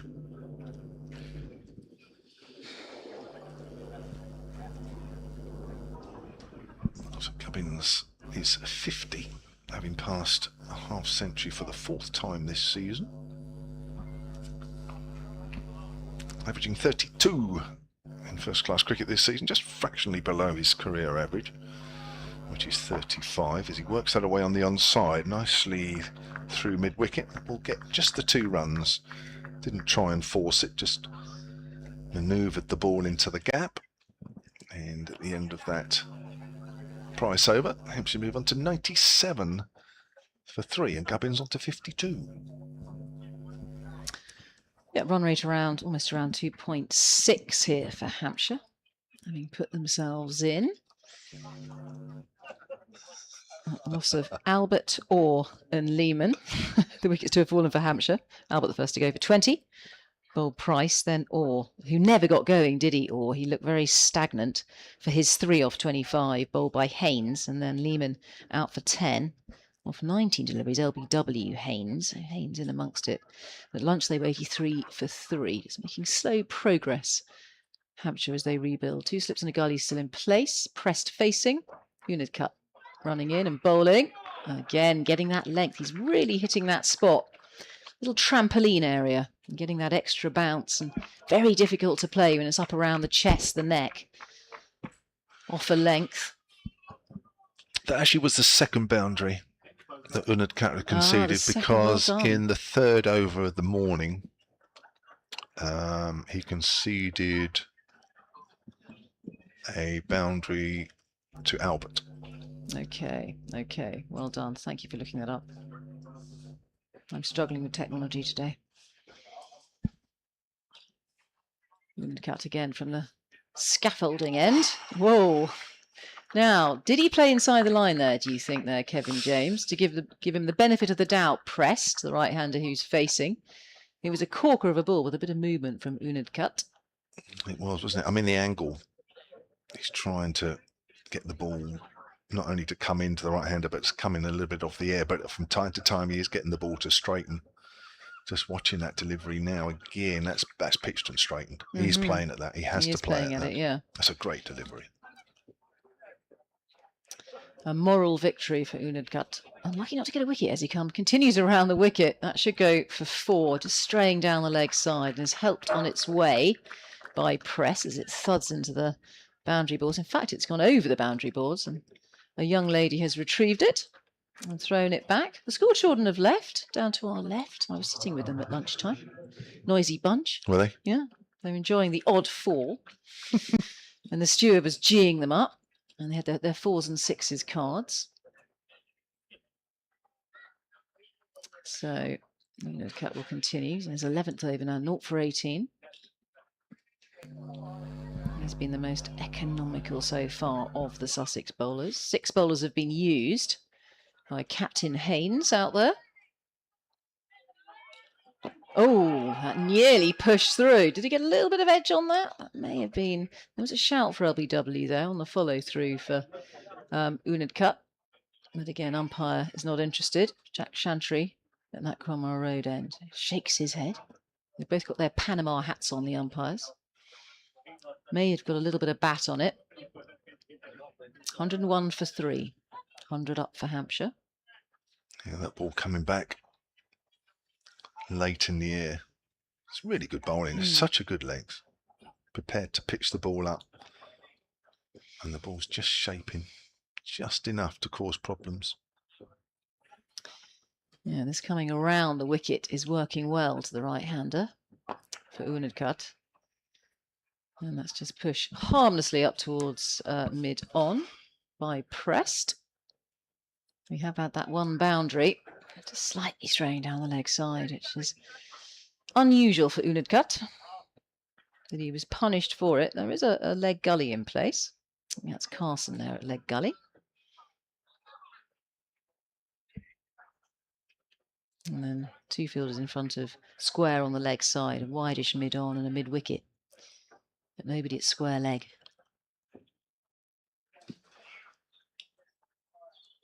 Storming in, Unadkat, that's pitched up and has been driven crisply, as straight as you like, in the V, out towards the scaffolding in the large building there. That's a good-looking shot from Prest. And he goes on to 17, 105 for 3 now for Hampshire. So 2 boundaries off that over. I think we're going to have a change in the commentary box. Adrian Harms will join us.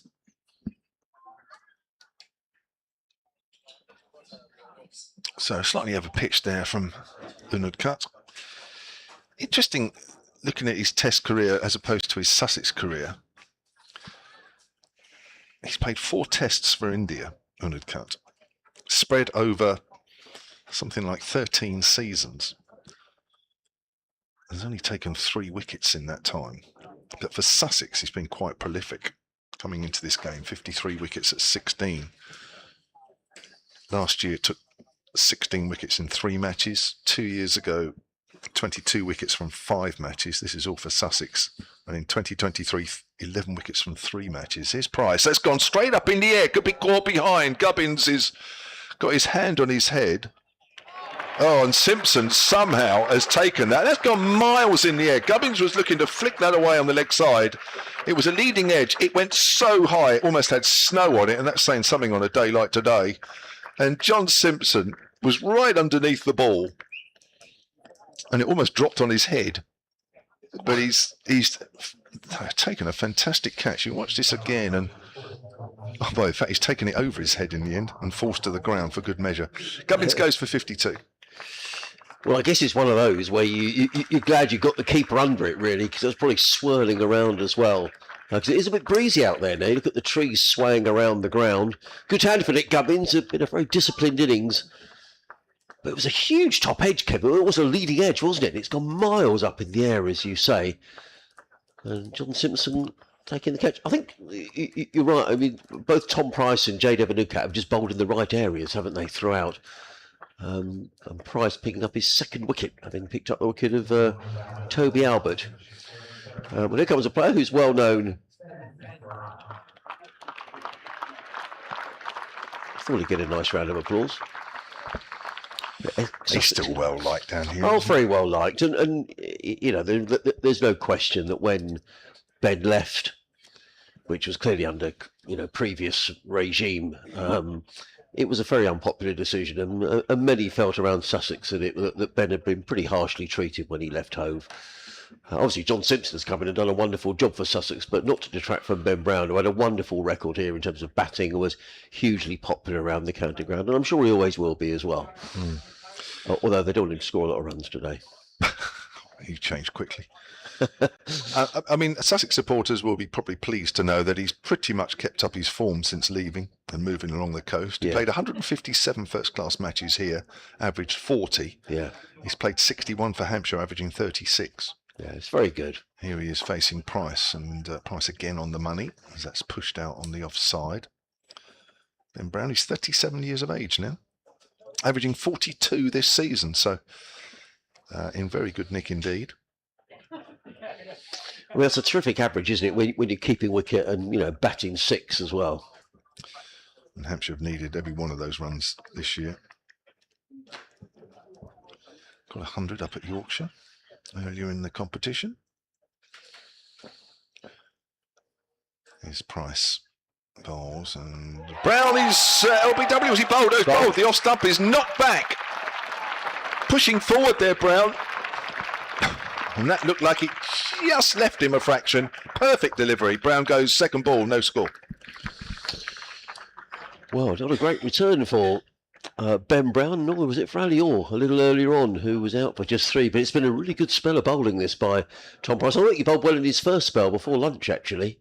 You know, pitched the ball up, got it in good areas. And that's exactly what he's done since lunch. And so a 2nd wicket goes down from lunch. So disappointment for Ben Brown on his return to Hove. But Tom Price right on the money here for Sussex. And it's been the change bowlers. I mean, obviously, Luca opens the bowling, but, you know, Price has, you know, they tried Goodman, didn't they? They tried Hunt. But Tom Price has bowled beautifully here. Yeah, pitching the ball up. I mean, that's a super delivery. That's just pitched and straightened a bit, and it's just enough to get it past the outside edge of Ben Brown. He hasn't done a lot wrong there. That's just a really, really good ball. But it is that length on this pitch. Yep. Bowl a little too short. It is asking to be hit, but get the batters coming forward. And there is still, even though it's cloudless sky, there's still a little bit there. In the pitch. Chris Hammond got in touch to say there was no commentary going out. I think we're back on air now, Chris. So hopefully, if you're sitting up there in the Spenkarma Pavilion, you can hear. Or we had a couple of gremlins in the system, but hopefully they're gone. But thank you nonetheless for letting us know. So new batter for Hampshire is Delano Potgieter. He's playing his last game for Hampshire before he goes back to South Africa. Yes, how do you pronounce his name, Kevin? Potgieter. Potgieter. Well, that's about as close as I can get. Okay, that'll do for me. So he's left-handed. Price bowls, and prods forward. I mean, to be fair, he's a little-known South African player outside of South Africa. For honest, 29 years of old. He's playing his third first-class game for Hampshire. Batted really well in the draw against Surrey at the Oval in Hampshire's last game a couple of weeks ago, where It's always a good draw at the Oval, to be honest. oh yeah, it is. Comes in again, Price bowls and wraps him on the thigh pad with a bit of extra bounce as it goes out on the leg side. Yeah, hit 84 not out in the first innings. Potgieter, useful all-rounder. Is he just here for these block of championship games, or? Yeah, well, we had Cody Youssef, who was more of a bowler than an all-rounder, and his stint finished, and then Potgieter's been brought in for 3 first-class matches, and then Hampshire, I guess, will be looking for an overseas after that, once the championship recommences later in the summer at the end of this round. As Presti's forward, 106 for 5, good over again from Price, and he has the excellent figures of 11 overs, 3 for 23, and he's done no more than just bowl line and length. Old-fashioned bowling. Yeah, hitting the top of off stump. Listen to live cricket on the BBC. Adrian Harms, Kevin James and Isabel Duncan, your commentary team, here on a glorious day at Hove, as Kevin was saying, not a cloud in the sky. And the spectators are basking in the sun. Don't forget, if you're coming down after tea here to Hove, you can get in for nothing, so why not come and enjoy a couple of hours cricket and sit in the sunshine. If you want to come on Sunday, which is Father's Day, you can get in free of charge. You just need to go online to the Sussex Cricket Club website and put in your details, and you can get your online ticket for the game on Sunday. As in comes Jaydev Undudkat running in from the Cromwell Road end, over the wicket bowls, and forward comes Puttiger, plays it into the offside, and there is no run. So 3 slips, point, cover mid-off, mid-on, mid-wicket, and a fine leg. Phil Pennicott's been in touch. He's a Sussex exile living in London, E18. I wonder where E18 is. Somewhere in East London. He says he's going to be down tomorrow with sun hat and cream, which will be, well, it's needed today, it's needed tomorrow as well, for it's going to be roasting. As in comes a Nudcat, bowls, and Pottinger lets that one go outside the off stump, taken by Simpson. There is no run. The email says, actually, I'm sorry, this is slightly out of date. Looking forward to seeing Al Alior and Ben Brown get on. And obviously they haven't had a great time. Ali out for 3, Ben without troubling the scorers today. He said it was a shame to leave them go, but John Simpson has been an excellent replacement for Ben Brown. But he certainly has in terms of runs scored and all-round ability, John Simpson. He really has picked up 200s already this season. As Cat is in, bowls, and Pottinger again lets that one go outside the off stump, taken by Simpson, and there is no run. So 106 for 5. Hampshire had made a good start. 54 without loss when Toby Albert was the first man out. And they'd negotiated quite a tricky opening spell, Kevin. From Sean Hunt and Jaydev Undudkat. Well, yeah, Undudkat for me rather than Sean Hunt. Yeah. Yes, there was one or two that bounced a bit awkwardly, weren't they, from Hunt from the far end. The cat in again, bowls, and Pottinger is forward and just dabs that out into the offside, and there is no run. Elsewhere, wickets are tumbling in the Test match. New Zealand now 28 for 2. A wicket for Jofra Archer, a wicket for Josh Tongue. The lead for New Zealand now is 128. So England fighting their way back. In the Championship, all sorts of happenings at Chelmsford, where Essex are 130 for 7 against Nottinghamshire.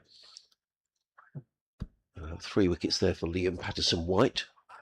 Essex top of the table.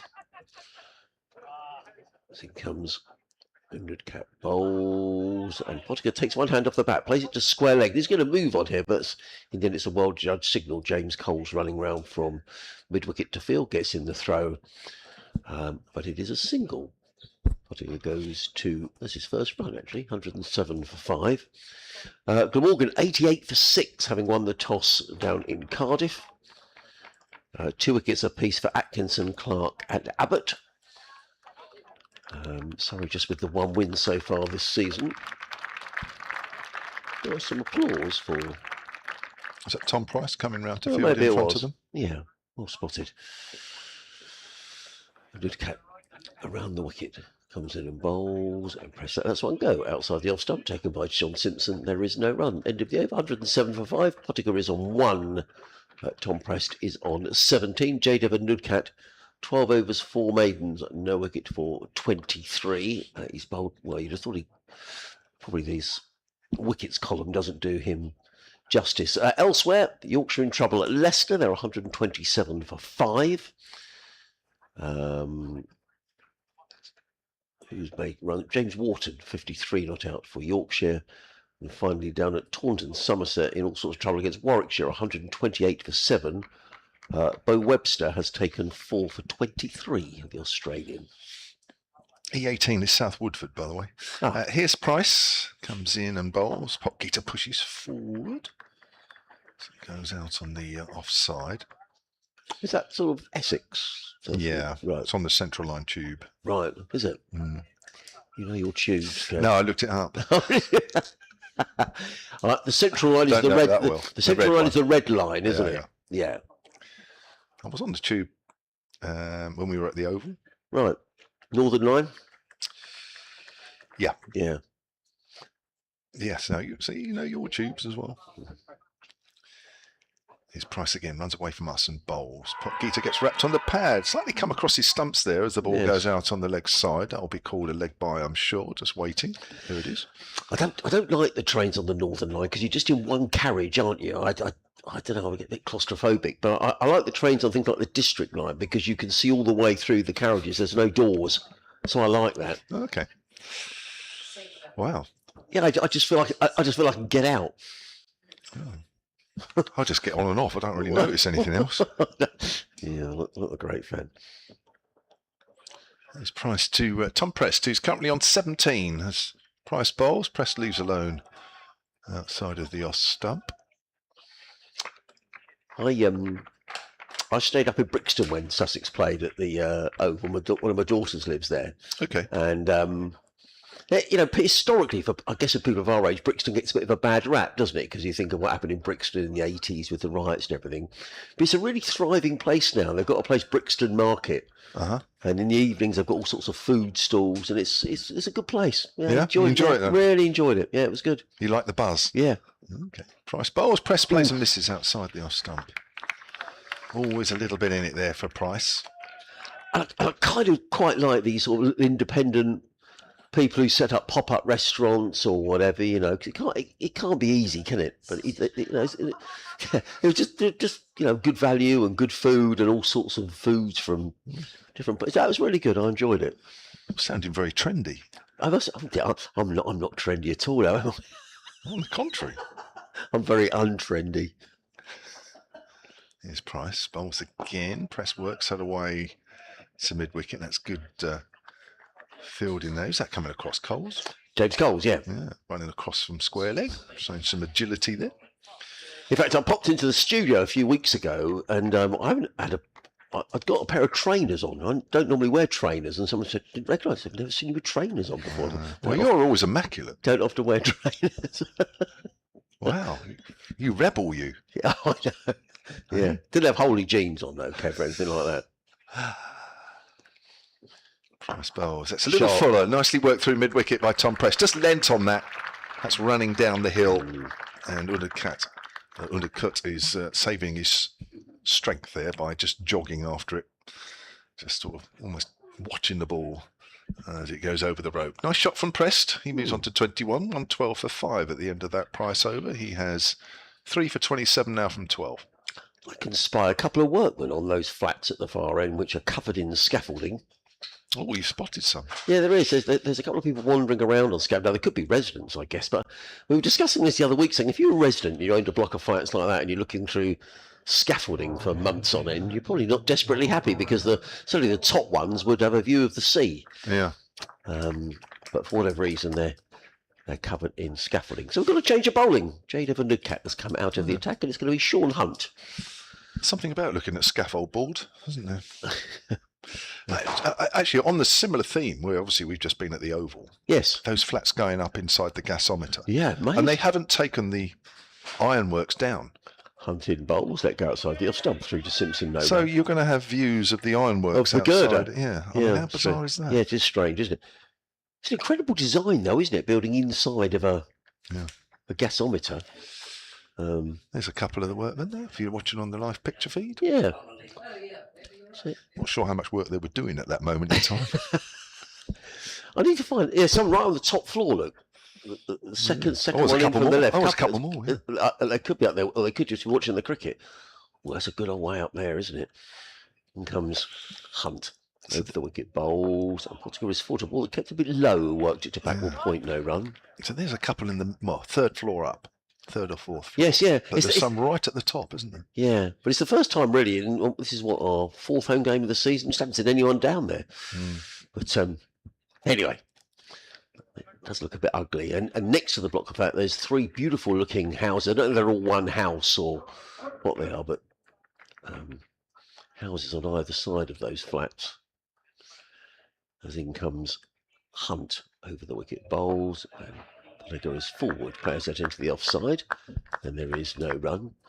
There is seriously not a cloud in the sky today, and not quite as hot outside as I thought it would be. We walked round to get our lunch, and there is quite a nice breeze actually, and the Sussex flag is fluttering away on the clock tower scoreboard, and the trees outside the ground are just sort of swaying gently. So it's not completely still and humid and horrible. It's you still need a hat and plenty of sun cream as Hunt is in again. Bowls, and again Pottinger is forward, plays into the offside, no run. 4 good deliveries from Sean Hunt, just pitching the ball up.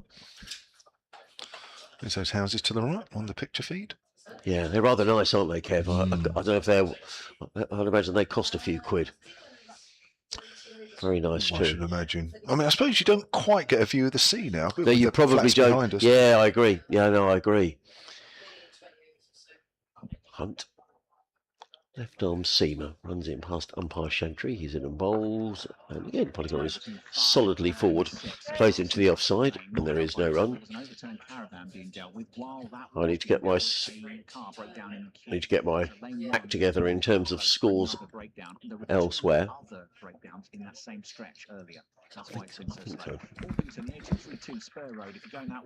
Kev's going to take a breather. Oh, we need to get the cake out shortly as a tea approaches. We have got a lovely carrot cake made by Margaret in the Sussex Cricket Museum. As in comes Hunt and bowls, and Pottinger lets that go, taken by John Simpson in There Is No Run. She makes a cake on every home game, it does Margaret, and they are lovely. End of the over. Made an over from Sean Hunt, who has bowled 6 overs, 3 maidens, no wicket for 19.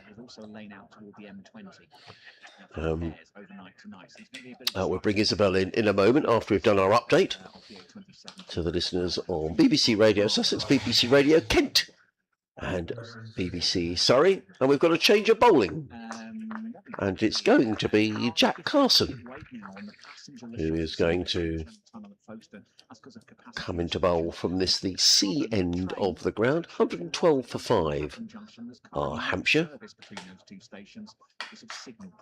There's a slip and a short leg. Cricket update. Latest from the cricket then, Adrian Harms is watching day 1 of Sussex's game against Hampshire at Hove. Where it is the most glorious day, Adam. There's not a cloud in the sky, and Sussex are off to a good start here because Hampshire, having won the toss this morning, are 112 for 5. They picked up a couple of wickets since lunch, both of them taken by Tom Price. So things going well for Sussex. They're also going well for Surrey because Glamorgan in all sorts of trouble at Cardiff, having won the toss and batted. They are 98 for 6. A couple of wickets there for Gus Atkinson. And just to complete the trio, Kent going along very nicely down at Canterbury against Middlesex. They're 118 for 1 in their first innings. And the fourth bit of good news is that the cake has arrived from Margaret in the Sussex Cricket Museum, soon to be devoured. This week, it is carrot cake. We can't wait. Adrian, thank you. You can keep a check on all of today's games via the Sport app and website. So, Jack Carson, who isn't thinking about carrot cake, well, it might be, I don't know, comes in and bowls reverse swept by Prest, only as far as backward point, sort of comes sort of square leg, doesn't it, when they reverse sweep? And there is no run. Slip and a short leg of the close fielders. Carson in his 5th over, because no wicket for 6. This is bowling being very tight today. Carson in and bowls, and Prest works that to mid on. He's got a bit of a move on here because Daniel Hughes is in quickly. I'm never quite sure about fielders to spinners. I'm a bit of a believer, Isabel, that you're either up on the one or you're not. And Daniel Hughes, he's sort of halfway, isn't he? I'm sure there's a reason for it. I'm just a bit old-fashioned, really. Well, yeah, there's usually a reason, isn't there? Perhaps tempting the Well, single, yeah, going totally. for the run, Perhaps or the lofted drive, yeah, the or the miscue. mistimed lofted drive. Yeah. But you're right. Carson in bowls. Oh, and he's caught at slip. The wicket goes down, and Potters is gone, and that's a good catch by Tom Haynes at first slip. And Jack Carson has picked up a wicket. Well, that must have turned 113 for 6. And Jack Carson picks up his first wicket. A smart catch taken by Haynes at slip. And Sussex, since lunch, have picked up 3 wickets. And Hampshire down a spot of trouble, 113 for 6. Got the replay here. Let's see if it has turned a little bit. There's a little poke at it. And straight to first slip, wasn't it? It was. Where it was Pouch. He deserved that wicket, Jack Carson, because you mentioned earlier, Adrian Hansen, how tightly he's bowled for his 4 overs, 0 for 6 into his 5th over now. But just build up a pressure there, putting that bat out to dry. And that's a good catch at first slip. They're dropping like flies, aren't they, after lunch? It's 3 quickish wickets. They were 83 for 3 at lunch. They're now 113 for 6. And Pottinger is another good player to be back into the pavilion. Gubbins, Brown and Pottinger are the 3 who have died this afternoon. 113 for 6 is the score. So, the new man coming in is Felix Organ. So you have to give a bit of credit to Ben Brown, to Tom Haynes for that change of bowling. And Jack Carson picking up the wicket. Yes, it has been because Hampshire were 54 without loss. Having weathered the early storm. I mean, Kevin was right. It was more the threat from Jada Vanudkat, really. But since then, Sussex have bowled very well as a unit with... I think Price has led the attack well, really, and putting the ball in right areas. There's a little bit of help for the seamers if it's put in the right area. Absolutely, and for the medium paces as well, allowing the ball to swing around a bit, but certainly accuracy from Price and Haynes with the ball. But good to see a bit of spin with Carson. Makes you think, will James Coles be introduced soon into the attack? Well, in comes Carson and bowls, and forward comes Felix Organ to face his first ball, played to Daniel Hughes at mid-on. Last round of applause for Jack Carson. End of the over. Hampshire 113 for 6. We just sing a replay of that dismissal. I say Tom Haynes pouching the catch at the first slip. So end of the over. And it's going to be Sean Hunt who's going to carry on from the Cromwell Road end of the ground. Yeah, a bit more left arm from Sean Hunt. He's had a few niggles in the past, hasn't he, Sean Hunt? In and out the side because of it. Well, he's had a lot of bad luck with injuries. And last year he took 9 wickets in the first match of the season against Somerset, but injured himself. Then didn't appear again until the One-Day Cup, and then had a reoccurrence of an injury the last game of the season against Worcester. And I've relayed the story as well. It was. Well, I'll come back to you in a minute. Oh. Here he is, Sean Hunt. Over the wicket he comes. Whoa, he's really got good bounce, bending the back. And that has leapt up. Dangerous height for Press there. He doesn't play and miss. He does leave it alone. But, you'd be pretty worried, wouldn't you, if you were batting and facing Sean Hunt with that sort of bounce.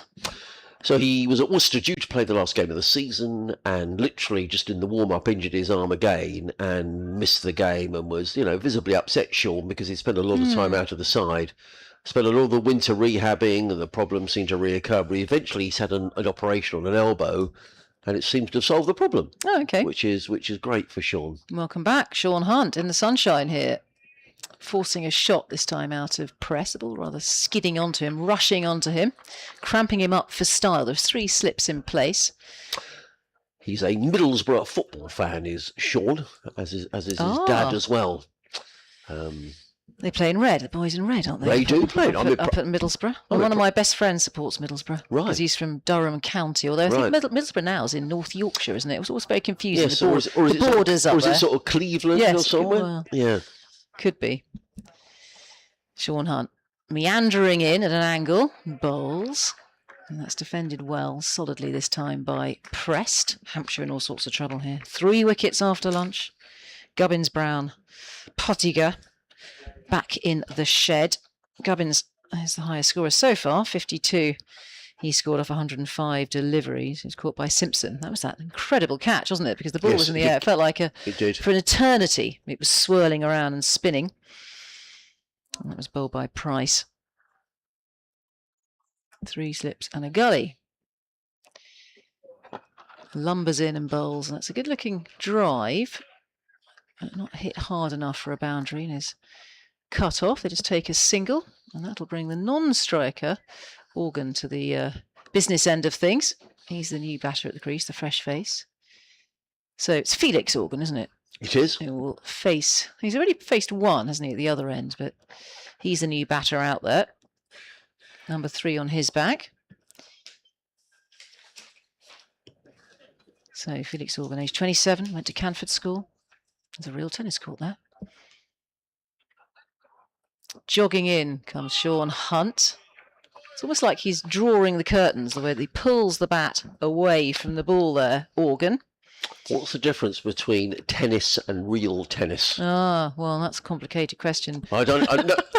I'm not bright enough to understand. Well, no, you have to be bright enough. I think, well, real tennis is the old medieval game played indoors. It was Henry VIII's favourite game. Right, okay. It's got a sagging net, wooden rackets, handmade balls, lots of galleries everywhere, sloping roof around 3/4 of the court that you serve up onto. Strange angles, strange game. In comes Sean Hunt, and that's defended there by Organ. Big stride forward there. Into the over as well. Only 1 off it from Sean Hunt. Welcome back with his left arm. Causing a few problems. There's not many courts in the country. I'm guessing there's about 28 in the British Isles. Right. But Canford School, strangely, has a court. So maybe he dabbled in real tennis, Felix Organ. Talking of tennis, I've just been watching a very good series called Rafa. Oh, yeah. On Netflix, and it's all about Rafa Nadal's career and how he played for the majority of his career in pain. Oh, gosh, really? Yep, he had a really bad foot injury for pretty much all his career. Blimey. In comes Jack Carson, over the wicket and bowls, and played into the onside by Prest, who's 23 not out, and there is no run. And then there's a series of other injuries, and how he was sort of driven on by his uncle, who was his coach. But it was a really good series. On 22 Grand Slams. That's crazy, isn't it? Yeah. Worth the pain. In comes Carson, bowls and drilled down the ground by Prest. He's not got all of that, but he's going to get a boundary. No, he isn't. Good bit of fielding by James Coles down to our right-hand side. A good tumbling save. It prevents a single, but a good chase by Coles. And between he and Daniel Hughes, they prevent... Yes, they did take 3. Prest goes to 26. The sun is shining right on the scoreboard, so it's a bit difficult to tell from this angle.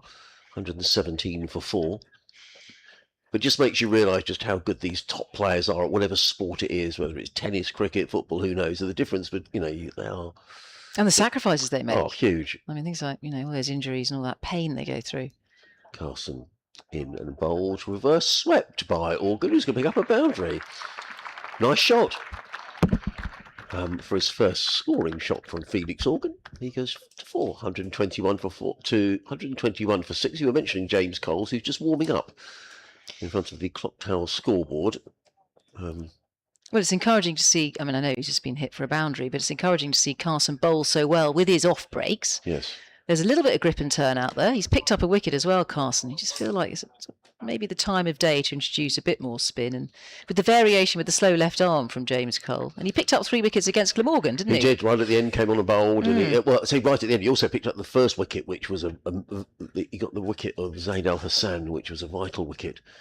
Casting bowls, reverse swept again, but this time there's a fielder. Sean Hunt, who's all the way down there at fine leg, picks up a single deep backward square leg, sends in the throw. I wonder whether Kevin ever tried a reverse sweep. It's not something they did back in the day, is it? It's all very new. And actually, these days, you look at it and you think, well, that's a risky shot, but they practice it so much, it probably isn't a risky shot. It's a 360-degree shot. Yeah.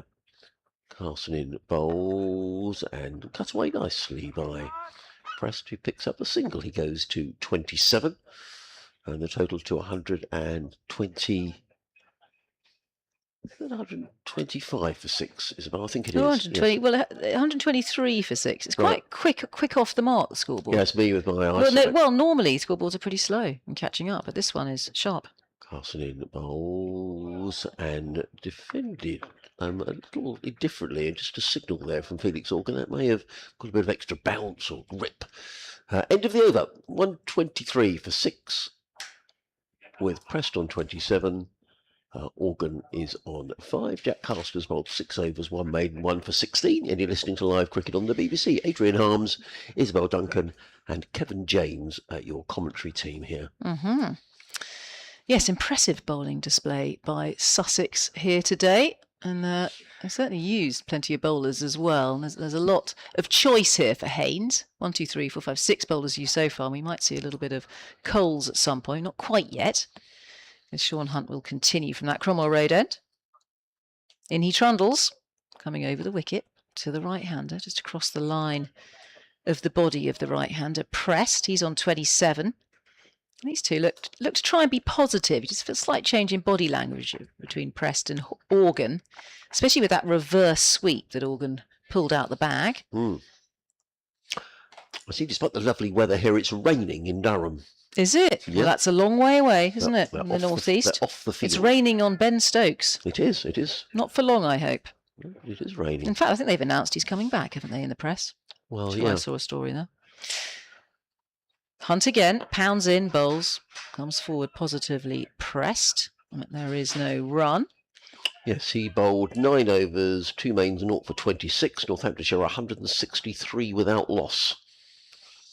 That's Durham. They're having a breather at Durham in the rain. Oh, thank goodness I live down south.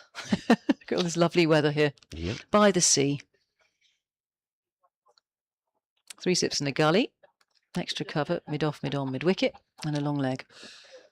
Oh, it's in the air. It's tantalisingly close to Gully, who dives to his left, but it has raced along the floor down towards the boundary at third man. It wasn't a chance, but it was in the air. It rather squared Tom Prest up, didn't it? That delivery. It flew past, I think that's Jack Carson in the gully, just to his left. Wasn't a chance, but raced away over this immaculate outfield here at Hove for 4 runs. Yeah, it's a good angle, isn't it, from Sean Hunt? Just coming over the wicket to the right-hander, just getting that angle across the batter. And Prest just finding the edge there. Again, comes in using a bit of height as well. Sean Hunt has turned into the leg side for no run. Just pounding back to his mark. It's not boiling hot out there. I mean, having sat out there at lunchtime, because there's a breeze, like you said. Yes, it is. Yeah, it's nice. Yeah, you can see the trees swaying away. Yeah, a relief for the players. When we don't have a wind and it's hot, it's a complete nightmare. But there's a lovely little breeze coming across the ground from left to right, which is from west to east, which is easy to say when you're by the sea. You know, we know where north is. That's all. Exactly, straight ahead. Sprinting in, whoa, there was an inside edge there. So looking to take the bat away, extracts the bat and catches an edge. Gets away with it, Prest, as the ball just scoots away down to fine leg and he runs through for a single. Using up one of his 9 lives anyway. 128 for 6 now, and Organ will be facing. Let's see.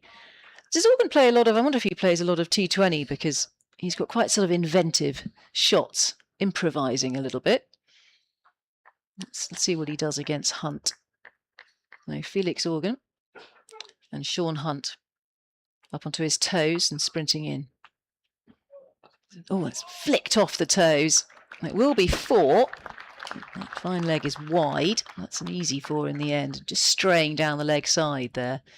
Sean Hunt. So Organ goes on to 9. It's 132 for 6, and we've had 46 overs. So expect this Duke's ball is a bit older now. It's a bit softer, not moving around so much that you might think that James Coles might be put on at any moment to join Carson with a bit of spin. We'll see. Sean Hunt is just leaving the field. No. I know not why, but he's going to trot up the steps. It looks like Charlie Tier, a young wicket-keeper batsman who's coming on. Charlie, who plays his international cricket for Scotland, courtesy of his mum. I don't know whether he'll be watching the football tonight, because Scotland play tonight against Morocco. It's going to be Jack Carson, though, who is actually a Glasgow Rangers fan, who comes in from the C end of the ground and bowls and clipped onto the onside. They need to get quick here as the throw comes in. Well, in the end, it was a comfortable-ish single. It was played onto the onside. It went to Goodman, who's fielding at backward square leg, because they decided to go through for a single. Prest goes to 33, and the total to 133 for 6. Throw came in to the non-strikers end. It missed the stumps. You can see the wind because it's rustling Jack Carson's shirt as Carson is in again, and Bowles gives that plenty of air and driven firmly to J. Devon Nukat at mid-off, and it's one more to the total, 134 for 6. Somebody's thieving our cake. Are they? The carrot, Margaret's carrot coming. cake. Yeah, We shouldn't talk about it so much on air. it is magnificent. Well, we'll have to work. We'll start it. Only selected members of the press are allowed some. Paul Edwards is one. In comes Carson Bowles, and played into the onside. Fielded by Jack Leaning. And there is no run. Carson waits, slipping a short leg go down, and reverse swept again by Prest, who's going to get runs down to third man. And it's 2 more to the total, which goes to 136 for 6. Kent are having a good season. They're in the runs again today, 128 for 1 at home to Middlesex. They've had a couple of good wins on the road. Kent could win at Blackpool last week against Lancashire. Yeah. Doing well under the command of Adam Hollyoake. Ben Compton, 42 not out. In comes Carson Bowles. Using his feet, getting down the track is Tom Prest, who then threw the ball at the stumps. Did he knock the middle stump out then? Yes, he did. Well, it's certainly a direct hit. It was. And just in case Prest had decided to venture out of his ground, the ball hit the stumps. That was the ooh from the crowd. I wonder if he's made up his mind, Tom Prest, here, that he's not going to get tied down by Jack Carson. Yeah, both of them look pretty proactive to me. I think they've had a little conversation between the two of them. Let's be positive here. Carson in and Bowles, and Prest just plays that down the ground, fielded by Hughes at mid-on, but Hughes is deep enough to allow the single. The end of Jack Carson's over, who has bowled 7 overs, 1 maiden, 1 for 21. It is the end of the over, 137 for 6. Just very quickly looking at those other scores in the second division. Gloucester 129 for 3 at Worcestershire. So reigning at Durham. And Lancashire bowled out today for just 161 by Derbyshire, who are 6 without loss in their first innings. And in the Test match, New Zealand 48 for 2, leading England by 148. Oh, I don't want to hear that. It's all rather depressing. I was there on day 1 of that Test match. Yeah. And day 1 wasn't too bad. I like New Zealand. But the as a afternoon side, wasn't though. great. Yeah, I like them as well. They're all gentlemen, aren't they, in the way they behave too. So that's well bowled by Sean Hunt. Bit of extra pace, and just removes the bat at the last minute there. Prest. I did interview Matt Henry on one occasion. New Zealand did play down here a warm-up game before a Test series several years ago. What a nice fella he is. Matt Henry, who's playing in this Test match. I think he picked up some wickets, didn't he? In the England first innings. He did. He's a great bowler. No, Henry. did he pick up some wickets? 5 for 80 he took. He's the real danger. Yeah. 3 slips in a gully here at Hove at the sea end. In comes Sean Hunt. And this is just pushed into the offside for a quick single. So Yeah. Press goes on to 37, 138 for 6. Organ now facing Felix Organ. Good running between the wickets between these two, actually. Mm. They just tried to take the initiative away from the Sussex bowlers. Picking up the ones. Yeah, Felix Organ played for the England under-19s. He's a really punchy sort of player. Organ on 10 off 8. Going at a canter. Striding in comes Sean Hunt. He's got a big long follow through as well. And there is no run here. Yeah, it's a shame that the school children have gone. They were really chirpy getting into the game. They were. And cheered on by the stewards. The stewards are doing a good job, kind of dancing in front of them and throwing up the 4s and 6s. Not that we've seen any 6s, but the 4 cards. It's got to be better than being at school, isn't it? Well, yes, A day at exactly. cricket. In the sunshine. Yeah. Summer term. Probably finished their exams by now. Jogging in comes Sean Hunt. Like an inside edge. Backward of square. Not in control of that shot. They do go through for 1. So all gone on to 11. 139 for 6 now. And Hampshire got to work hard here and rebuild and put up some sort of a respectable, competitive score if they possibly can. They've got a bit of depth to their batting. 6 down, though. Some of the big names are out, of course, as well. Brown, Fotiga and Gubbins and Lehman too. Left arm over, left well alone, Pressed. Was it a sellout at the Oval on the first day? Yeah, it was. Good, and actually, it was really hard getting into the ground. It was a massive queue to go through the Jack Hobbs gate. So I just sort of sat and had a coffee. Right. Waited for the queue to die down. Interesting that the first 2 tests were both in London, wasn't it? No, you're right. They were. But you have to say the Oval is always full, isn't it? Well, it's a bit chalk and cheese. Well, certainly the pitch is chalk and cheese. When you look at Lords and you look at the Oval this time round. As Hunt again is in and bowls, and that's left alone outside the off stump by Pressed. I did 2 days of the Lords test, and awful lot of grumblings and mumblings. Of course, there were about the pitch and what's going to happen next up there. I don't know. Are they going to dig it up? The problem with digging up pitches is it takes about 3 years for them to settle. And there's so much use at these grounds. Drop-in pitches, they've talked about that forever as well, haven't they? I was reading that haven't they just started to build a new cricket ground in Ireland?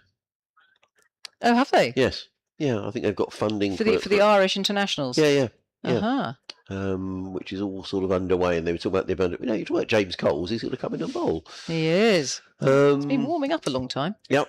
So, I saw a picture in a cricket magazine or somewhere of the sort of the first sort of the sods being dug out of the ground. Right. It's going to be I think a multi-use ground and various things. So this is entirely a new ground. You start from scratch. The way James Coles marks out his runs, he walks literally with a foot in front of each other, doesn't he? It looks like he's on a tightrope, doesn't it? Yes, he does. That's a great description, yeah. Keeping his legs together like that. I've never seen that before. I don't think he's going to run in like that. No. I'll do this over, and then I shall hand over to Kevin. Kevin? He's in the wings. Kevin's going to sit where I'm going. We're going to play musical chairs, aren't we, Kevin? Yeah. We're exactly halfway through the day, actually. Probably because Kevin's superstitious. He wants to sit on this seat. Right. So there's going to be James Coles, who's going to get his first bowl of the day, 139 for 6. Hampshire, as in comes Coles. Around the wicket, bowls to Organ, who plays out into the offside, and there is no runner slip and a leg slip by the close fielders. 3 men saving one on the offside, then a mid-on, mid-wicket, and a fine leg way down in the distance. Dom Goodman doing some warming up down there. We've got a couple of overs so far today as Coles is in, bowls, and driven sweetly by Organ through the offside, picks up a single. He goes to 12, total to 140 for 6. There was a cameraman here these days at Hove, and I hope he's got a hat on, and he's right up in the full force of the sun above us here today. There's Coles again, sun shining brightly. Coles around the wicket, bowls and defended by Pressed out into the offside, fielded by Jack Leading. And there is no run. Lots of oohs and ahs out there from the fielders. Just wondering if he is getting a bit of grip and turn. Coles. Around the wicket. Bowls. That's a full toss. Hit on the pad. An attempted sweep from Tom Press, but he was struck on the pad on the full. It was a stifled appeal. James Coles picked up 3 wickets in the win last week here against Glamorgan. 3 in the second innings, 3 for 34. Coles in again, bowls, and this time it is swept, and that could go all the way for 4 runs, although Goodman is around very quickly down at fine leg, and that's a good bit of fielding actually. He's a big man and he got to that very quickly, got the throw in. But it is 1 more to Press, who goes to 38, 141 for 6. James Coles back to his mark. And is it again? Bowls driven down the ground. It's going to be cut off by Daniel Hughes just down in front of us. But a single to Felix Organ. He goes to 13. End of James Cole's first over. 142 for 6. Just the 3 runs coming off of the over. Organ on 13. Pressed on 38. Who's on the rotor now? What's the time? 3 o'clock. 3 till 3:30. Kevin and Isabel. So I need to go. I can go make myself a cup of tea. Off you go and have a bit of cake. Oh yes, I will get that cake out. Yeah. All sorts of rumours swirling around the ground when I was walking around before play. Everybody's saying, "Oh, have you heard anything about James Coles? What's he doing? Is he going to Hampshire?" I said, "I absolutely know not." Yeah. 1 or 2 people came up to me, Sussex supporters, saying, "Would you know anything?" And I generally don't. Lots of people enjoying the hospitality here and the lovely conditions. I think it needs the breeze that we've been talking about. I've got a couple of other stats for you. Unudkut's spell this afternoon, 4 overs, none for 14. Tom Price, 6 overs, 1 maiden, 2 for 11. His spell. And Hampshire, when they lost their 6th wicket, Delano Potgieter, as Don Goodman switches ends, and that's way outside off stump, way out. That's got to be a wide. And chasing after it was Tom Prest, was Felix Organ. He almost fell over trying to cut that one and trying to reach it. My word, you need a fishing rod to get to that. But somehow the umpire hasn't called it wide. I need to look at that again to maybe understand why it hasn't been called. Borderline. And I think it swung away actually after it's pitched, so it looked worse than it was. Goodman then down the hill, bowls, and cut away straight to gully. And that is the end of Felix Organ for 13, caught by Jack Carson in the gully. And this time Organ did reach a wide one, but he's hit it straight to Carson, and Hampshire have lost their 7th wicket with a score at 142. Yeah, so Goodman in with a wicket with his comeback. He only bowled 2 overs at the beginning of this match. And straight in amongst it, 1 for 17 now off his 2.2. Really reaching for it there, Organ. And in the end, a relatively straightforward catch for Carson in the basket there. And now, what are they? 142 for 7. And really struggling here, Hampshire. It's just regularly there's a fall of wickets, and there's not really any real meaningful partnerships forming. Apart from that opening partnership worth 54, beginning of the innings. I mean, if I'm honest, the only good bit of cricket there was the catch. It was a poor ball. It was an equally poor shot, but a good catch. Yeah, he was really reaching for a wide one, wasn't he? And then catching practice for Carson in the end. So it's Andrew Neil. It's the Andrew Neil show. Not with Diane Abbott this time. I'm sure she used to be on his show, Diane Abbott, on the Andrew Neil show.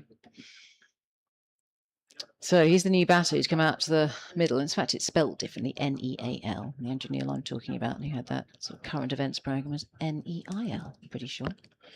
If anyone remembers him. I think we do. I think you do. Michael Portillo, he was the other guest.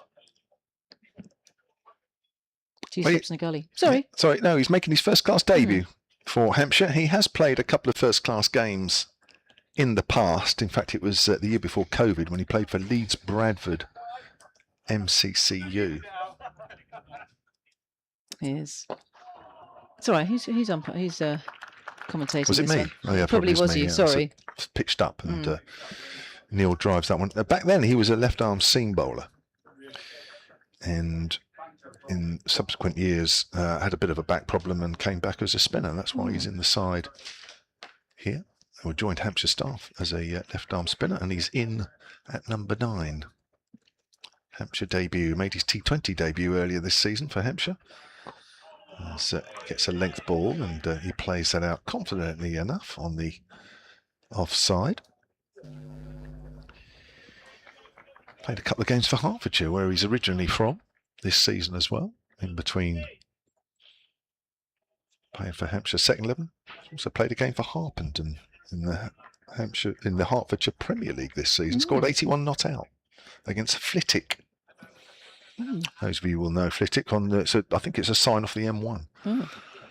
That's bounced a bit and keeps his hands down. Does Neil? Doesn't follow that one. So there's been 4 wickets now since lunch. 2 to Tom Price, Jack Carson picking up 1, and Dom Goodman picking up 1.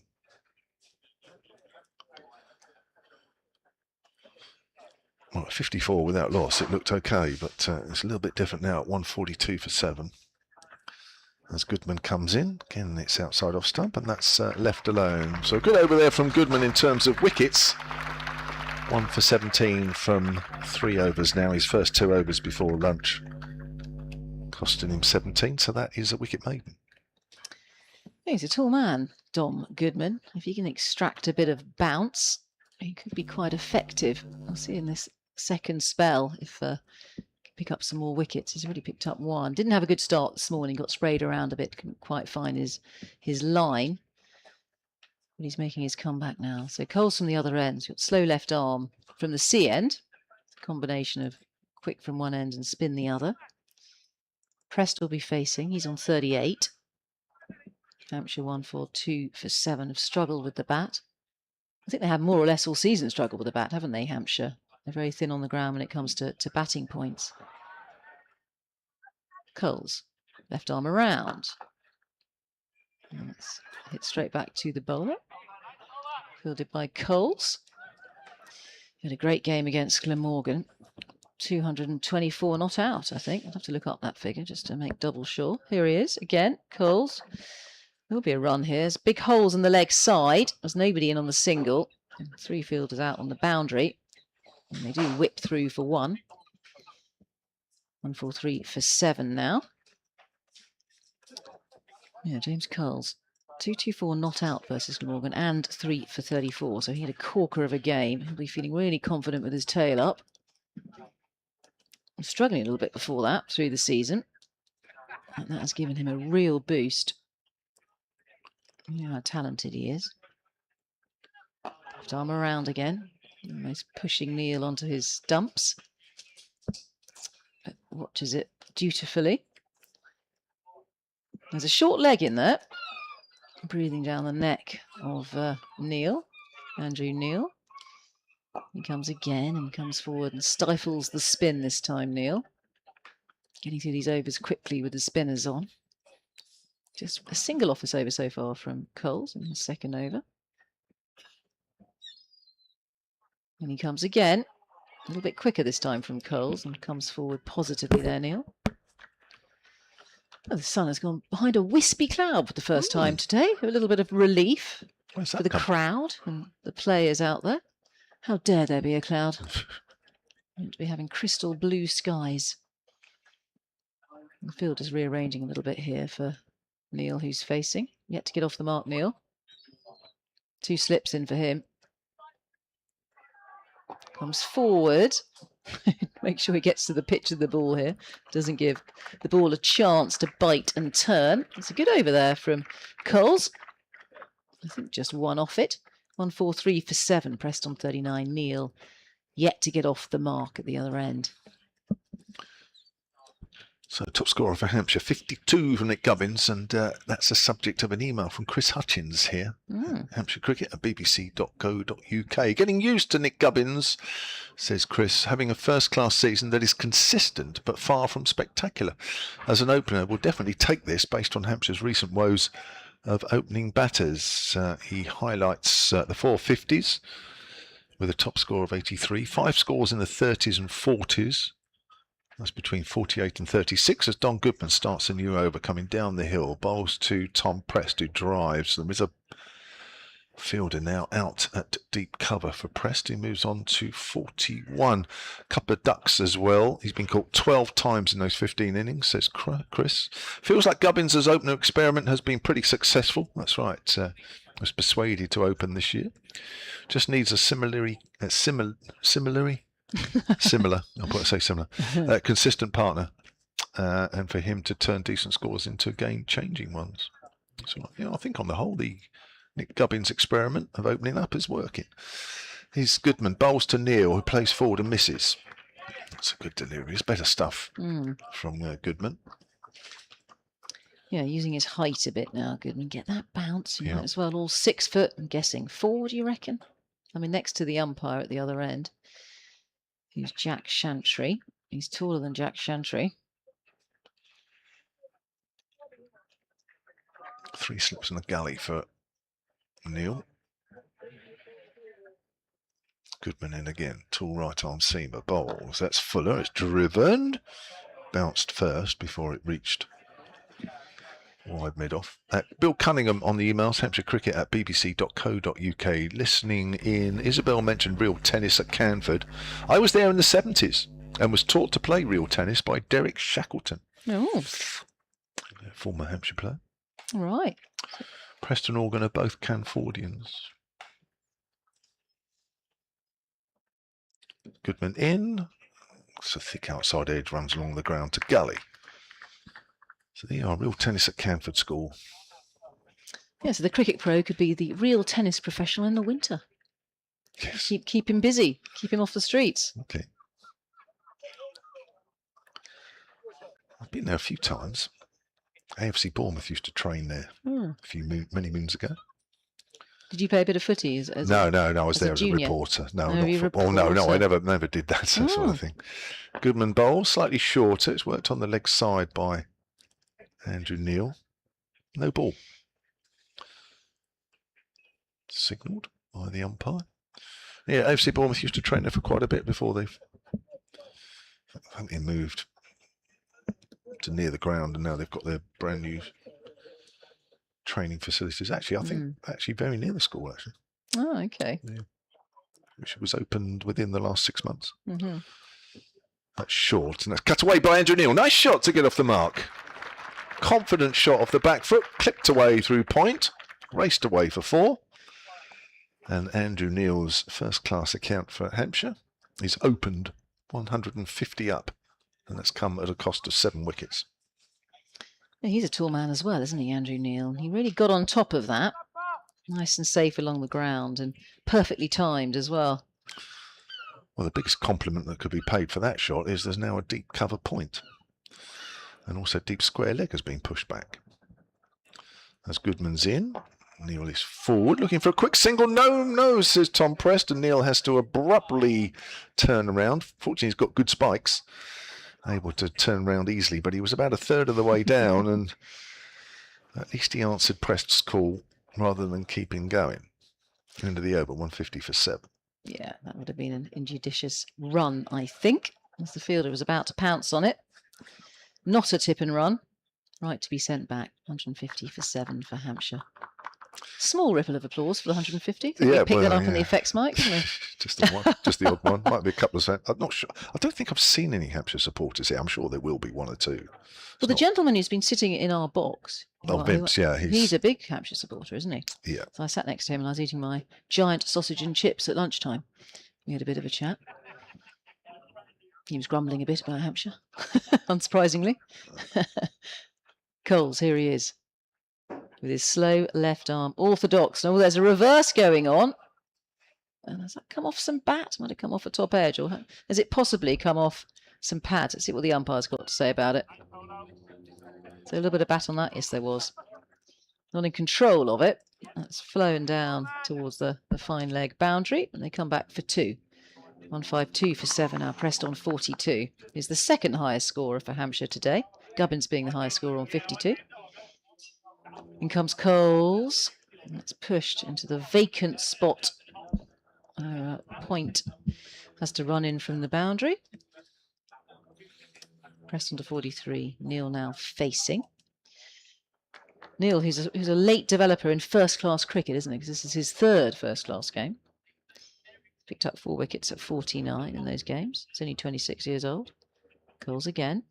Hops, skipping a jump. He's in and bowls. And that's played very carefully there by Neil. Keeps it down. Long stride forward. Long limbs. Short leg still in place. 1 slip.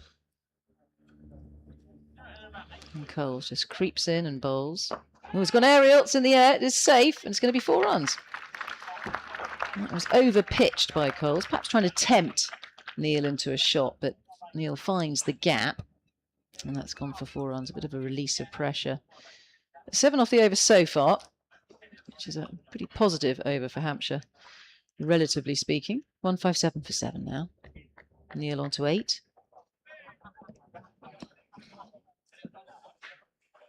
Coles again, up into his toes and bowls, and no run here. Ball's just along the carpet out towards backward point. Sun is out again. Just went behind a cloud just for a few seconds. We're back in blazing sunshine. Plenty of gulls everywhere after people's chips. And Mr. Whippies. Seen a few of those. Whoa, there's a big swat at that. And there's a half-hearted appeal at the umpire, but a big swat from Neil. Just looking a little bit impatient. Trying to swat him away out towards the cover point region. But only manages to make contact with fresh air. So 157 for 7. And we've had how many overs now? 53. I think tea is taken when there's 32 overs remaining in the day. That's right, isn't it? Yeah, so not too far away from tea. But again, some rebuilding being done with a regular fall of wickets after lunch. Gubbins, Brown, Pottinger and Organ. After lunch. 83 for 3 at lunch. They're now 157 for 7. So it hasn't been a great session for Hampshire, really. Oh, those first 3 wickets that fell, Gubbins, Brown and Potgieter, all within 8 runs of each other. Here's Goodman again, down the hill. Bowling to Prest. Prest cuts that away nicely. Nobody down at third man. And that will run down the hill for 4 runs. Prest moves on to 47. 161 for 7. I think it's important that Messrs Neil, Abbott and Eddie Jack do bat for Tom Prest. Prest will keep the scoreboard ticking along. That's what he does. You don't really want him left not out at the end. So there's a job to do for these tail end batters. Andrew Neil might be a little bit nervous. I think that shot in the last over might have been part of that, but he needs to stick around. Here's Goodman into Prest. Prest flicks that away on the leg side and moves on to 48. Hampshire's on to 162 for 7. I'm not sure if that's a good or bad score at the moment, if I'm honest. I don't know what your thoughts are. 162 for 7. Well, there's the old adage, wait till the other side bats. Yeah. And the pitch doesn't look too tricky. It did in the first few overs. There's a lot of bounce. 200 from what we've seen. That's cut away by Neil. It's gone through backward a point. There is a fielder out in the deep. 1 or 2 goals have got to get out of the way first. One does. Not a great throw in the deep by James Coles. Yeah, if Hampshire can get to 200, I think that's okay. I do think that pitching the ball up on here consistently, if you get 2 or 3 bowlers that do that, backed up by some good spin, as Neil works that away on the onside no run, then it could end up being a 1 innings game. But I think if you do have moments where you don't quite get it in the right areas, batters can get on top. There was plenty of moisture around to start with, wasn't there? There was, Leaving the day, so it probably a played lot bit more than we differently, thought. Yeah. a bit more trampoliny. But things, Yeah. of course, are drying out rapidly now. Don't have any rain forecast. Yeah, which, if a heavy roller gets on it, then it's good really flat. And he's wrapped on the pad. Was there an inside edge? The appeal might suggest that the fielders and bowler weren't 100% sure. They went up anyway. Good bowling. See, Goodman now is starting to find a better line and length, better rhythm. Yeah, he's more settled, isn't he? He was very skittish this morning. When he bowled 2 overs, went for too many runs, he was taken off. Had a blow, a long blow. Goodman again. Comes in and bowls, and that's uppercut over gully. And that will bounce away for 4 just to the right of us. It was short. I think Neil's done that deliberately. Again, it just shows that if you don't get the ball in the right areas and you bowl it a little too short, it does allow the batters to free their arms and get runs. Just got to keep it. You've just got to be boring on this wicket. Just keep it pitched up. 168 for 7, and Neil moves on to 14. Yeah, and Haynes to juggle his bowlers in the best way possible. You know, choose the right ends and the right moments to reintroduce bowlers. I mean, Haynes himself has bowled well, 2 for 17 off 6. The skipper. And who else has been miserly? I mean, Undenkat is certainly unlucky not to have picked up a wicket with his economy rate. He's bowled brilliantly. There's been a lot of playing and missing off him. 0 for 23 off 12 for Jaydev Undenkat. But Coles will continue. He's taking off his sun hat, his wide-brimmed sun hat, and his long-sleeve top. It's all coming. I can't believe he's wearing a long-sleeve top. It's all coming off. It's probably due to the breeze, isn't it? Yeah, that flag is fluttering. The martlets are fluttering. So James Coles, 30 on his shirt, just hopping away from us as he comes in and bowls his slow left arm. And that has gone aerial. It's safe into no man's land. He should only get a single for it. Just tempting. And this is what Coles wants. He wants it in the air on the leg side. Tempting the batters here to hit into the leg side. There's nobody in on the single. Not for Prest anyway. He's on 49 now. Neil will now face, and the field changes for Neil, being the fresher of the batters, 14 off 22. The field comes in, the short legs in place, the slip. And comes Coles. Oh, he drags it down there. That's a bit quicker. Clever bowling from Coles. And rather surprised Neil, but he keeps it out, the tall man. In fact, there's nobody on the boundary, I don't think, as far as I can see, for Neil. Here comes Coles again. This time more left arm orthodox. Showing him a bit of respect at the moment is Neil, Andrew Neil. 14 off 24 in the 55th over. 169 for 7, Hampshire. Here comes Coles once again. Almost gets down on one knee to play the forward defensive there. Make sure he gets to the pitch of the ball, Neil, as if he's being knighted. He must be close to that, isn't he? Oh, I'm working so hard on that, on my damehood. Yeah. Left arm around. In he swirls. And there will be a quick single here. Just nudged into the leg side. And Neil gets one more. He goes on to 15. It's not quite the end of the over, is it? No, there's one ball left. And Prest on 49. I'll be hoping to get to his half century. The field readjusts. Short leg's been taken out. Still one slip in place. There's a backward square leg on the boundary. And fine leg is dropping. Oh, well, only on the single. Coles. In he comes and bowls. It's quicker again. Oh, he's bowled him with the quicker ball. Wow, look at that. Great variations. And again, surprise Prest. He's out on 49 off 75 deliveries. And that was that. He's bowled that once before in that over. But this time it was a little bit quicker. And it was the surprise element, really, that got Prest. He was backing away from it, and he's been bowled by James Coles, who picks up his first wicket now, 1 for 13 off 4 overs. So 49 runs off 76 balls. He was there for 103 minutes. And 6 fours in amongst that for Tom Prest. Denied his half century. Well, you're right. He did try that with Neil earlier on in the over, but I think there he knows Prest wants to keep the scoreboard ticking. So it's a quick arm ball. And Prest is just giving himself room, trying to play it the way square on the offside. He's not in a great position. It's just really good, clever piece of bowling. Executed the plan perfectly. Prest looking to give himself some room and just work it away behind square on the offside so he could get the bowling. And Coles knew what he was going to try and do. It's just second guessing what the batter's thinking and then just executing the plan. Well, it's a good box of tricks, I think, that Coles has got. And that arm ball's effective. It really is. And it's a little quicker as well, Yeah, it is. which doesn't really give the batter a time to readjust. Once you're out of position, you're out of position. Well, Unadkat is coming back. That was the end of the over with that wicket. And the new batter is Abbott. He won't be facing, though.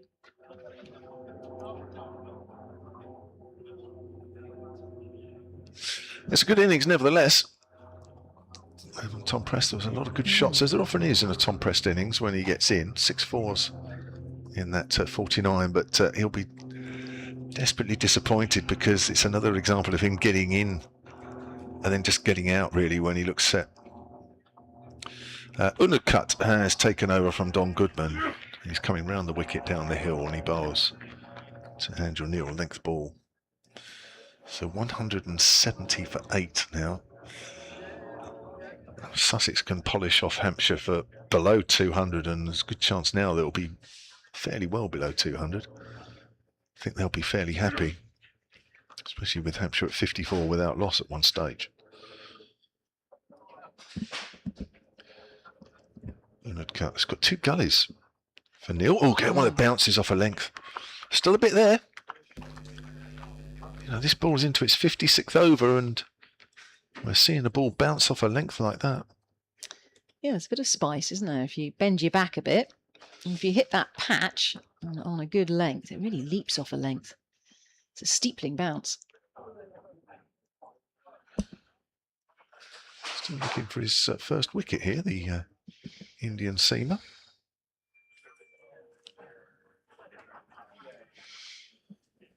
Two slips, 2 gullies for the left arm seamer. Is coming round the wicket to Andrew Neil.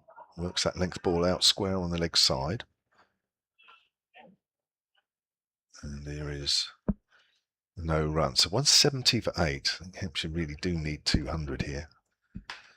And hope that when they come to bowl, the pitch is still offering for the bowlers before maybe the heat and the heavy rollers start to take their toll. There is a little bit of turn, not much, but a little. Hampshire going into this game with 2 spinners. As Unadkat comes in again and bowls, playing a missing outside the off stump, trying to drive that away through the covers. Good kick off a length again. Bit noisy, the old goal here. Well, they're having a right punch up. Were they? You were busy doing ball by ball. I was watching the Gulls having a punch up here down to the right. They're down at third man. Well, there's 3 of them now. Oof. Vicious, aren't they? Just watching that delivery again, angled into Neil, and it pitches and straightens, inviting Neil to drive. Really good piece of bowling that, as he comes in again and bowls. Neil gets one, squeezes that down to fine leg, fielded right on the rope. That's one that comes into the batter even more after bowling one that pitches and straightens. Unadkat then gets one to really hoop into the... That really has hooped. Cool, blimey, that has. Almost Yorker length as well, isn't it? Yeah, I think he's done well to get a bat on that, Neil.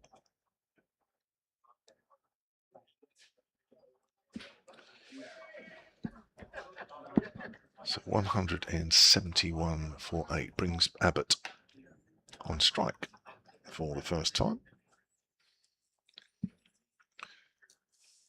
He's got 2 slips and 2 gullies as well.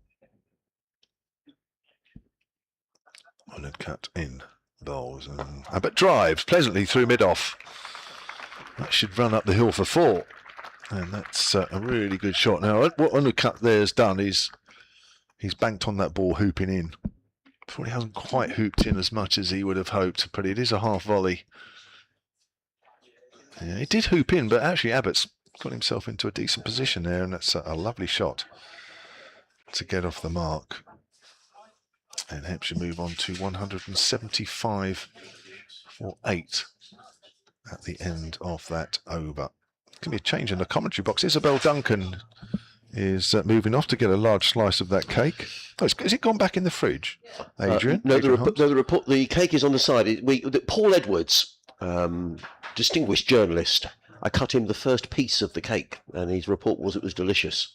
Was it a ceremonial cutting? It was a ceremonial cutting. I put it on a plate for him, a nice china plate. And a message to Margaret in the Cricket Museum. It is gorgeous, Margaret, so thank you. James Coles to continue, 1 for 13 from 4 overs for the left-arm spinner. For me, he's not actually getting as much turn as Carson did. But what he is doing is very cleverly changing his pace. And he's got a very good loop to his bowling as well. That's played back to the bowler by Neil. I think that's one of the reasons, Kevin, that he's probably a very fine batsman as well, that he's picking up these nice contracts in franchise cricket. Oof, what was it, 300 and something? 90. 90. Oof, that's played out on the offside. Not bad for about 3.5 weeks' work. It's all right, isn't it? Yeah. When you're 22. It's not bad. It's not far behind you, that. What's that? Lifetime earnings? On 75 for Don't joke. Those goals bowls. That's flighted a bit more. Andrew Neil drives out to the man at deep cover in front of the members' pavilion. So that's the good news, is the cake. The other bit of good news, if you are a Brighton Hove Albion fan, is that Tony Bloom, who is the chairman, his horse has won the big race at Ascot today. I'm reliably informed by my friend Julian, sitting up in the Spencama, who I think had a couple of quid on it. Ooh. Does that also mean more money for players at Brighton then? Possibly, yeah. Do you know the football fixtures are out today? They're crazy. Is it really? Yeah, for football fixtures announced, yeah. Are they actually out? Yeah. That's a quick arm ball there, and it's flicked away Yes. down to short fine leg, no run. Yeah, Brighton Hove Albion start with Aston Villa at home on Sunday, the something of August.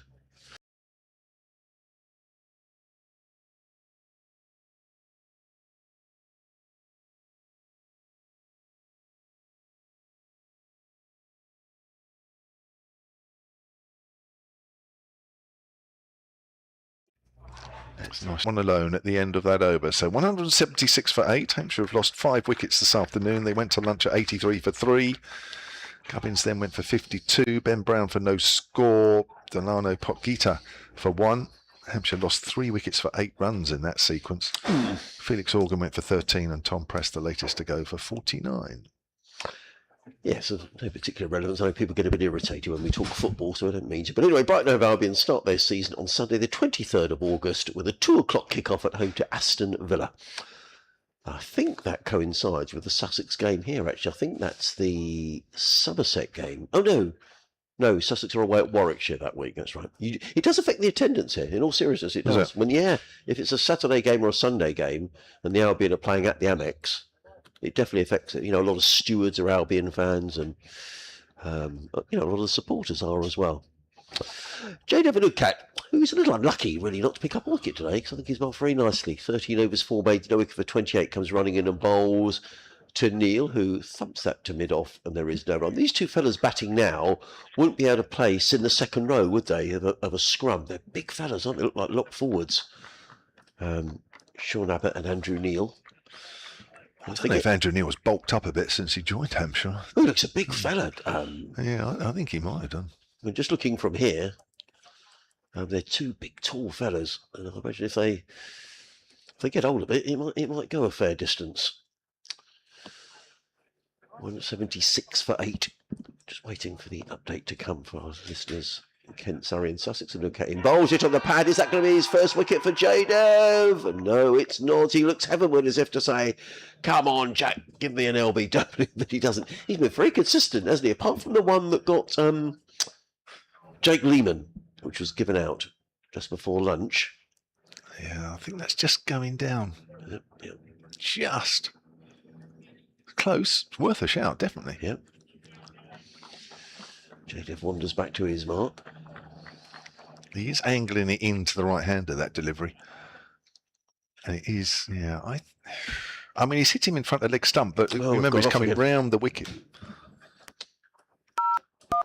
Here's Unad Cat again. It's come into Neil, and it's come off an inside half of the bat as it squirts out square on the leg side. He'll pick up a single. And Neil moves on to 18. Valuable 18 here. Should just need to get as close to that 200 score as they can. Apologies, I think our line had dropped out then. I couldn't work out why we hadn't given an update. Well, a couple of times that's happened to me. Yes, it's been a little weird. Oh, here we go. Where were you? Oh, there you are.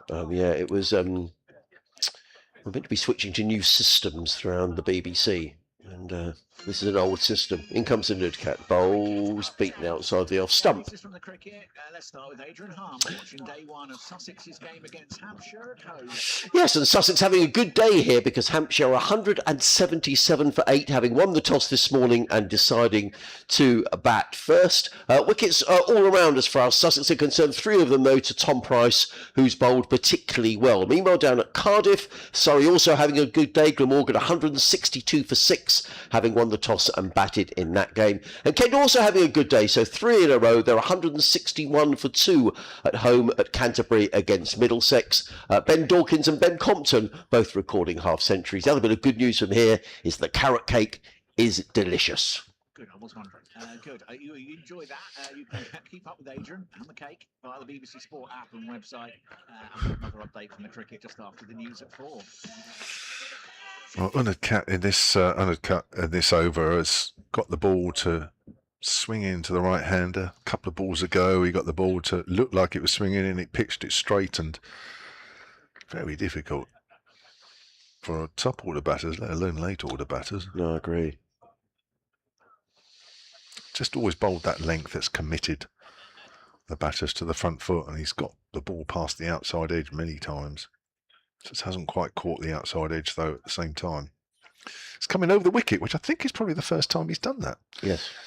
As that's come back into Neil, but he works that full delivery away wide of mid-on for a single. He'll keep the strike, and Neil now moves on to 179 for 8 at Hampshire after 58 overs bowled in their first innings. You've had some very good overseas players down at Hampshire down the years, and I know it's important, isn't it, that you do your due diligence really on players as to why they want to come and play county cricket and how incentivised they are to play and how committed they are. And I think Jade Nudcat certainly comes into the very committed category. Yeah. It's interesting. I mentioned earlier his record with Sussex, and yet his test record is pretty poor. Yes, isn't it is. Yeah, 3 tests over 13 seasons, and only 3 wickets. Yeah, that might have something more to do with his pace. Yes, he's not the quickest. James Coles in and bowls to Neil, who's forward and plays defensively into the offside no run. But he's just perfect for English conditions. He is, and he is still getting the ball to move off the straight. Looks to me as if Andrew Neil is sort of lining up this long on boundary. We shall see as Coles is in bowls, and he lets that drift by outside the off stump, taken by Simpson, no run. Daniel Hughes is down here at long on. Don't know if he can see us, so we give him a little wave. There's also a long off, I think is Tom Price around there. In again is Coles, forward comes Neil, showing good restraint, plays it down the onside, fielded by Coles, no run. How was this wicket played in contrast to the 3 previous ones which you've played here, and you've won each of those? In comes Coles again, bowls and swept by Neil. He's going to pick up a boundary here, that's a good shot. That beats the man running around at deep backwards square leg against Jack Castle the way out there. Nice shot. He goes to 23. Nice little knock here from Andrew Neil. 183 for 8. I would say the way these wickets play here at Hove is that as the game goes on, it gets easier to bat on. But I would say that there was a little bit of help for the spinners later on in the game, which is interesting in terms of the fact that Hampshire have picked a couple of spinners. Mm. I'm not saying it's it turns square or anything like that, but I just think generally, but there's always just a little bit in the pitches here, and in terms of grass on the pitch, I think there's 14 mils on this pitch. Coles bowls, that turned, beats Neil outside the off stump, taken by Simpson, and that's something that Paul Farbrace likes. He's ever since he came to Hove, he said he likes wickets with a little bit of grass on, so that he just brings the slips into play. But I think it will get easier to bat on. Coles is in, that's a quick delivery, and Neil's up to that, clips it down to deep backward square. Jack Carson is quickly round, and in fact it isn't Jack Carson at all, it's Dom Goodman. I apologise to Jack and to Dom. Gets in the throat, 1 more to the total. Neil goes to 24. This is a nice little knock from the Hampshire number 9, 184 for 8 at the end of the over. Yeah, I think Paul Farbrace is right. It's much more interesting cricket. Oh yeah. I mean, over the years, after the new ball, you just get on the front foot and hit everything through the line. It doesn't bounce more than stump height. And it can be quite dull. Well, we had a horrible game at Lords. I think it was 2 years ago on a flat pitch at Lords, and it was just dreadful, really. I mean, it was 500, 500, and it was just the game was going to be a draw from the sort of the end of day one, really. Yeah. It's not great for Championship cricket. I mean, you don't want something that's going to seam all over the place either, but This has been an interesting day. yeah. As Undercut bowls his bouncer. Neil ducks underneath. I mean, you've played the game at a high level, Kevin. I would say that your assessment of the pitch is absolutely right. If you get the ball in good areas here, there's help for the seamers. Yeah. And if you bat well, you can make runs. Yeah, and without being too over the top, I think if Sussex had bowled a bit better consistently, Hampshire would be all out by now. I think quite possibly, yes. Sussex did bowl particularly well early on, did they, today? Yeah. They got better as the innings has gone on. Yeah. Undercut in. It's a leading edge, caught gully. What a catch there, Jack Carson diving to his right. It was a bit loopy, and he's dived and got it low down, got two hands on it as well. And Undercut finally gets his first wicket of the innings, and Hampshire are 184 for 9. He's a very fine fielder, is Jack Carson. And David Undercut, that was quite funny when he took the wicket. He sort of held his hands out and looked up to the skies as if to say, oh, thank goodness, at long last I've got a wicket. And good knock from Andrew Neil comes to an end. 24 or 46 balls in 38 minutes with 4 fours. It's unfortunate for Andrew Neil, but I think J.W. Undercut probably deserves that wicket.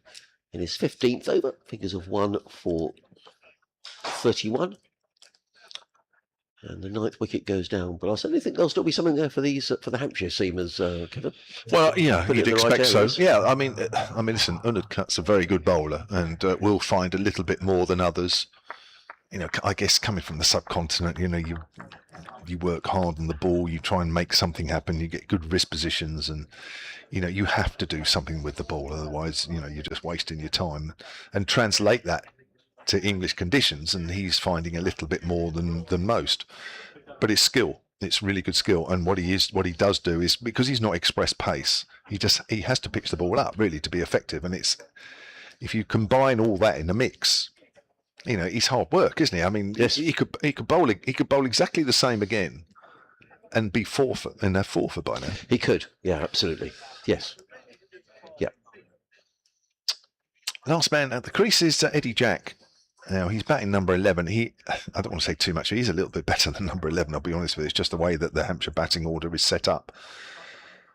But even so, it'll still be hard work for Hampshire to get to 200, that's for sure. Undercut over the wicket to Jack. Turns that away square on the leg side, fielded by Coles.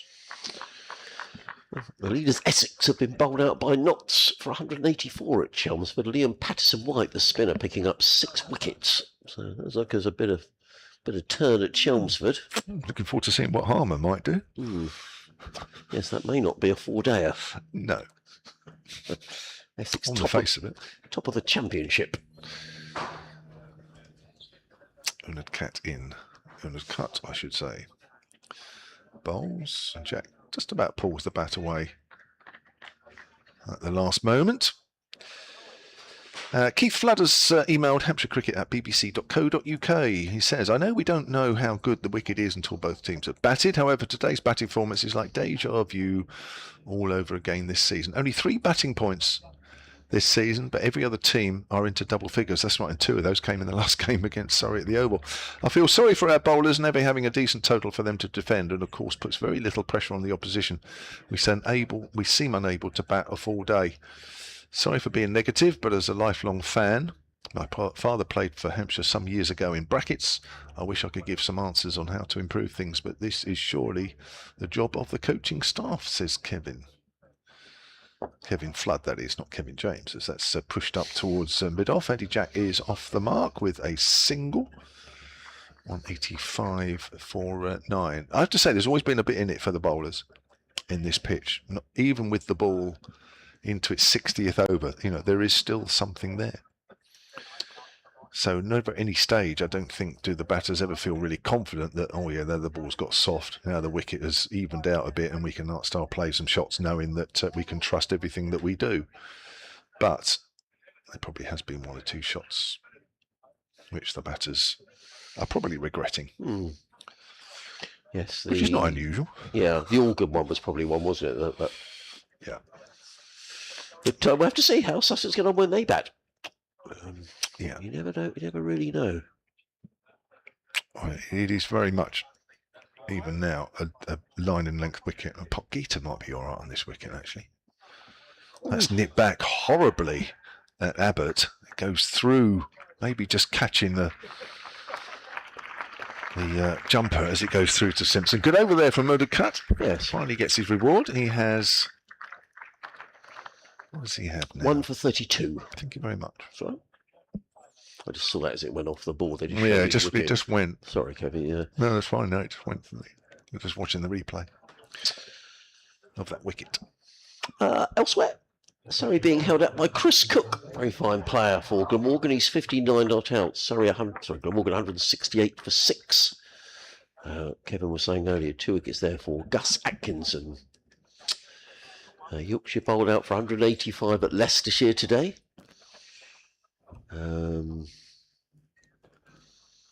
Wicket shared around there. Ben Green, good wholehearted cricketer, picking up 3 of those, formerly of Somerset.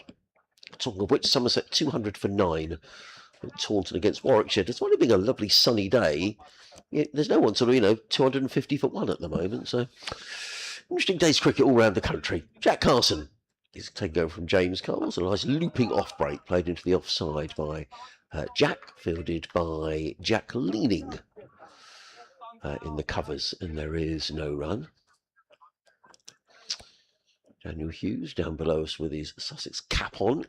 Will be opening the batting for Sussex when that moment arrives, as Carson is in again, bowls, and Jack heaves that one onto the leg. So is he going to get caught, or is it going for 6? He's gone for 6.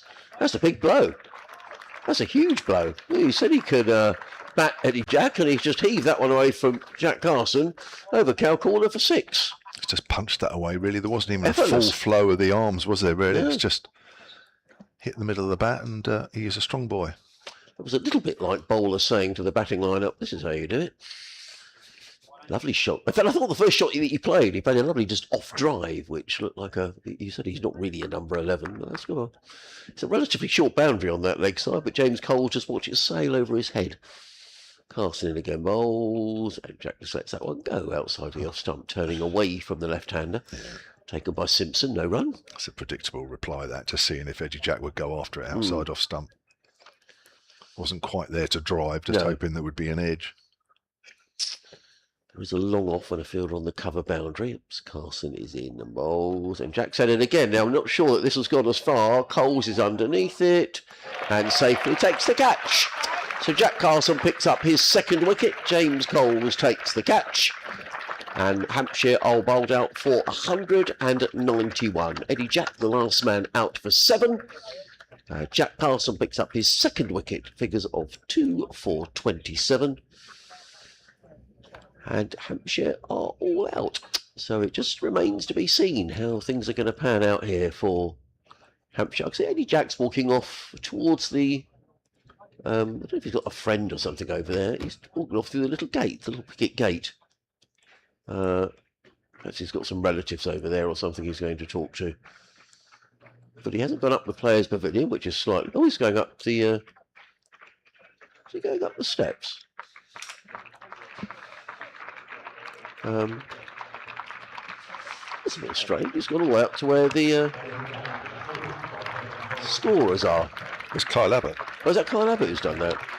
Either way, the players are leaving the field. I'm not quite sure what happened there. Anyway, we're going to have a little break and a cup of tea. We're going to have a bit of carrot cake. And then we're going to have a natural way. Do you think we'll have tea now? I would have thought they would, wouldn't they? I would have thought we'd probably have tea. And we're going to hear, just during the tea break, a little bit about Sussex Seniors cricket and what's been going on in the world of Sussex Seniors cricket as the players make their way off the ground. Just your final thoughts, Kevin, on that Hampshire performance? Yeah, I mean, a lot of Hampshire supporters will look at that and say, well, that's another chance of batting points gone. And I don't think it's a 250 wicket, if I'm honest. not from what we've seen so far. Now, the heavy roller looks like it's about to make its way on it. Will that change things? Maybe not initially, but I think it may do. So, one of the mostly two sessions that we've seen so far, it's not a 250 pitch, and if anything, I think if Sussex had bowled consistently throughout, I think Hampshire might have been bowled out for slightly less than the 191. Good innings from Nick Gubbins, battled hard for his 52. Tom Press played really well for his 49. Yeah, generally, I think Hampshire perhaps didn't make quite the most of some times when Sussex quite weren't at their best. Thanks for now, Kevin. Who's going to have a breather and a cup of tea, and we're going to have a chat about some Sussex seniors cricket. Just an opportunity to wish Ian a happy 70th birthday, sitting up in the Spen Karma Pavilion over to our left-hand side. I'm pretty certain that we are going to have tea. How many of us were bowled in that innings? Let me just have a little look here and see. 60.4 overs. I mean, tea would normally come at 64 overs, so I'm sure that probably will be tea here at Hove. So I'm very quickly just going to run through the scorecard. Hampshire innings. Albert was bowled by Tom Price for 20. Nick Gubbins caught by John Simpson off Price for 52. Ali Orr on his return to Hove, bowled by Tom Haynes for 3. Jake Lehman was LBW to Tom Haynes for 10 just before lunch. Tom Press bowled by James Coles for 49. Ben Brown, the former Sussex skipper, also on his return to Hove, bowled by Tom Price for a duck. Pottinger was caught by Tom Haynes off the bowling of Jack Carson for just a single. Felix Auden was caught by Jack Carson off the bowling of Don Goodman for 13. That wasn't a great shot in all fairness. Andrew Neil was caught by Jack Carson, a very good catch off the bowling of J. Devon Nugcat for 24. Abbott not out 5, and Eddie Jack just caught by James Coles off the bowling of Jack Carson for 7. The bowling figures are Nugcat 15 overs, 4 maidens, 1 for 32. Sean Hunt 9 overs, 3 maidens, no wicket for 31. Dom Goodman 5 overs, 1 maiden, 1 for 35. He was expensive. Tom Price 12 overs, 2 maidens, 3 for 27. For my money, he and J. Devon Nugcat were the pick of the bowling. Tom Haynes 6 overs, 1 maiden, 2 for 17. Jack Carson 7.4 overs, 1 maiden, 2 for 27. And James Cole 6 overs, no maidens, 1 for 19. Hampshire all out for 191 in 60.4 overs. What did you make of that, sir? Extremely good from a Sussex point of view, and I was much relieved. You may not remember, but the last time I came in here, I managed to achieve 4 Sussex wickets for the addition of 1 run last season. Oh, is that right? So I was thinking, oh my goodness me, better have a better change of heart today. So yeah, very pleasing. I'm here today with just introduce yourself and who you represent for our listeners. Hi, it's Jonathan Taylor here, and I'm coming in to talk about Sussex senior cricket with you, Adrian, as I have done the last couple of years. And I don't formally represent them. I'm a member of the team in the sense that I'm one of the scorers for the Sussex senior teams. And I think we've found it to be useful to update your listeners over the last couple of years. And we have had at least 3 people who have made contact with me after these 2, I've done 2 before, who've actually got involved in playing as a result of hearing about it for the first time. I think one of them was at the match. The other guys were watching on YouTube or wherever. So I thought, I knew I was coming down today with a couple of friends, one of whom is a very, very keen Hampshire supporter and has been listening to this gentleman on my right for many, many years and goes to all the matches at Rose Bowl. Andy Labar sends his regards to you. And my friend Andrew, who I've been coming here with for many years. So I thought, let you know if you've got time. Yes, of course. For me to come in. Where did you travel down from, Jonathan? I'm in Horsham. Right, okay. And my friend Andrew is also in Horsham. And my other Andy, he and I were great mates. We actually met for the first time nearly 23 years ago at a cricket match at Southgate, where Middlesex were playing. We can't quite remember whether it was Warwickshire know that well, or Worcestershire. And we ended up sitting around the boundary next to each other, and I was looking at a Muswell Hill Golf Club course guide, and he leaned over to me and said, "Oh, you play golf as well?" And from that conversation, 23 years ago, we became very, very close friends. Been to endless cricket matches, cinemas, very close friends. He still lives in North London, but travels down to watch as many Hampshire games as he possibly can. So he's with us today as our guest. So my involvement with Sussex senior cricket goes back to about 2020. So I moved down to Sussex in 2018 from London, sadly, because my late wife was very unwell with cancer, and we moved to be close to family. So since then, I've been involved in Sussex cricket. My local team is Rothesay, and that's because my friend who's sitting up the far end, Andrew, who was my next door neighbour, said, "You will be supporting Rothesay." I didn't even know Rothesay existed at the time. I naturally would have gravitated to Horsham, but became a Rothesay supporter where both his boys still play. And at that time, Rothesay were very much the dominant force in Sussex club cricket. And the peak of that side that won, I think, 6 out of 8 titles has passed. But good news from a Rothesay point of view is that this season, having had 2 or 3 lean seasons, they're currently top of the table in the Sussex Premier League, unbeaten, and as are 3 Bridges. And this coming Saturday, tomorrow, will be top of the table clash at Rothesay against the 2 unbeaten sides. Right. And is that sort of like 55 overs a side? Yeah, they play, the Premier Division plays a mixture. So the first 5 matches and the last 5 matches are 50 over knockout, straight win, and the middle bunch of matches between the 5th and the 13th is declaration matches. So it's 110 overs for the match. Don't ask me why. And can you play for a draw? Yes. So I like that. Yeah, cricket, actually, I prefer playing for the draw. And it's the traditional form of club cricket. So last Saturday, for example, Rothesay were playing at Horsham, and Chris Nash, yes, famous of these parts, was playing for Horsham, and he came down to the boundary, and he was still confused about this 58-52, because if you bat first. If you field first, you can. If you bat first, you can go up to 58 overs, not 55, which would be the natural half. Right. So you can get to 58. The other side only then gets 52, and he said, "I still don't understand why it's like that." But if you only batted 52, could you give them 58? Yes. Oh, got you. Yeah, okay.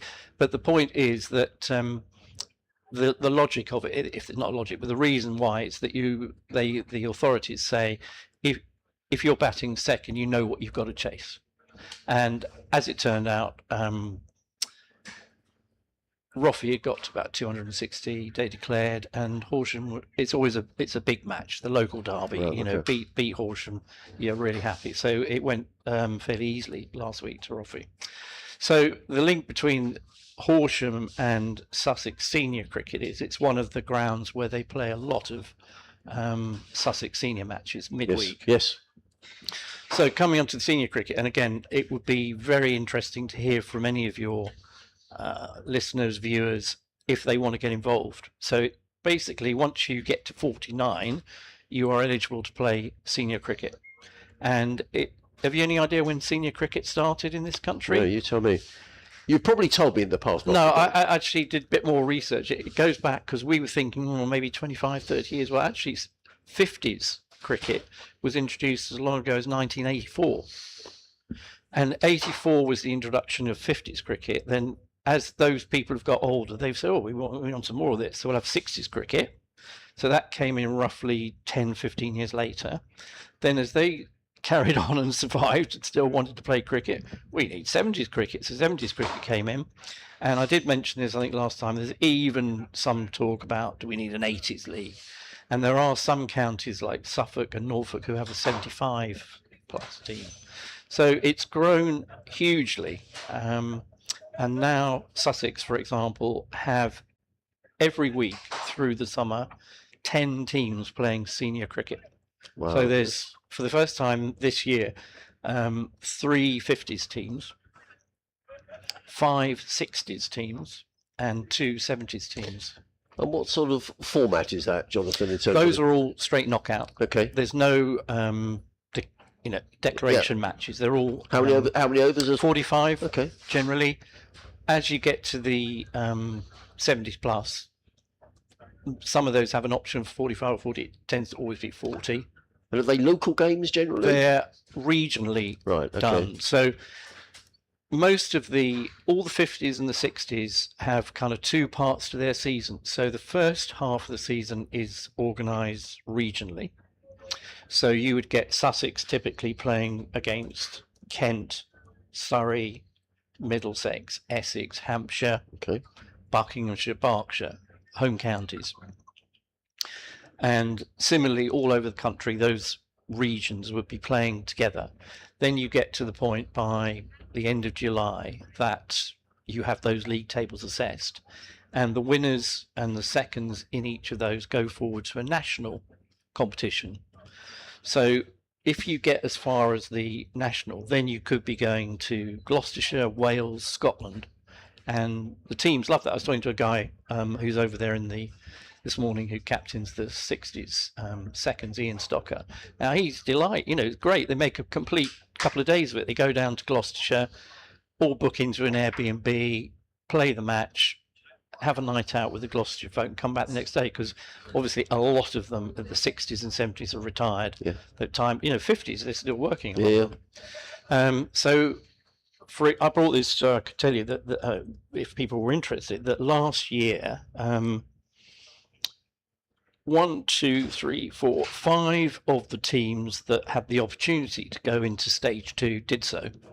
And you've got the 50s first, cup quarter-finalists, 50s seconds, won the plate, 60s first, bowl winner, 50s seconds, Vars semi-final, 60s thirds, cup winner. So you've got 5 teams in Sussex who have a match of competitive nature going right through till August, early September, and they absolutely love it. That's the thing to say, is that I did the maths again today, is that across the country there are now 40 counties that have senior representative cricket.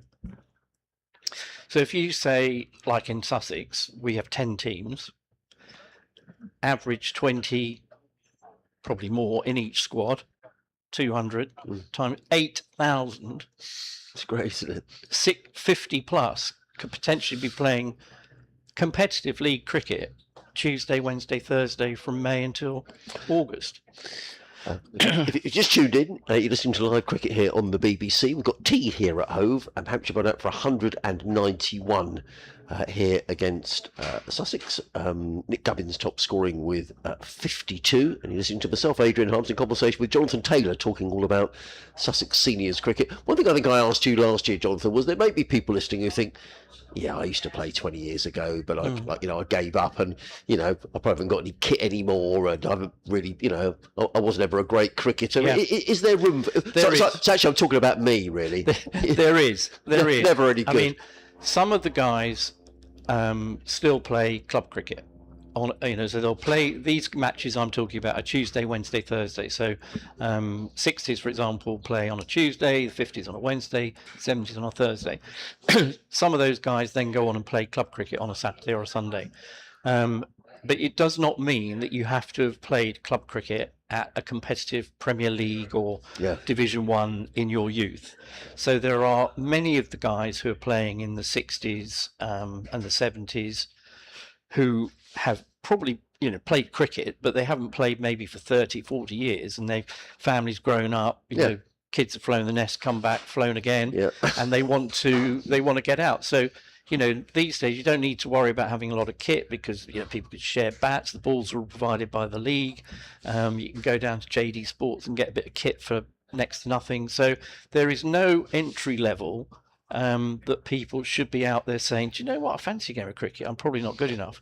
Because certainly in Sussex, and I know this is also the case for Surrey, is that they hold nets. So through the winter, there will be nets taking place in Brighton, Sussex, over in Bexhill, for example. So if somebody was out there thinking I'd like to give it a go, they could meet up with some of the members of the senior team, even in the winter, social occasion, play a bit of cricket, see if they fancy it. So there's always a need for more people to come into it. And no, you don't have to be expert. The one thing that you need to have is enthusiasm. And I can tell you, these guys, I've got several people in the team that I score for who are in their mid-80s. People want to get in touch, Jonathan. How do they do that? They can get in touch with either you through your well-known emails, or Well, sussexsport@bbc.co.uk, or yourself, Jonathan. or they can get in touch with me at jchtaylor@me.com. jchtaylor@me.com. And I will hook them up with the relevant skipper for their age group. So anyone who's 49 plus, no senior level, 83 is fine. There's a guy who plays for Kent who is 82 and averages about 54 this season. Jeepers. Playing for a 60s team, he's 80. It's been a shame. So thanks for letting me come in and chat. Jonathan, it's great to see you. Thank you for... I'm sorry we can't talk longer, but we're about to get underway in the second innings. It's better than having to keep stopping for the... It is. No, it is, for the deliveries. Jonathan Taylor, thank you so much for joining us to tell us all about Sussex. So you've got the details there, and as Jonathan said, over the last couple of seasons, we've had at least 3 people have come forward as a result of our broadcast. So that's really terrific stuff. And thank you. I have to say, looks incredibly fit and well tanned for enjoying the cricket season. So we're about to get underway. Daniel Hughes is going to open the batting alongside Tom Haynes, and it's going to be Abbott who's going to open the bowling from the Cromwell Road end. Around the wicket, he's in and bowls, and he hits Daniel Hughes right about the thigh pad, and Daniel Hughes very obligingly just bends down and picks up the ball and gives it back, and the first ball is gone. You could play some seniors cricket, Kev. Have you played some? I could. They'd love it. I'll tell you what, the Hampshire people would love it if they said, "Oh, Kevin James is going to come and play a couple of games for us." Yeah, then I think they very quickly work out. I can hardly move. I can hardly see the ball. No. I think my last game was about 3 years ago. Is it? Yeah. What about you? No. In comes Abbott bowls, and Hughes is beaten outside the off stump, goes through to keeper Brown, and there is no run. I was a village cricketer. I'm not going to big myself up in any way. I've got 2 brothers who were both good cricketers, and I was the middle one. Played. You know, growing up as a kid, Saturday, Sundays was just all about cricket. You know, go down to the local club and the team sheet goes up and you're in the team, and, you know, it was just great, and go around all the local clubs and all the local, you know, it was just brilliant. Just a fantastic social game. I just adored it. In comes Abbott bowls, and Hughes drives to backward point. There is no one. It's a great way of interacting with people, you know, creating, you know, scenarios, you know, finding out about yourself in certain situations, and disciplines and work ethic, and it doesn't matter what level you're playing, you know, all that comes into being, and it's a great, as you say, sociable. It's, you know, meeting new people and having something in common. I think that's the beauty about cricket, and you can say that about any walk of life where you're meeting and coming across like-minded people. It's the camaraderie and the chat.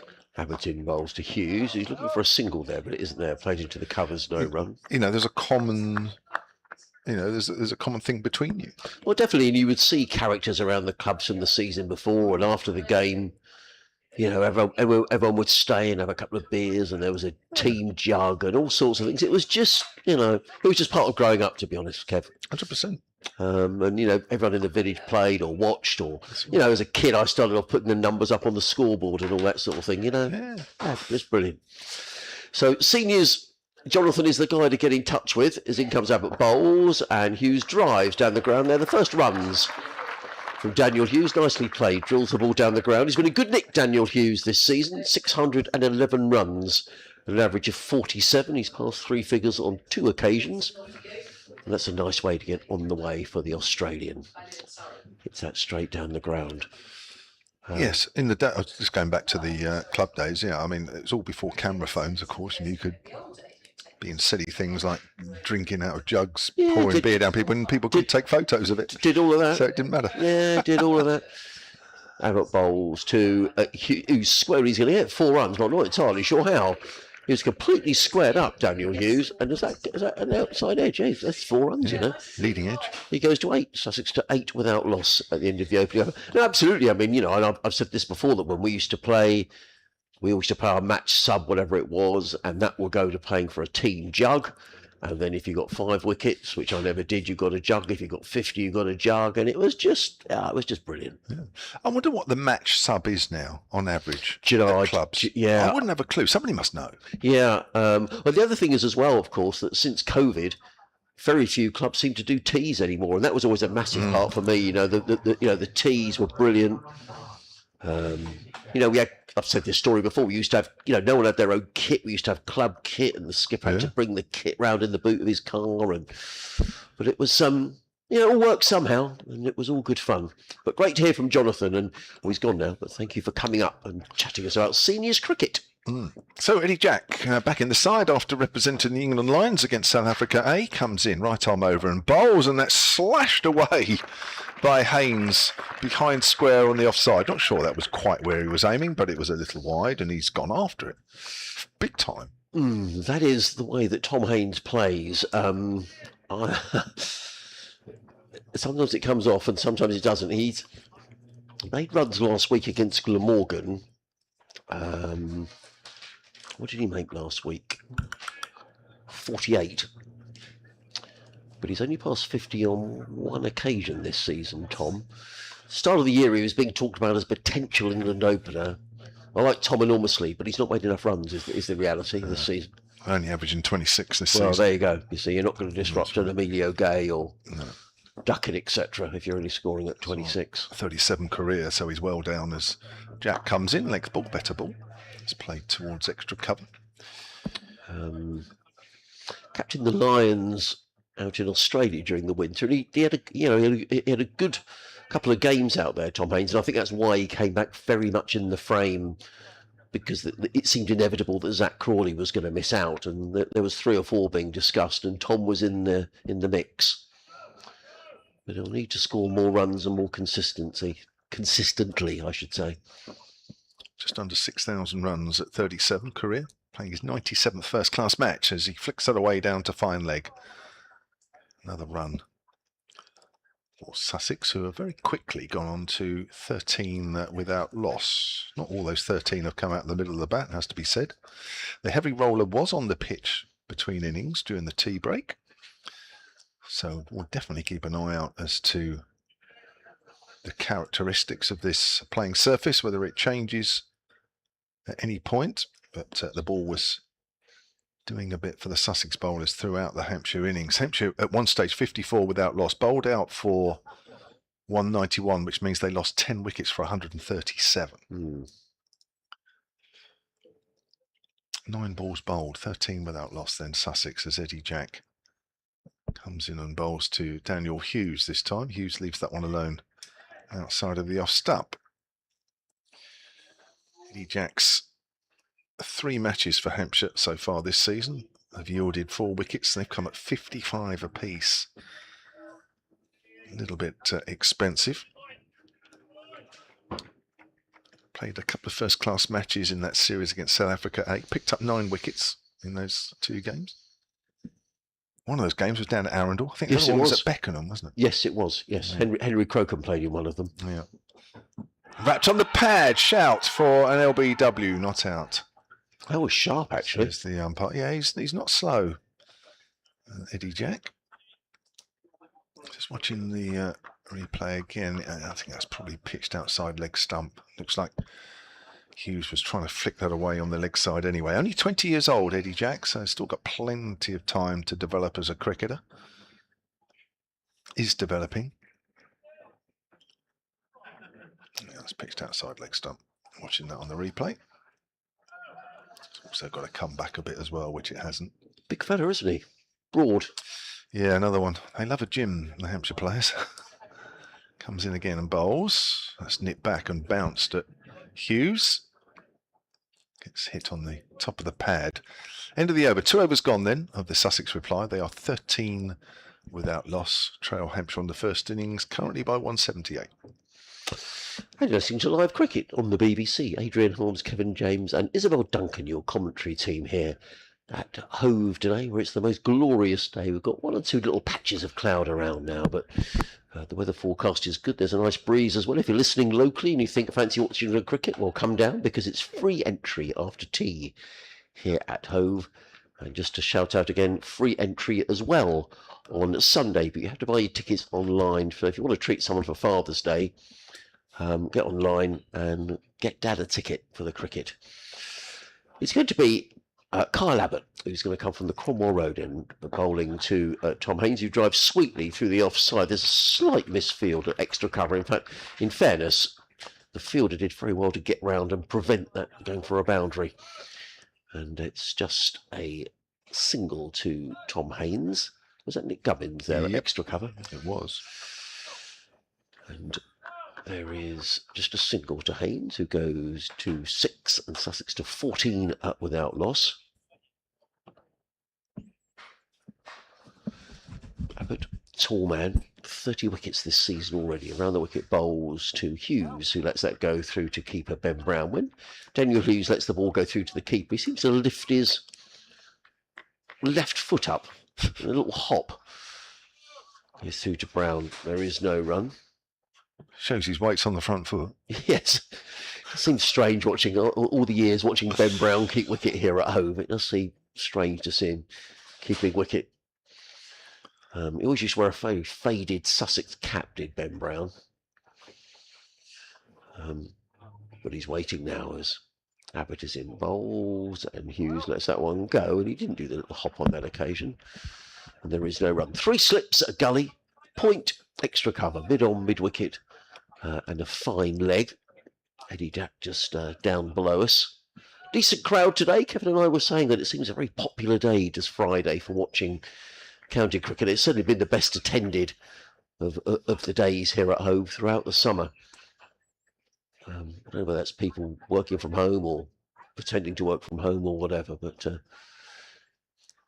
Abbott around the wicket bowls, and Hughes edges this into the slip cordon. Where it was very nearly a run out.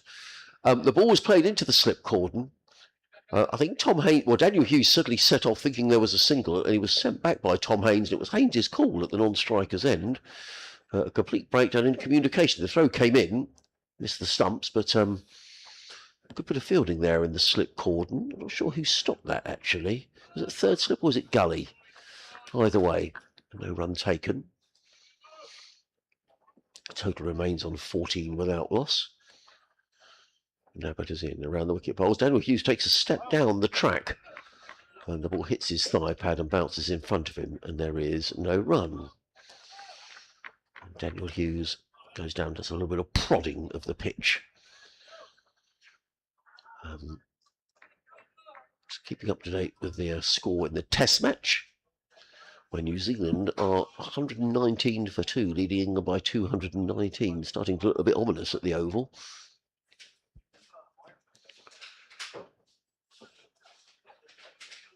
Abbott in again, bowls, and Hughes drives. Now this time he has beaten the fielder at extra cover. That's a good shot by Daniel Hughes. He took half a step down the wicket and turned that into a half volley, and he drove it firmly away through extra cover for 4 runs. Nice shot by Hughes. He goes to 12, and Sussex at the end of the 3rd over are 18 without loss. We've still got 32 overs to be bowled this evening, and the first of those 32 is going to be bowled by Eddie Jack from the C end of the ground.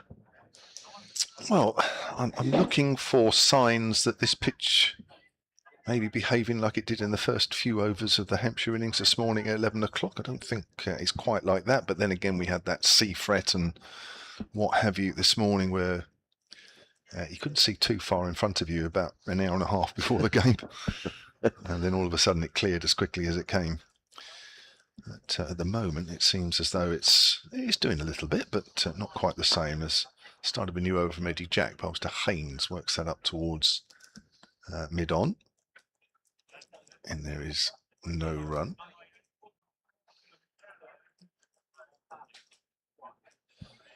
So Haynes has 6, 12 to Hughes.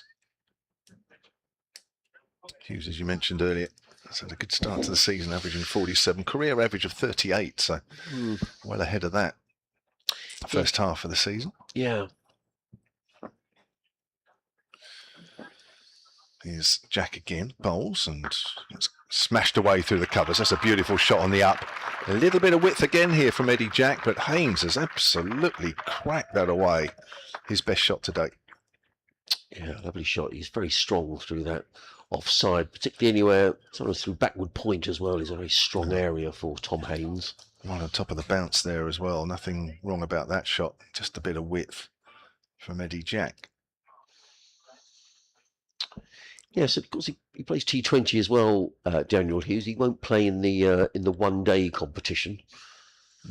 I think they're going to change the ball, which is not great so early in a reply. It's a bit of a break. Yeah, Daniel's partner is a professional netball player. Okay. Down in Australia. Not sure if she's over now. I know Daniel had a little girl last year, I think it was. So he's that's right, because he missed some games, didn't he? He did. Yes, he did miss a couple of games last season. Now that ball has obviously hit something. Yeah, must have done. As it was hit over the outfield, and the umpires are going to change it. Well, here comes Brenda. Brenda will get a round of applause. Does she always get a round of applause? Yeah, Brenda is lovely. She's in her 80s now, and if you come into the ground this morning, you'd have seen a lady sitting on the step waiting to be the first person into the ground, and it's always Brenda.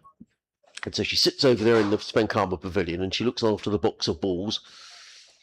And when a ball needs changing, it's generally Brenda who comes out, and she'll get a nice round of applause as well as she makes her way out from the pavilion. In fact, last Saturday when James Coles was hitting it to all parts, I think they sort of gave up because there were just so many times he lost the ball. But a bit of a debate now. This will be interesting. I mean, this ball is only crumbs. It's pretty much new, isn't it? Well, I'd be pressurising the umpires saying we've got to have a new ball. Yes. Yeah. I mean, there can't be too many balls in that box that are 3 overs old. Very few. No, you're right. Yeah, that must have thumped into maybe a bit of metal or something, Kev, over there. Interesting, isn't it? But it's well, hopefully from a Hampshire point of view, it's a ball that might just do a little bit more. I'm not sure that other one did that much.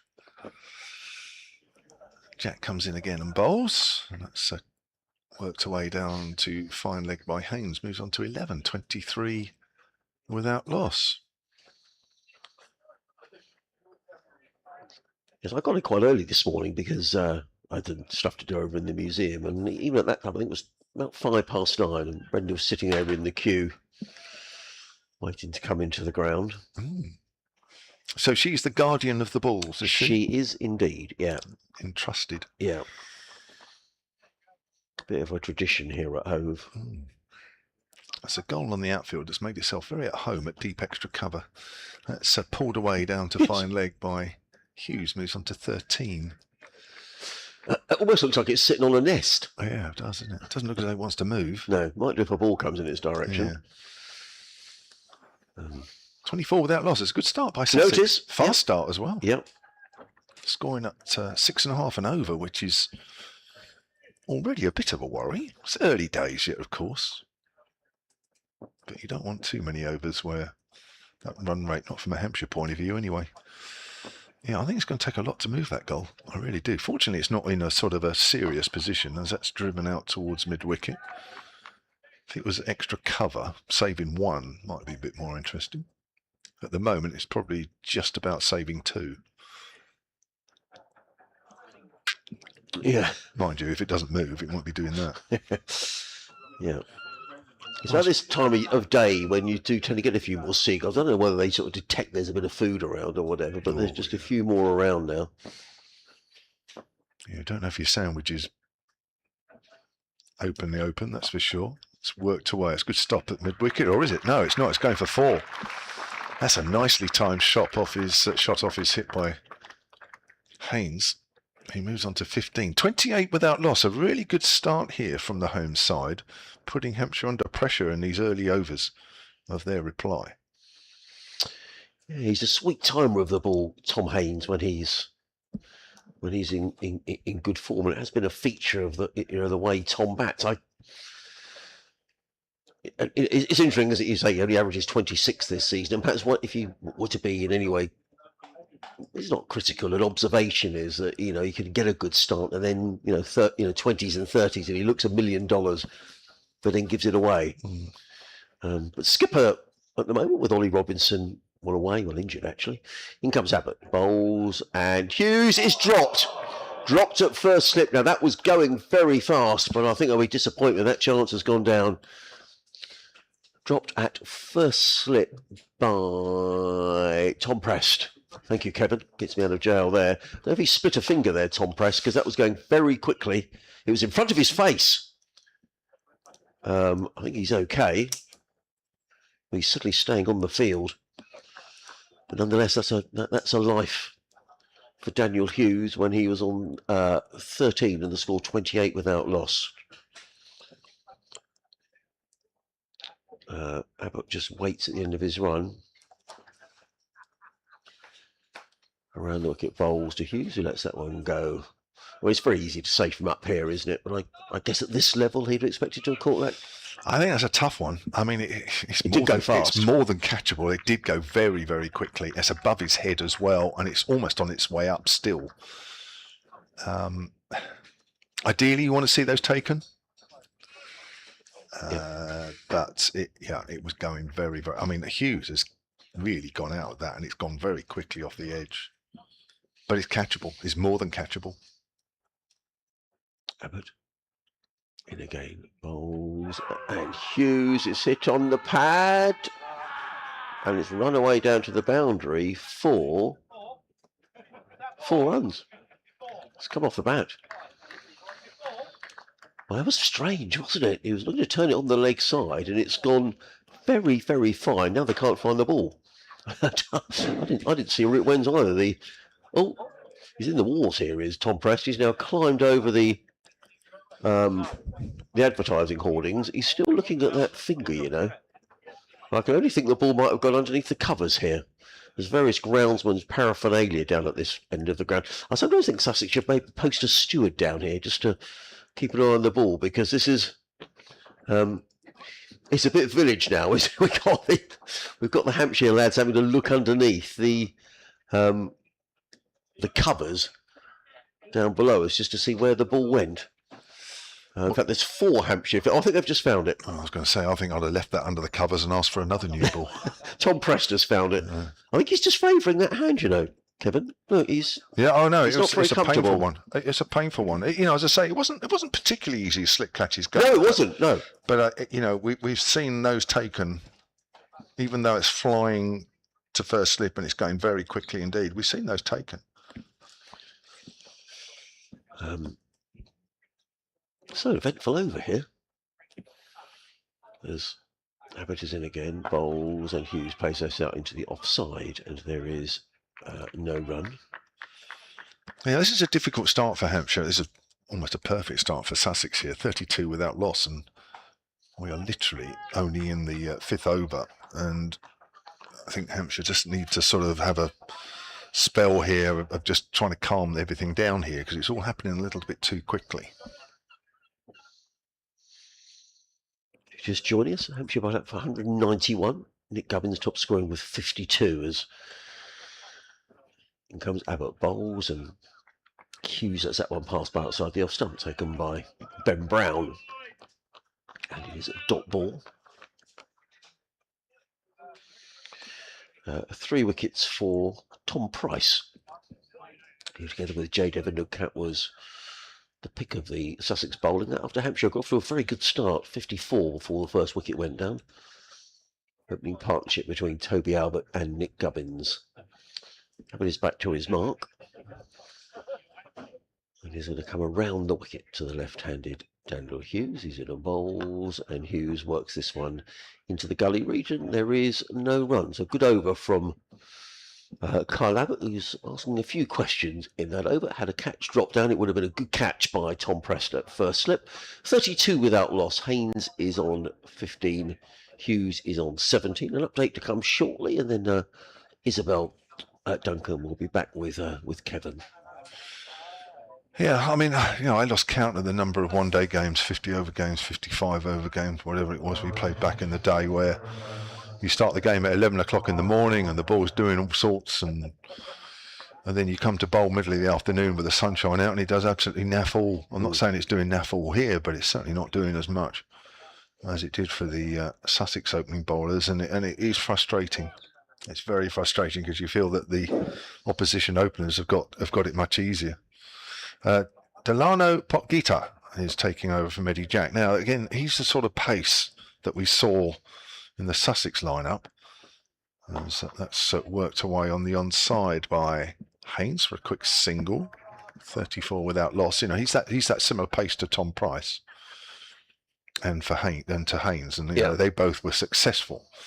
But that was a time when the ball was doing a little bit more than it is now. So it'll be interesting to see. He'll pitch the ball up. He'll bowl a similar length.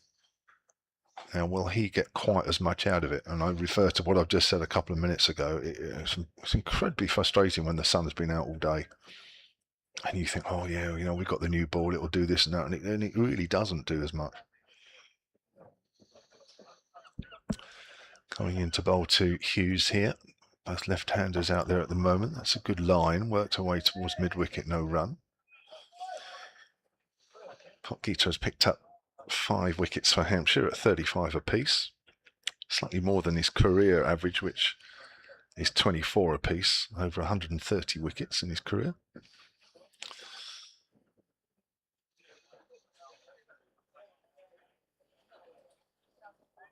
Into the 6th over here of the Sussex reply. Potgieter's around the wicket. I think the odd ball as well is just sort of holding in the surface as much as anything. We've seen 1 or 2 leading edges today. We just saw there Hughes just starting to turn the face of the bat there and just readjusting. I think you're just seeing the ball just hold in the surface from time to time. Counted for Andrew Neil.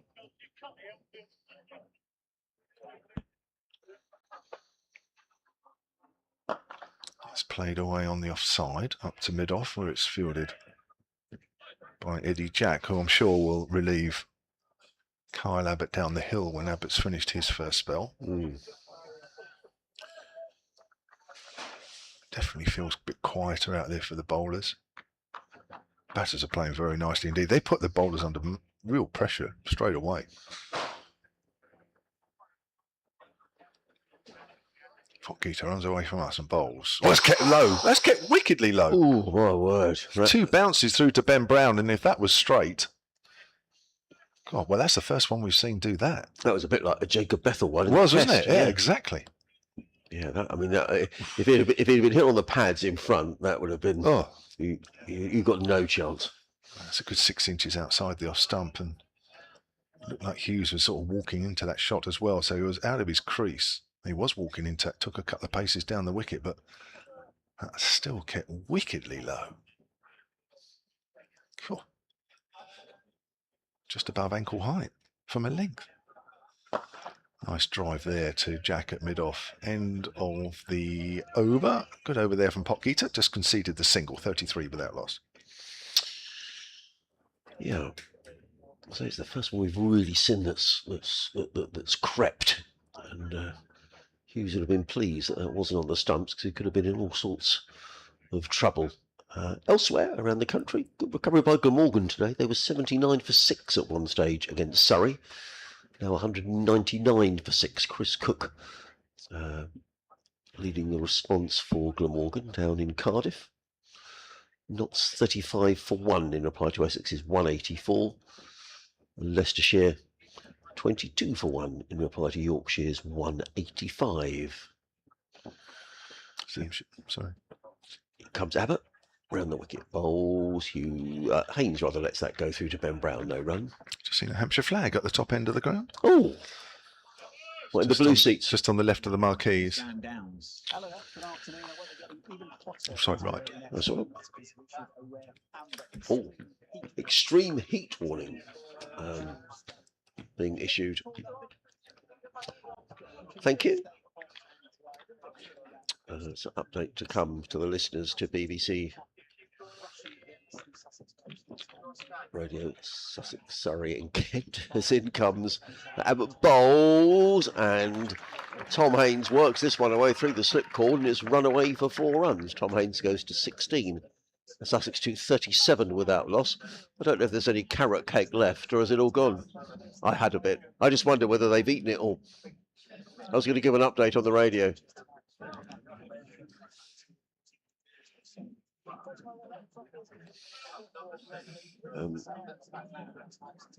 3 slips and a gully.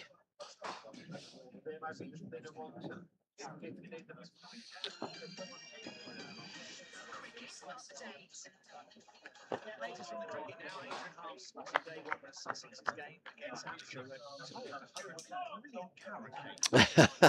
Yes, unfortunately, Adam, it's virtually all gone. It was wonderful, though, I have to say. Sorry about that.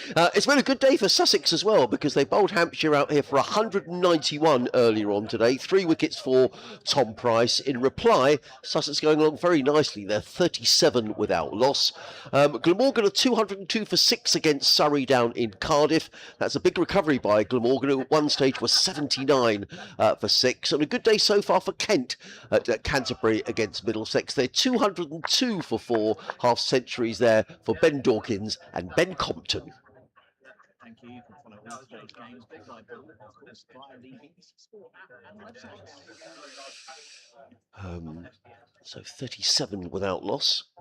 3 slips a gully, point extra cover, mid-on, mid-wicket and a fine leg. Kevin and Isabel will be back with you shortly. Kevin's doing his update to listeners down in Solent. And for the first time today, the ground is completely in shade. As in comes Abbott bowls to Haynes, who's solidly forward, plays it back down the offside of the track. And there is no run. Very briefly in the test match, New Zealand now 138 for 2, leading by 238. So England under the pump. Having at one stage, New Zealand been a couple of wickets down for 28. Henry Nicholls, 69 not out. Abbott round the wicket bowls. Haynes is hit on the pad. There was a stifled appeal from behind the stumps, not from bowler Abbott, which made me think either he'd pitched outside the line or maybe Tom Haynes got a bit of an inside edge. Either way, the appeal is not upheld, and it is the end of the over. A bit more cloud around now, actually, just drifting in from the east or the southeast across the ground. Excuse me, there's too much cake. End of the over, 37 without loss. Hughes is on 17. Haynes is on 20. And it's going to be Gator who's going to come in around the wicket, bowling to Daniel Hughes, who doesn't time this one or send it where it wants to go. He's going to come back for a second run. Good running by Daniel Hughes, actually. Comes back for his second. He was looking to play that through the offside. It's ended up down at deep backwards square, but nonetheless he picks up a couple of runs. Does Hughes? He goes to 19 and Sussex to 39 without loss. Nice sort of chitter-chatter around the ground. People perhaps pleased that the sun has gone in for a little while, but with a bit of cloud cover, it may assist the Hampshire bowlers. Gator in again, bowls, and Hughes plays that into the offside. He was looking for the single, but it wasn't there. Nick Gubbins round very quickly to field. There is no run.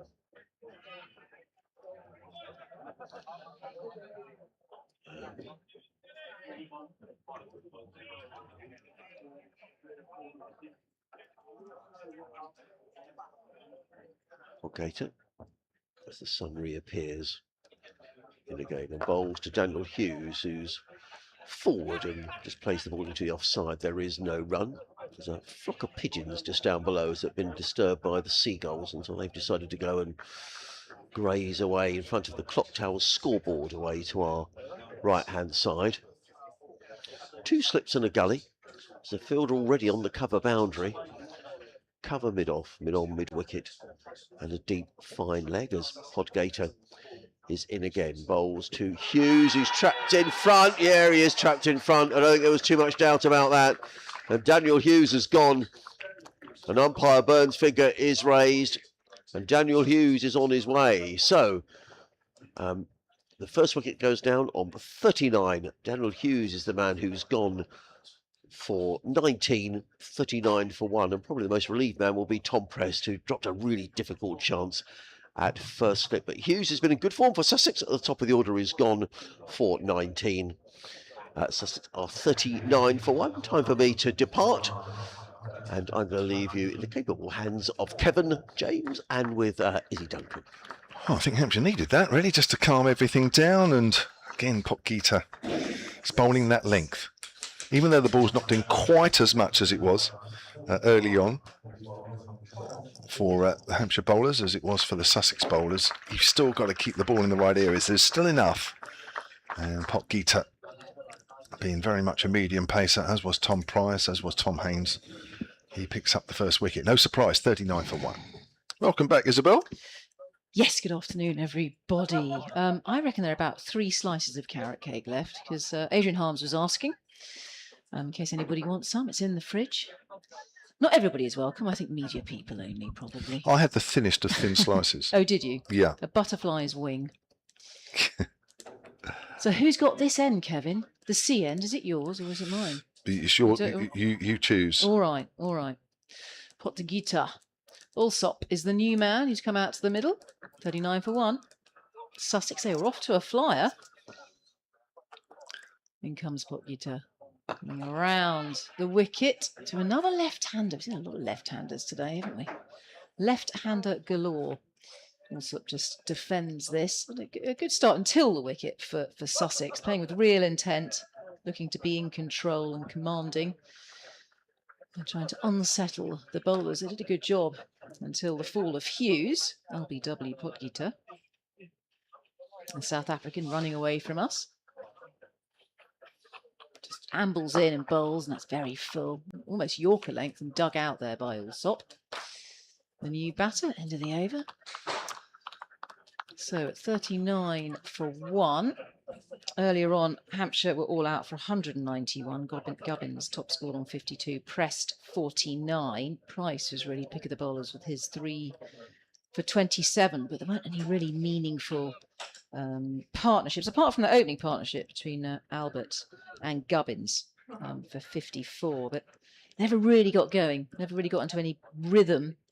And at the moment, it's not looking like a competitive score, but let's just see how Sussex get on here. The heavy roller was out earlier, wasn't it, Kevin? Yeah, and it seems to have just calmed things down a little bit. Here's Abbott to Haynes, who pushes forward out into the covers. Yeah, and the reasons I said earlier that, you know, that there won't be the same moisture there was this morning with that sea fret that we had, which was very heavy early this morning when everybody woke up in the vicinity. It literally was. You could only see a few yards. It was quite incredible, really.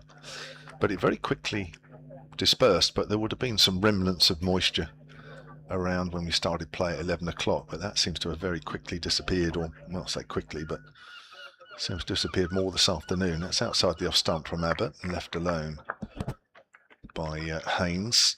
And well, yeah, whilst there's still a little bit in it, it doesn't feel there's anywhere near as menacing for the batters.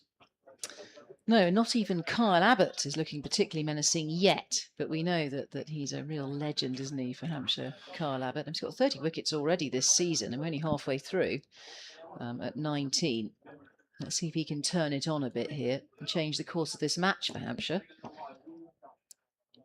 Down the hill to Haynes, bowls. Haynes hits that away behind square, 4 runs.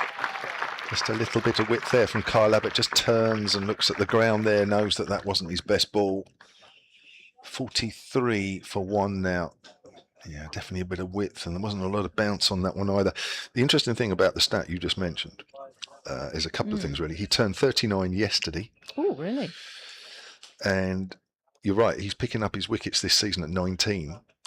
Over his career, over 190 matches now, he's picked up over 700 wickets at 20. So he's not getting any worse. That's the thing, isn't it? You know, at an age where, you know, a lot of fast bowlers are starting to get burnt out or even thinking about finishing, you know, his wickets are as good, if not better, than his career. Yeah, it's incredible. So it's isn't it? terrific. It's absolutely terrific. It really is. Another time that the ball has got lost for a little moment, just past the museum on the concrete there. I wonder if he could change the ball again.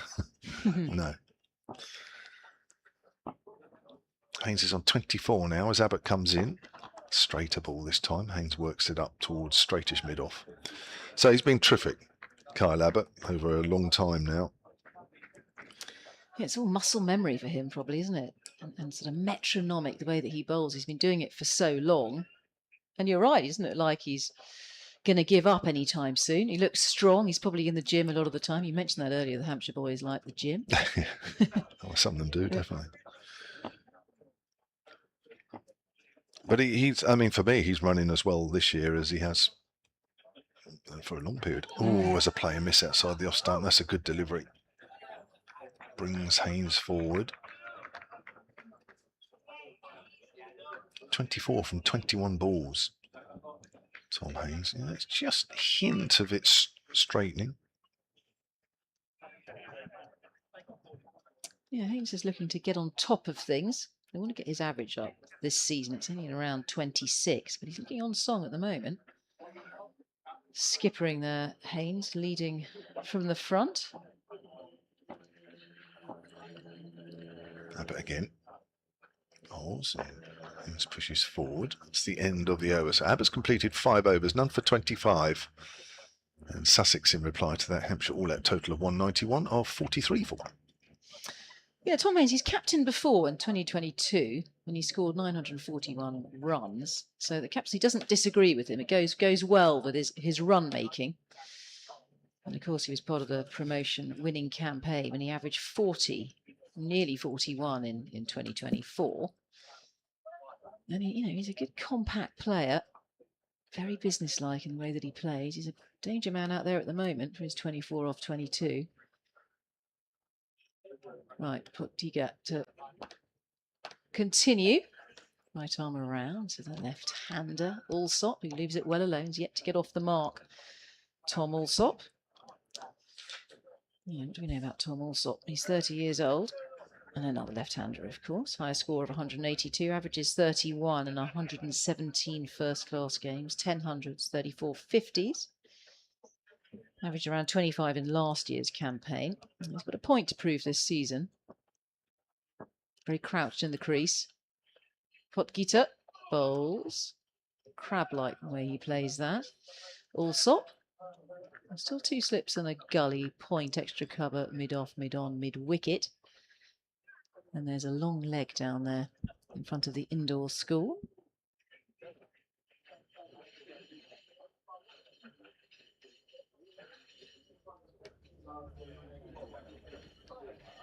Just running away from us here at the C end.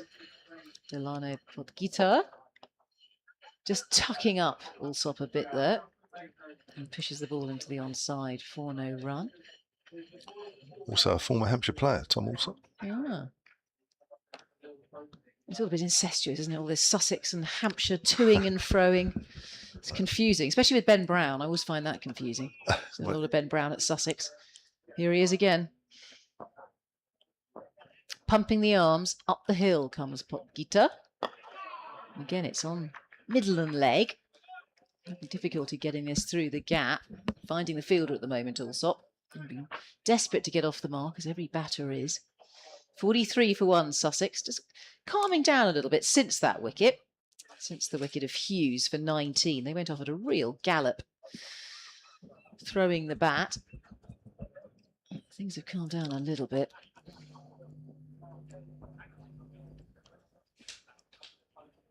Potgieter in again and bowls and really squares up Alsop this time. At one point they were going about 7 and over, weren't they? It's down to now, what is it, 4 point something and over now, 4.77. So just trying to regain a bit of control here, Hampshire. There's a runaway train first thing. And it's all a bit drier. We talked about that moisture early on. It's all a bit drier now. Just wondering if the pitch will be a bit more consistent.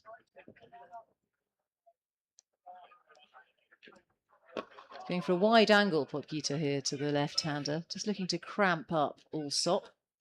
And it's a maiden over as well. just looking to apply a bit of pressure onto Sussex, try and eke out a mistake or two if they possibly can. At 43 for 1. Hampshire all out for 191, and they won the toss and inserted themselves. I wonder if they're regretting that. It's too early to say. Yeah, it'll be interesting to see how much spin plays a part in this game as we move through days 2 and 3. Seen a little bit of turn. More bite than turn, really, but the odd one has turned for the Sussex spinners. It's going to dry out a bit, isn't it? Yeah. Days 3 and 4. If we get that far into day 4, could be interesting. So Kyle Abbott is taking a break. And Eddie Jack is taking over from him at the Cromwell Road End. 5 overs, none for 25. Kyle Abbott, unusual for him to see him go at 5 and over. Eddie Jack's first 2 overs went at 7.5 and over. And he's going round the wicket. Oh, there's an edge. It's off the shoulder of the bat and it's flown high over the slips. Haynes picks up a fortuitous boundary, but bounce there for Eddie Jack coming down the hill. Struggled to keep that one down. So it bounced a little higher than he was expecting. He's just looking at the top of his bat now. But that's always flying away high over the slips. Good start from Eddie Jack coming down the hill. But Sussex move on to 47 for 1. They trail by 144 currently as Jack bowls, playing a missing coming forward. That's a good next delivery to Haynes. I think Eddie Jack's feeling quite confident after his England Lions series versus South Africa A. Because in the first class match, he played 2 first class matches against them and picked up 9 wickets. So pretty polished. Yeah, had a good couple of games there. Best of 4 for 85 in the first innings in the game at Beckenham.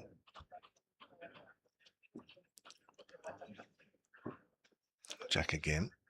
3 slips for him. Haynes drives. That's a half volley. Abbott will trot after that. There's no point in going Phil Pelt, or is there? Actually, I think he's just realised that actually it's going up the hill and it's not going to quite reach the rope. So he's had to sort of change gears there, about halfway back to the boundary. Was that Kyle Abbott? Yeah. Yeah. It's showing his 39 years of age. Well, he's just bowled 5 overs Yeah, as well, exactly. hasn't he? And But had you you're run right. up the hill for that? Yeah. I must admit, I think most people would have thought that was going for 4. Yeah. Didn't quite come out of the middle of the bat. Haynes moves on to 30, 49 for 1. Sussex, and we're in the 11th over here. Even though things have quieted down a little bit, it's still a good start. Here comes Jack again. Again, it's a full delivery, played back hard to the bowler, who picks it up in his follow-through. So we have, how many overs have we got left today? 24 and a bit in the day's play. I think the Sussex over rate was level overall, so I don't think they have anything to worry about on that front at the moment.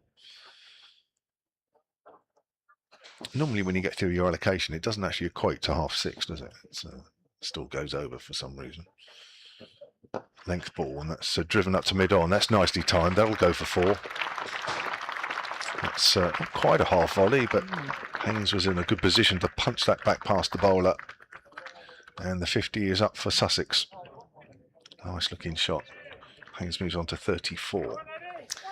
Yeah, over rates are interesting. So you probably cover quite a few women's games in your time, Kevin, because they Done a few. get through their overs. They're They're businesslike, very quick, aren't they? and often they jog back to their mark. And we're all very appreciative of that, people who work in cricket. You think we're going to get through our overs here? The 50 over games are over much quicker than the men's games, aren't they? That's Yeah. pushed up towards extra cover, and that's the end of the over. Haynes has 34 from just 27 deliveries. The 1 wicket that has fallen. Daniel Hughes for 19 off 30. Yeah, I mean, I must admit, they start half. Now, see, why do they start at 10:30 their 50 over games, and yet the men start at 11 o'clock? What's going on there? I don't know. It doesn't really make sense. Because they get through their games quicker Yeah, anyway. they do. That's right. I think that the quicker bowlers probably have slightly shorter run-ups. I mean, but not much. It's just less sort of strutting around and peacock behaviour, generally speaking. Right, back to the sea end. Potgieter striding in. Continues to come around the wicket. Gets his eyes over the ball there, Allsop. Still hoping to get off the mark. He's faced 9 deliveries now. There's no big rush. It's the 4-day game here we're playing, and we're certainly not going to get any rain, unless you're in Durham. If it's still raining in Durham. I don't know, is it? Let's have a look. But we've got bright sunshine, and it's only going to get warmer and warmer down south. Here in Hove, muscles in. Comes the bowler, Potgieter. It's firmly struck by Alsop, but finding the fielder there at mid-wicket for no run. No, they're playing at Durham. They're back playing again. Yeah. Raining 62nd earlier. over. Yeah. Okay. Well, they only had 62 overs. Northamptonshire 223 for 3. 2 wickets for Ben Rain and 1 for Will Rhodes. So Ben Stokes hasn't picked up a wicket at all in 15 overs. Potgieter again, pumping those arms as he comes up to the crease and bowls. And it's just helped behind square. Clipped off the hip there of Alsop, and he'll get off the mark with a sigh of relief, just with a single. Just a single off this over so far. 53 for 1. Hang on, the scoreboard hasn't changed, have they? What went on there?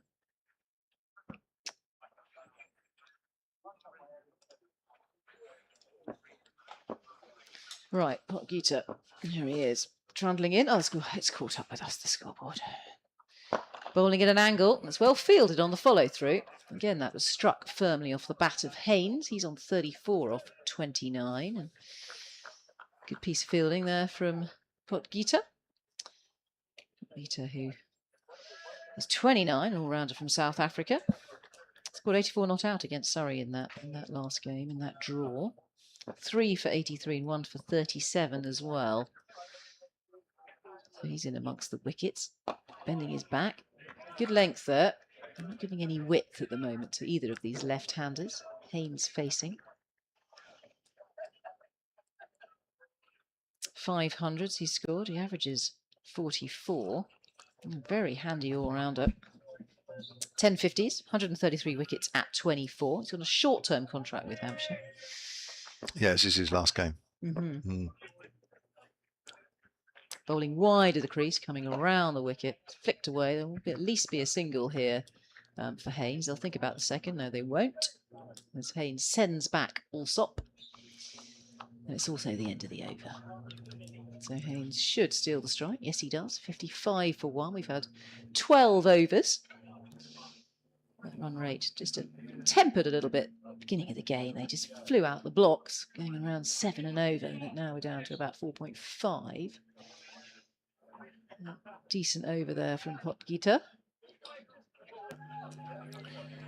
Yeah, it was difficult to maintain that momentum. I mean, amongst some really good shots, there was also 1 or 2 false shots as well, which was contributing to the fast start out of the blocks. But things have just quietened down a bit, as they would do. It's just that you want to quieten it down quick as a bowling side. Jack Bowles started a new over, and he's worked up to mid-on by Haynes. He's facing the majority of the bowling, I think, at the moment in this partnership. Well, Eddie Jack will want to pull back that economy rate, won't he? At the moment it's around 8. He's got plenty of time to do that. Things have simmered down a bit on the batting front, Sussex.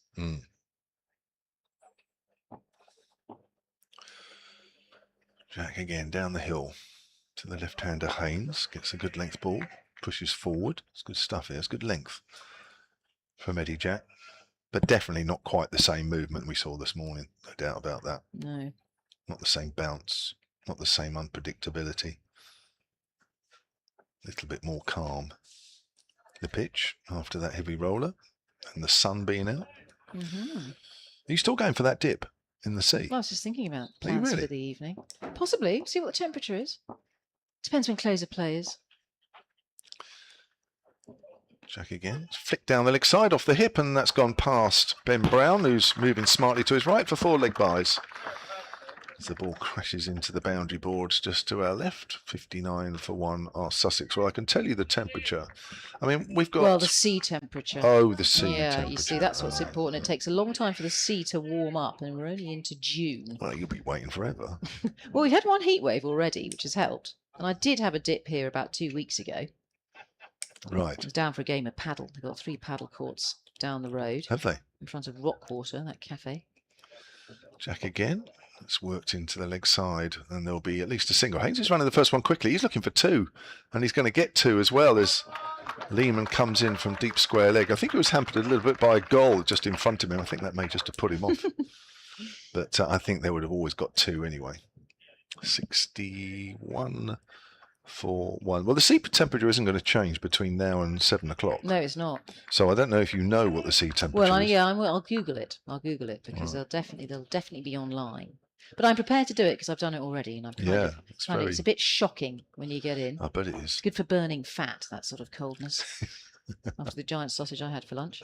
Oh, he's almost edged that one through to the keeper. That's really fizzed off a length. He's having a little flick at that one outside the off stump. Bat away from the body there. Balled it straight in a fraction, but even so. Well, I reckon we've got 22 overs left after this ball. I reckon that's a good hour and 30, hour and 40 maybe. Oh, what time is it now? It's 5 o'clock, isn't it? 5 o'clock, 6 o'clock. I reckon we're at least half 6, maybe 20 to 7, maybe even quarter to 7. That's flicked away. It's gone very quickly down to fine leg where Andrew Neilfields making his first-class debut today. Batted quite nicely, actually, down at number 9, made 24. Before he was well caught by Carson in the gully off Unad Cut, the Indian seam bowler, taking his first wicket at 184 for 9. 62 for 1 at the end of the 13th over of the Sussex reply. Yeah, we haven't seen any spin yet, but maybe it's a bit early for that. Under the Hampshire bowling attack. Just having a look down to see who your main spinners for Hampshire. Well, Felix Organ's playing as the main spinner. He bowls offies, doesn't he? Yeah, off break. and Andrew Neil is the left arm spinner. Nice combination. Potgieter back to seam bowling here from the sea end. Here he is and bowls and.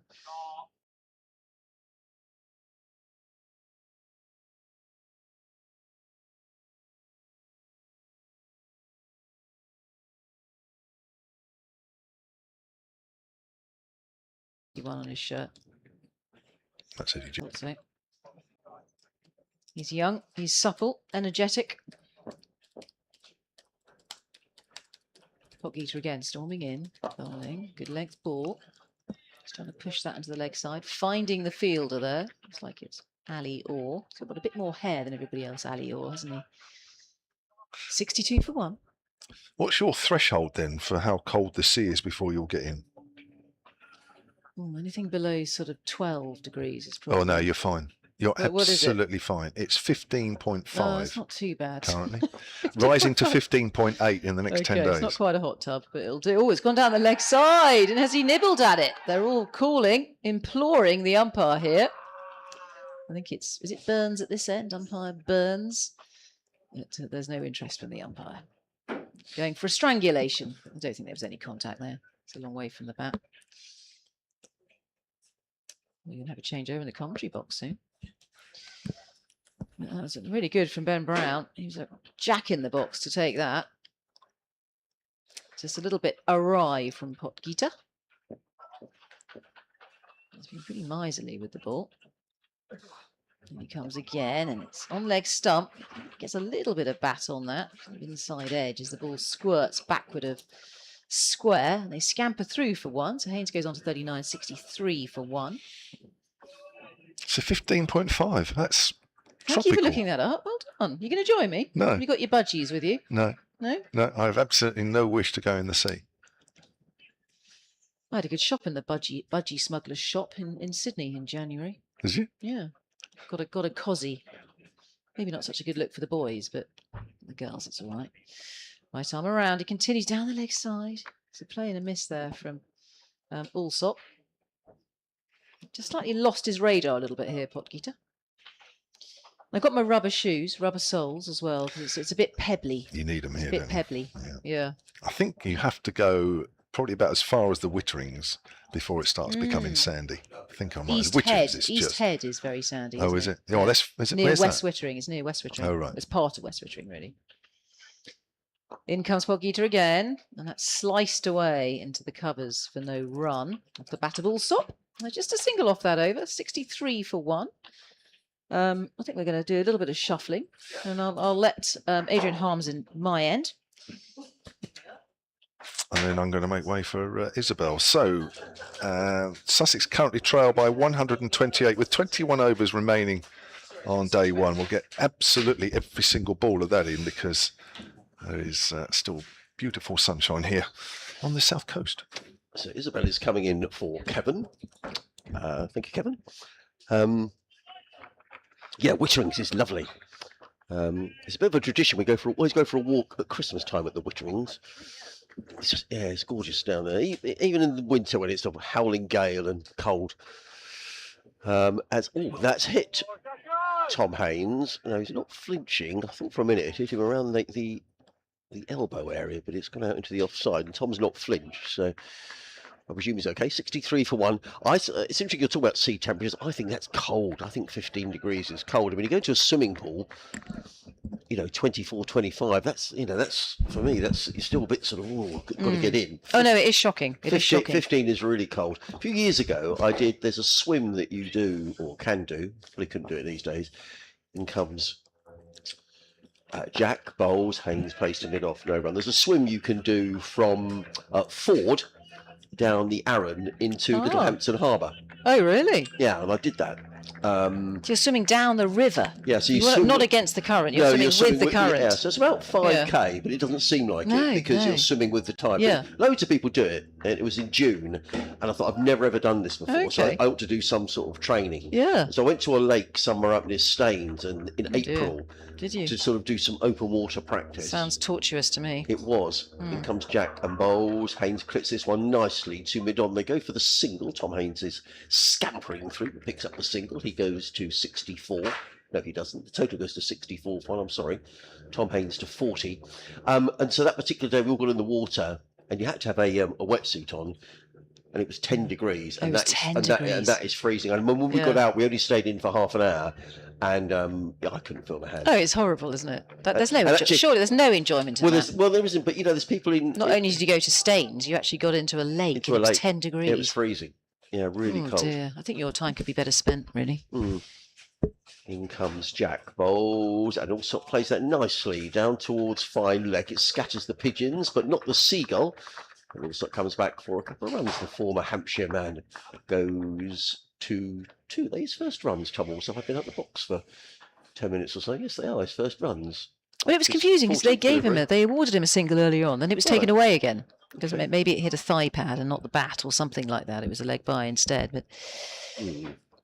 But apologies, actually, a couple of emails that have come in that I didn't see. So to David Grundy, who's listening up in Yorkshire. He's not. What are we talking about today? In Norfolk. Crumbs. Jack bowls. Also lets that go through to keeper Brown, and there is no run. He's listening here in sleepy Norfolk, says David. He says, I'm only the only one to wonder why James Coles hasn't bowled yet. Well, he did bowl, and in the end he picked up a wicket.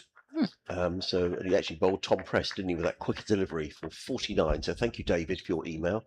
sussexsport@bbc.co.uk, and I'm sorry I hadn't read it earlier. Callum May's been in touch. Jack bowls and nicely flicked away by Tom Ross. In fact, a bit more than a flick, really. He's going to get at least a couple of runs and maybe 3. No, they're going to settle for 2.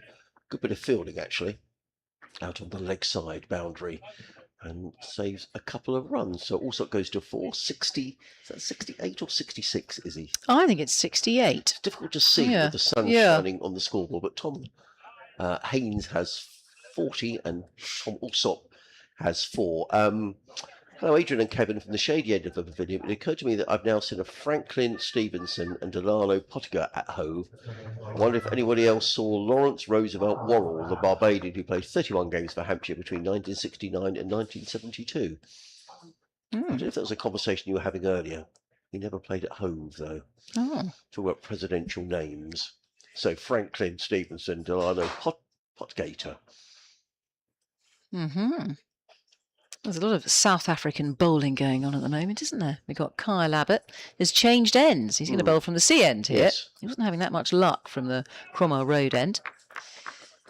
But things have calmed down a bit on the batting front with Sussex. I'm just trying to rein it in here, Hampshire. Trundles in Comes Kyle Abbott. It's on the money as usual and forcing a shot out of Haynes, who shows him a bit of respect. We were talking about the legend, Kyle Abbott, earlier, and the number of wickets. I mean, he's picked up 30 already this season, halfway through the season at 19. Yes. And his career average is 20 with the ball, and it's pretty impressive. I mean, he's got 738 wickets at 20, 189 first-class matches. And he's now, apparently he turned 39 yesterday. Yes, remarkable. Yeah, here he is, 87 on his back, coming around the wicket. It's left well alone outside the off stump by Haynes. Haynes on 40 or 45. He's been getting on with it, Haynes, right from the start. And a very flashy start. Yeah, maybe, with, he does like to get on with it, Tom Haynes, but he's the skipper of the side. We all know that if he could be there at close of play tonight, Sussex could be in a very strong position in this match. There's loads of time to go. Exactly. Here comes Abbott again. Just pulling inside the line. I'm giving the batter the benefit of the doubt here. That's Haynes. I do like these pictures at Hove. People might say, "Well, I'm biased," but I don't mean to be. I just think they're good cricket pictures. I think you get rewarded if you bowl in good areas. If you bat well, you get rewarded. I just find it difficult when you get these games that are just roads. Or they just flatten out as the game goes on. It's a bit like that at the Oval, isn't it? It tends to flatten out a bit. You almost lose the will to live, really. And I don't think it's great for the game. I don't think it's great for spectators. No, it's better to have a result and to have a balance. Yeah, pushed into the leg side this time by Haynes for no run. I'm not advocating that you should have 2-day games and the seamers dominate, but I do think, that some pitches, in particular, that thank goodness we don't use the Kookaburra ball anymore. Because some of those games. That's in the fiery furnace, the Kookaburra ball. Goodness me! If you wanted to turn an audience away from county cricket, that was a surefire way to do it. And playing with the Kookaburra at the wrong time of year as well, when it's sort of damp at the beginning of the year and that sort of thing, really didn't work. Potgieter storming in, bowling. Oh, it's a lovely shot and very well fielded. They're only going to get a single. It's cut off at extra cover. That was very good. It looked like it had 4 runs written all over it, but full stretch. And as the fielder is down on his haunches at the moment, 69 for 1. Haynes goes on to 41. And he's not showing us his number on his No, he's not. You see, he's taking a long time to turn around. He's number 31 for Hampshire. Yeah. Nick Gubbins, the left-hander. Very athletic, Jack in the box there. Full stretch. Potgieter will be relieved and grateful for that. As he turns, it's only a single off this over. Sorry, it's Abbott, isn't it? What am I talking about? Getting my South Africans muddled up. Abbott's in and bowls and comes forward there positively. Allsop, who's on 4 off 17. He's taking his time, a sort of circumspect type of innings at the moment for Allsop. But as we say, it's a 4-day game, plenty of time. The sun's beating down on the track here. And it looks like the batting will get easier. We had the heavy roller earlier. The moisture is disappearing. 69 for 1, 16 overs. And Sussex looking quite comfortable out there at the moment.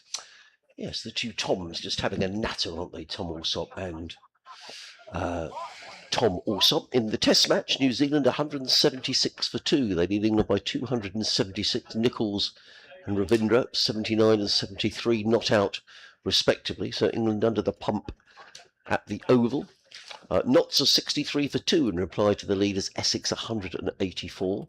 Glamorgan have recovered well and some against Surrey down in Cardiff. As in comes Jack round the wicket, bowls well pitched up, and Haynes does well to dig that one out, plays it to mid-off, and there is no run. Glamorgan at one stage was 79 for 6. They're now 242 for 6. Wow. Chris Cook is 100 not out. Mason Crane, formerly of Hampshire, 58 not out. Yorkshire under the pump at Grace Road. Yorkshire making 185. Leicestershire in reply 90 for 1, the bottom side. So good day for Leicestershire. Jack bowls, Haynes drives stylishly through the covers for 4 runs. Too much width from Eddie Jack, and Tom Haynes onto that very quickly and drilled the ball through the covers. He goes to 45, Sussex to 75 for 1. Warwickshire 43 for 2 in reply to Somerset's 208. In the second division, Derbyshire 102 for 2 in reply to Lancashire's 161. Northants 247 for 3 at Durham. Kent 237 for 4 against Middlesex at Canterbury. And Gloucestershire 214 for 5 at New Road, Worcester. It's lovely there today, New Road. Oh, yeah. And comes Jack again. Haynes plays it slightly in the air, but it's played through square leg and picks up a single. He goes to 46. Total to 75 for one. So I've got Julian, good friend up in the Spen Cub, I got in touch about half an hour ago and said it's raining. Yeah, there was a couple of spots of rain. What? Yeah, there were. What, that little fluffy cloud over there over the pavilion? He said, and I'm sure he wouldn't be spinning me a yarn. He's not that sort of black. Well, and it was sunny, and I did wonder, but he Sure, did the say, roof wasn't leaking. It's being dripped on or something. Well, he said there were definitely a couple of spots. In comes Jack, bowls, all sorts of shoulders, arms through to wicketkeeper Brown, and there is no run. Well, there's always a danger of the fret returning. I mean, the fret can return when it's bright sunshine. Yeah. It creeps across the sea, doesn't it? Then it creeps inland to a certain point. But no sign of it yet. First thing this morning it was here. It was, and it was really thick. Mm. I mean, you could barely see the square. And Kevin was saying when he got up, his hotel's down on the seafront, you couldn't see the sea See a this morning. thing. Didn't get your sea view. No. It's like being on the Yorkshire moors.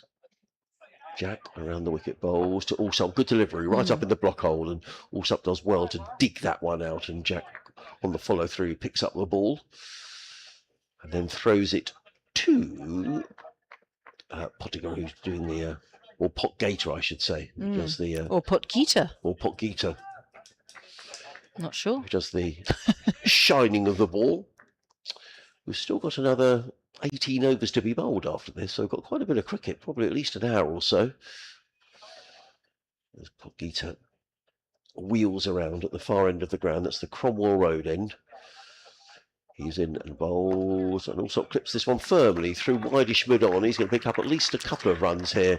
Here's Tom Allsop. They'll look for three. Allsop's running to the danger end, and he's very quick between the wickets, is Tom Allsop. And in the end, he comes back comfortably for a third. Well run by Allsop, who's always chasing 3 runs there, and he does them successfully. He gets to 7, and the total to 77 for 1 at the end of Jack's over, who has bowled 6 overs. No maidens. I think that's 0 for 41. Is that right? No, oh no, they've just changed to Abbott. That's why. Oh, it is 0 for 41. Yeah, Yes. he's just gone into the white colouring is harder to read on the board. I didn't realise it'd been quite as expensive. Eddie Jack. Well, it was when he started, wasn't it? He went for a few. He was going at 8 and over at one point. Right, back to the South African end, the sea end. Carl Abbott motoring in and bowling, and he comes forward there, Allsop. He's on 7 off 21, but just comes off the shoulder of the bat, and there is no run. Carl Abbott hunting for wickets here. He's usually in amongst them. He is really the most important red ball bowler for Hampshire. They will look to him. He's the spearhead. He's looking strong for his 39 years. I mean, looks fit as fiddle, doesn't he? He's coming up the hill as well. He's changed ends. And he comes up to the crease. It's right on the stumps, forcing Allsop to play. Squares up to it, Allsop. Keeps it out, though. 77 for 1, Sussex. David Sharp, who was in contact earlier on from his balcony in Marbella. Is that somewhere you've been? I bet you've been to Marbella. I haven't been to Marbella, no. Okay. No, it doesn't really appeal, I don't think, Oh, Marbella. right. Well, I'd say, because David's got a place sorry, over there. David. Lives there. Have you got a villa there, Adrian? Has he? No, have you? No. I think David might. David might. Here's Carl Abbott again, bowling very wide at the crease, almost stumbles through his run-up and looks back in a quizzical way at the ground. Almost stumbled, didn't he? But it is defended by Allsop for no run.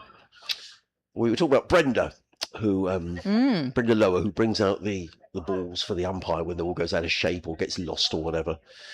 And David says, like many, I have a chat to Brenda on my way into the pavilion when he goes for his bacon roll for breakfast. She has her own seat, and he says, I believe she's a vice president of the club, which is quite possible.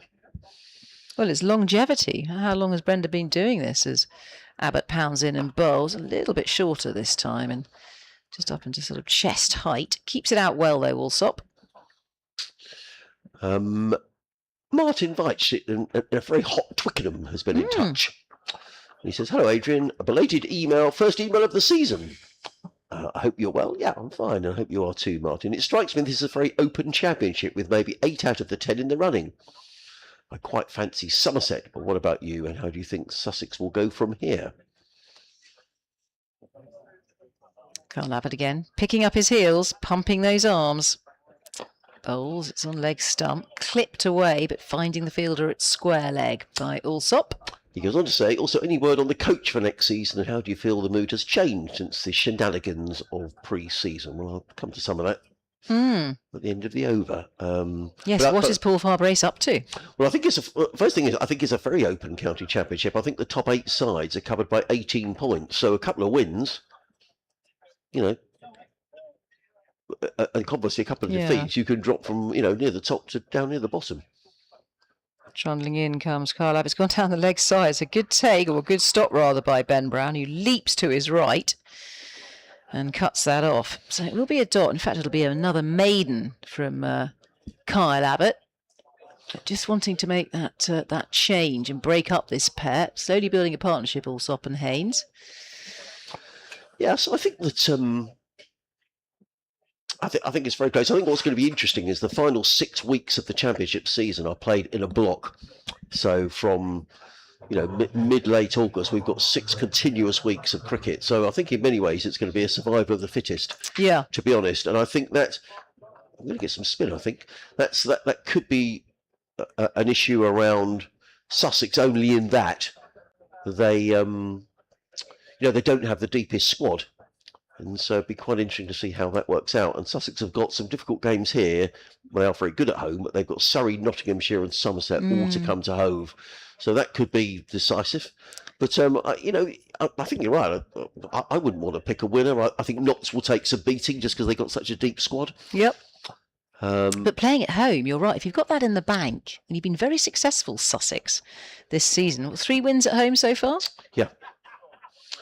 Felix Organ is coming into the attack from the Cromwell Rovers, so we are going to see some spin bowling to the left-handed Tom Alsop. No, he's not. He's bowling to the left-handed Tom Haynes, and plays that through the covers and picks up a single. Does Haynes? He goes to 47, the total to 78 for 1.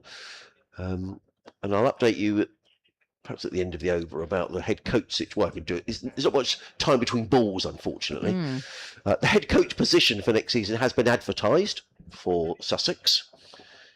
As in comes Organ around the wicket, bowls and also up his back and hits that one firmly, fielded by Ali Orr in front of the umpire, who is umpiring from point as opposed to square leg, because the sun would be in his eyes at square leg, and there is no run. You don't think Farbrace could be persuaded to stay? Well, I think he might. Well, I mean, seeing how well they're doing. In comes Organ and bowls. Also, let's that go outside the off stump. So Paul Farbrace told us last week that he has been offered a position here at Sussex, a part-time position as director of cricket that would potentially involve 3 days a week in the summer and 2 in the winter. So in comes Organ round the wicket, bowls. Also hits this one firmly out to the cover boundary, but there is a fielder there. 1 more to the total. Alsop goes to 8, the total to 79 for 1. But Paul does want to wait and see, because there are some big appointments in the club, a chairman to be appointed, a CEO to be appointed. And provided he feels everything is okay, then he's indicated that he might stay. The ball is wide outside the off stump. Tom Haynes would have been furious if he got out to that. That was wide, taken by Ben Brown, and there is no run. So that would bring some much needed stability to Sussex. And Paul also was saying that he will be involved in the interviewing process for the new head coach, the applications for which close at the end of this month. So perhaps things are starting to settle down a bit off the pitch as in comes Organ bowl. Wide outside the off stump. Well, Tom Haynes is going to go through to his half century, but it's a big edge down to third man. I think he'll be desperately pleased with the shot, will Tom Haynes, but on the other hand, he goes through to 50, and it's the second time he's passed 50 this season for the Sussex skipper, who raises his back towards the dressing room. 50 or 55 balls with 9 fours to Tom Haynes, and the skipper has got Sussex off to a good start here, 83 for 1 with Tom Alsop on 8. So I think in answer to your question, Martin, there's lots going on behind the scenes. But some signs that maybe some stability may be in the air, and we'll have to see over the next few weeks which players are retained and those that have decided to stay and those that are not going to stay. But for the time being, I think we just have to enjoy what Sussex are doing on the pitch. Absolutely, yeah. And they're storming through this county championship at the moment as Abbott's in again. As Bending is a little bit quicker, that one. Bending is back. Frustrated he hasn't picked up a wicket yet. 7 overs, 0 for 26 with a maiden in there. But he's reined back his figures in terms of his economy rate because they got off to a real flying start. Sussex, the first wicket fell at 39 for 1 after only 7 overs. So they're going at quite a gallop, showing real intent and not allowing the bowlers to settle. But things have been reined in a bit now. Well, the run rate's around, it's back down to about 3 and over, isn't it? In he comes, and that's pushed into the leg side. And there is no run. No, sorry, it's about 4 and over. Get my maths right. And it is beautiful batting weather. You just feel that batting will get better and better. And this type of weather, it gets drier and drier. Yeah, and I think Kevin was asking earlier on about, what do the wickets do here at Hove? And I think it's true to say as the games go on, it does get better to bat on, and maybe a little help for the spinners later on, which is, I guess, what you want in a pitch, isn't it? Well, for here on day 4, I think it'd be really interesting what spin does to the pitch. That's left alone. A flamboyant leave there by Allsop, who's on 8. And Abbott just motoring through, 83 for 1. Because it will be pretty dry by then if we are here on day 4. A bit dusty. It was so damp at the beginning of the day here, they had the sawdust out. The bowlers are drying their hands in the sawdust. And I wonder if that's part of the reason that maybe Sussex decided to bowl, because with that sea mist and fretty, I went to put the effects microphone out earlier on, and the grass was damp. Yeah, oh, definitely. Yeah, it's like having a massive dew over the whole place, and cold as well. Right arm around. Whoa, was a false shot there from Allsop, looking to drive into the covers, but just comes off an inside edge, squirts into the leg side. Getting a bit of movement here. Kyle Abbott, we know that he can swing it. Good manipulator of the ball. Talk about swimming in cold water. I mean, there seems to be a bit of a thing at the minute, doesn't it? And I know a couple of mates of mine who are into this, getting in a cold shower in the morning. Oh, yeah. It's meant to be good for you. It's meant to be good for your brain and all that sort of thing, isn't it? Well, apparently, yeah. But it probably makes you miserable at the same time. You get up, especially in winter. Sounds very unpleasant. Bowling really wide of the crease here is Kyle Abbott. And there's no run for Allsop, just pushes it gently towards mid-on. Do you think it might be one of these sort of fads that in 20 years' time there'll be an article somewhere that says that actually it's proven that having a cold shower is really, really bad for you? Oh yeah, it's likely to give you a heart attack. It's not good for your mental health. Well, I just wonder whether it's, I just can't think of anything worse than getting out of bed and getting in a freezing cold shower. Yeah, yeah. Especially on a dark winter morning. Yeah. I mean, horrible. Well, I've never done it, so perhaps it does make you feel great. I don't know. Abbott pounding in, bowling, and didn't really lift much that time, but a good take from the wicket-keeper, Ben Brown, the wicket-keeper and skipper, formerly of Sussex, Ben Brown. 83 for 1. It's the end of another Abbott over, 0 for 26 off 8. So he's tightening up a bit here, Abbott. You never know, he might eke a mistake out of one of these batters. They start to get frustrated.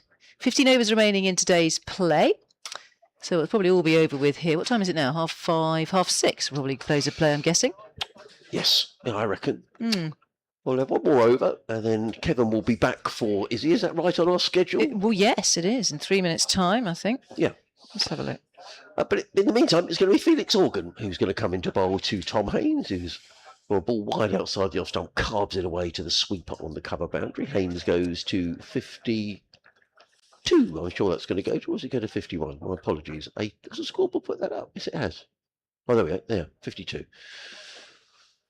Organ again. Around the wicket, bowls, and Allsop plays it into the offside. Doesn't time it, though, and fielded by Alior, who's very quickly round from point to field. Looking at some of these names that play in this American... No, looking at the fixtures, the cricket scores for today, and there's a game between the Texas Super Kings and the Seattle Orcas. I have no idea how many people watch these games. Organ in bowls, Allsop shoulders arms through to keeper Brown. There is no run. And then this evening there's a game between the Los Angeles Knight Riders and the San Francisco Unicorns. There's some top players playing. I look at Vian Mulder's playing in some. Well, they're paid well, aren't they? Yeah, I mean, you can't blame them. Yeah, I just don't know what audience there is. No. In comes Organ and bowls, and Allsop forward plays down the track, and there is no run. Certain parts of America, isn't it? I mean, California, they seem to, and Texas is another place where yeah. they're building stadiums where cricket is really growing, and particularly women's cricket is. Well, the Texas growing Super Kings, fast. Riley Russo, who played for Hampshire not so long ago, in comes Organ Bowles, also defends down the track. There is no run. Via Mulder. The Seattle Orcas' Tim Seifelt, wicket-keeper, who spent a bit of time here at Sussex a few seasons ago. Marcus Stoinis.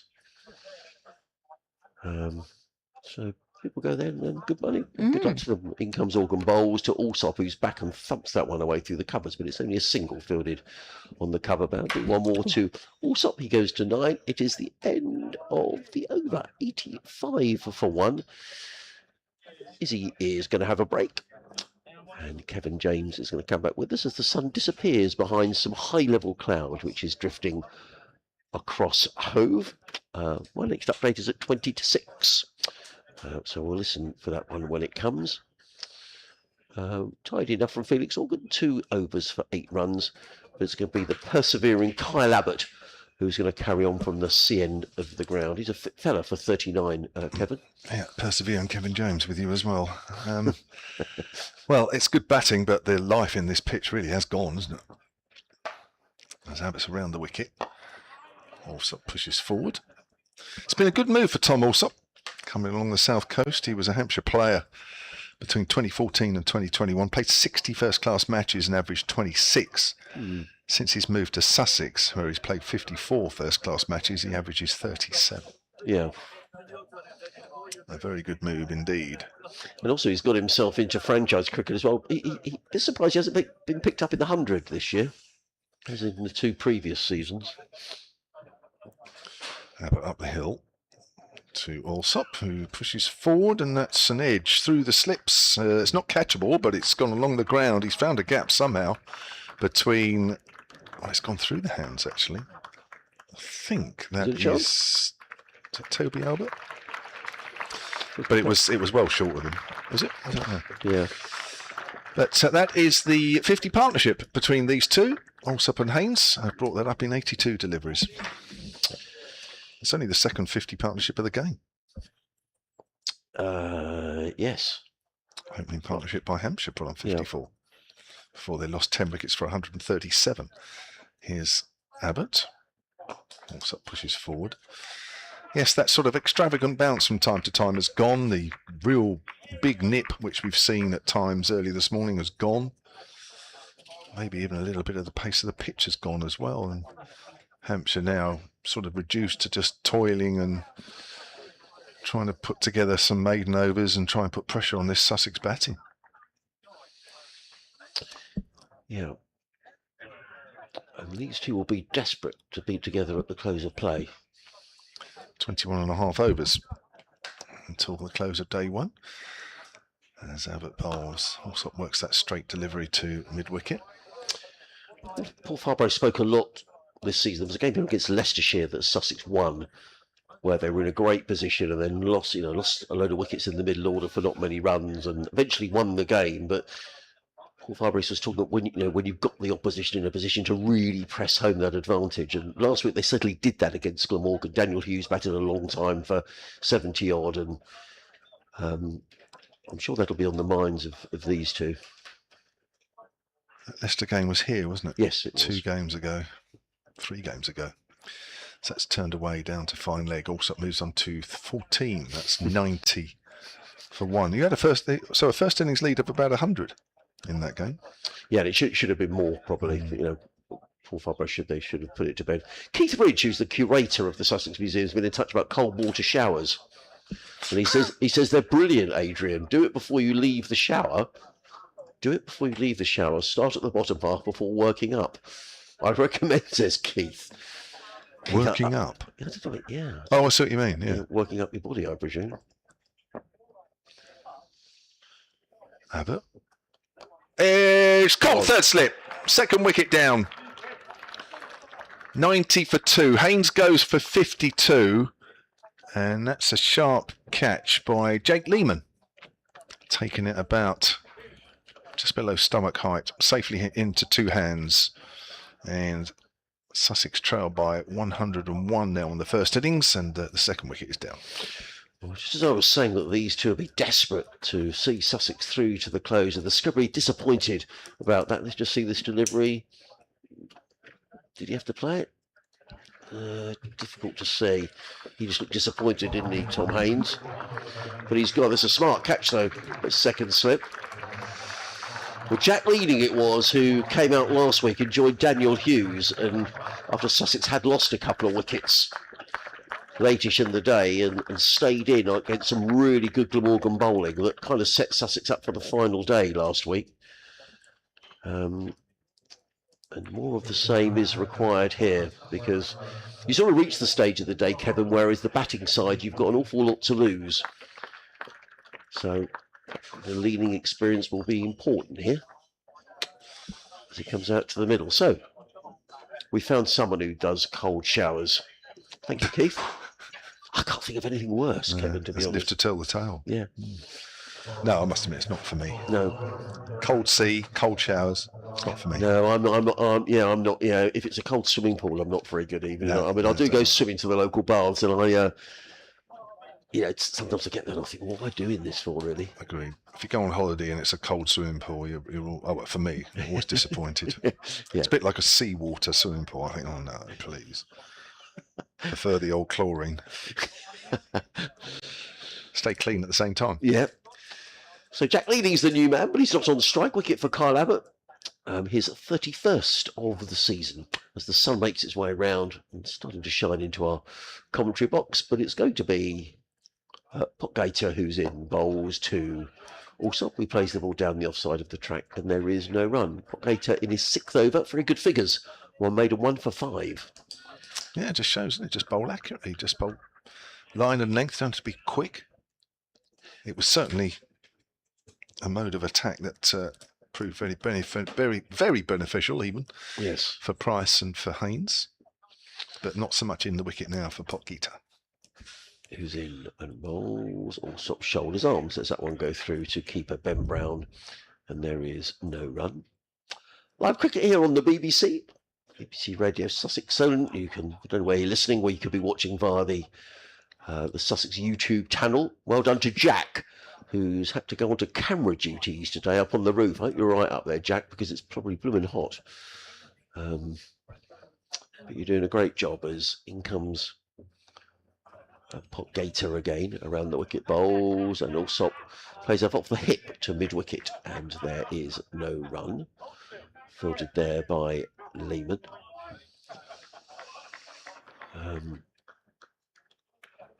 Off for bad light in Cardiff in the game between Glamorgan and Surrey. Good recovery by Glamorgan, 79 for 6 to 244 for 6. England have taken a wicket in the Test match, hurrah. Coming to you in a minute. 197 for 3, leading by 297. As in comes Potgater, bowls to Alsop. You sit on the pad, the ball bounces out on the offside, and there is no run. Jacob Bethel picking up the wicket of Ravindra for 76. But Henry Nichols is 97 not out. England up against it there, Kev. They are a little bit, aren't they? Do you know what? Even on a hot day, hot summer's day, there's always a couple of pockets in England you can guarantee a little bit of weather and you can miss a bit of play. Cardiff, yes, up north. He comes. Potgater bowls to Alsop. That's wide outside the offside. That kept low. Goes through, taken not cleanly by Ben Brown, but he manages to stop the ball. And there is no run. I think we're going for our final sport update of the day.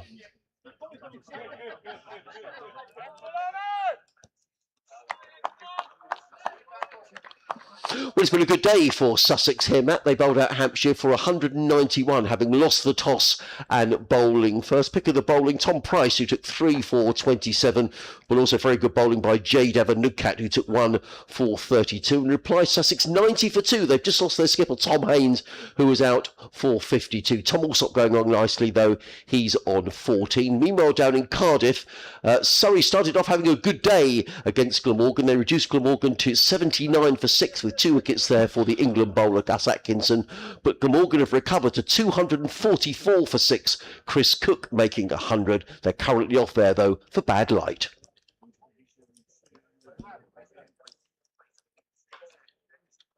Just looking at the picture feed, I'm sure earlier where they're focusing on, I think, the far end of the ground, there was a Hampshire flag that's gone down. Ah, It's not there anymore. Maybe there's a train to catch. yes. Yeah.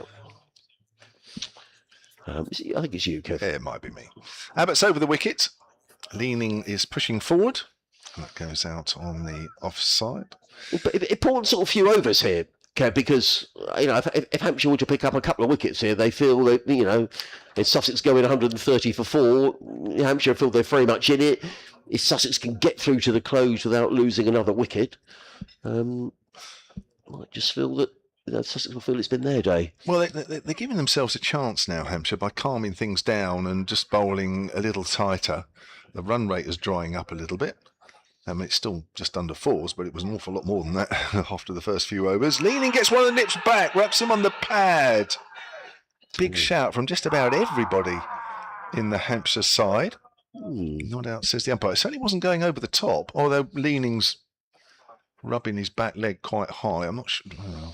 I'll give him the benefit of the doubt, but if it did actually hit him there, then he's going over the top. Watch this again on the replay. Did that flick the front pad first? I don't know. It was a good shout. It is a good shout. It's close. Is it close enough? That's the thing.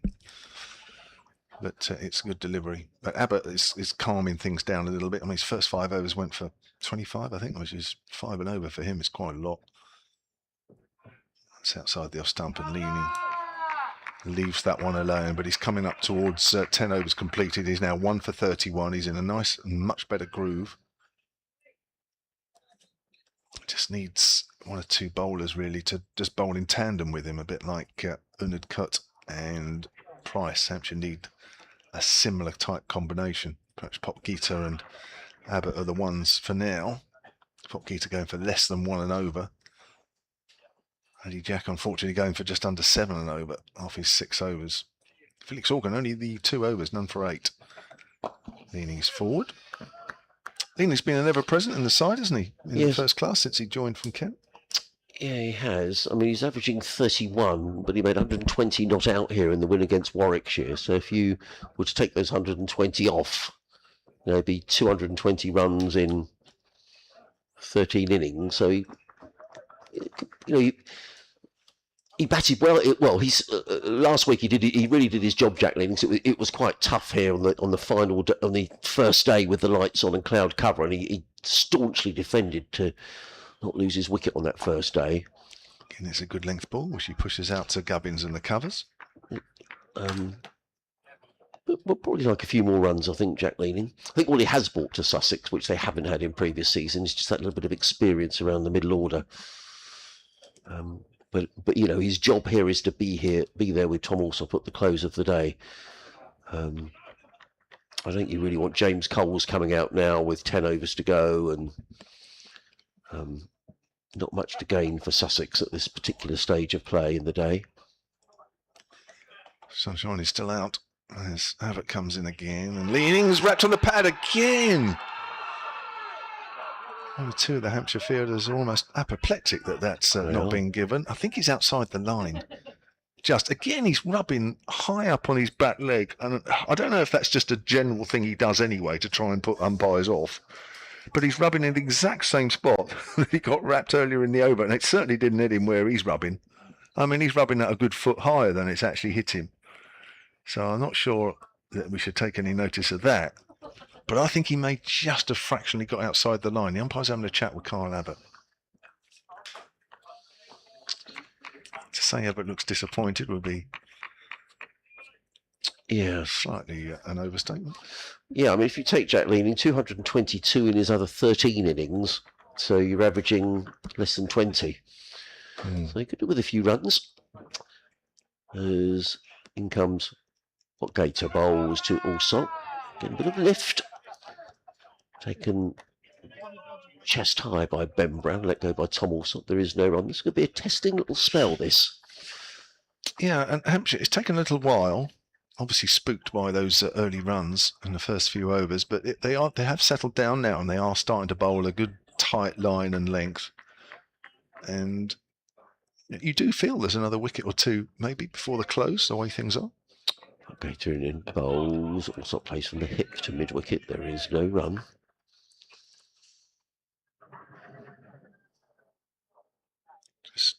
Just much better control here from the Hampshire bowlers. Yeah. And he's got that control in his 7th over at Podgator, and he's only got figures of 1 for 5. Well, that's exactly what you want from your all-rounder. You know, you're not expecting him to run through sides, not at that pace. In around the wicket bowls to Alsop. Alsop defends out into the offside. There is no run. The skipper, Ben Brown, likes that, claps his hands. Yeah. You know, what you want is, you know, your all-rounder to bowl a good, I don't know, by the end of tonight. And what's he bowled? He's into his 7th over. Maybe he might get through 10 overs here. The rate he's going, he probably won't even go for 10. And he's picked up a wicket. And then you want your main bowlers at the other end, your Abbotts. Eddie Jack hasn't quite shown it yet, but, you know, that's a good combination. Gator in bowls to Alsop. He drives firmly to widish mid-off and picks up a single. He goes to 15, Sussex to 91 for 2. Yeah, I mean, it's a very similar scenario to last week, Kevin. I mean, Glamorgan were bowled out for 155. I know Hampshire got more than that. What Sussex got off to a flyer.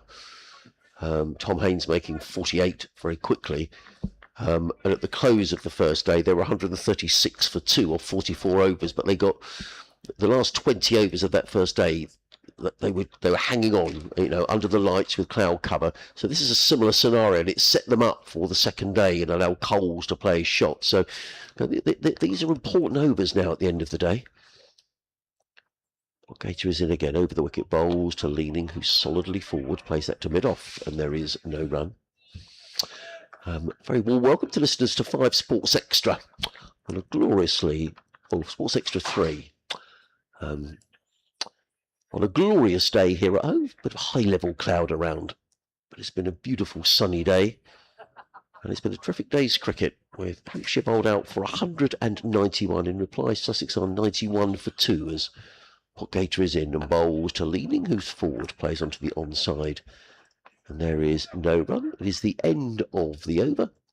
Sussex 91 for 2. Tom Alsop is on 15. Jack Leaning yet to score the men out.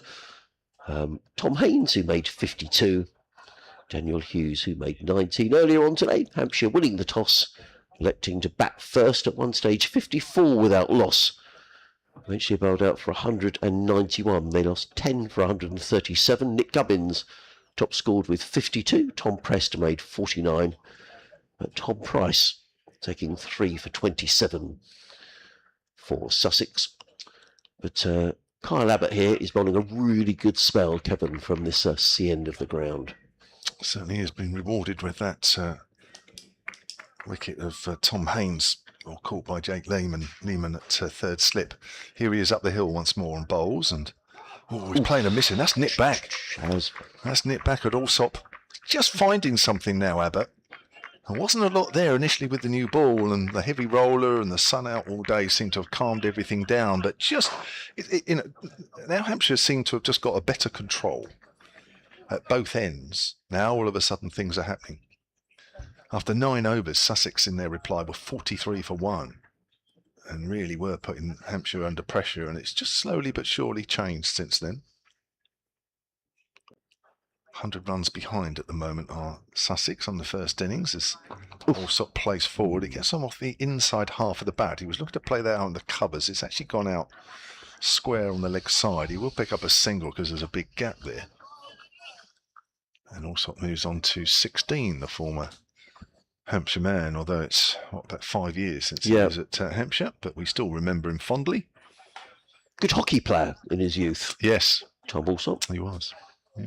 Hence why he loves the reverse sweep, doesn't he? All hockey players love the reverse sweep, play it so well as well.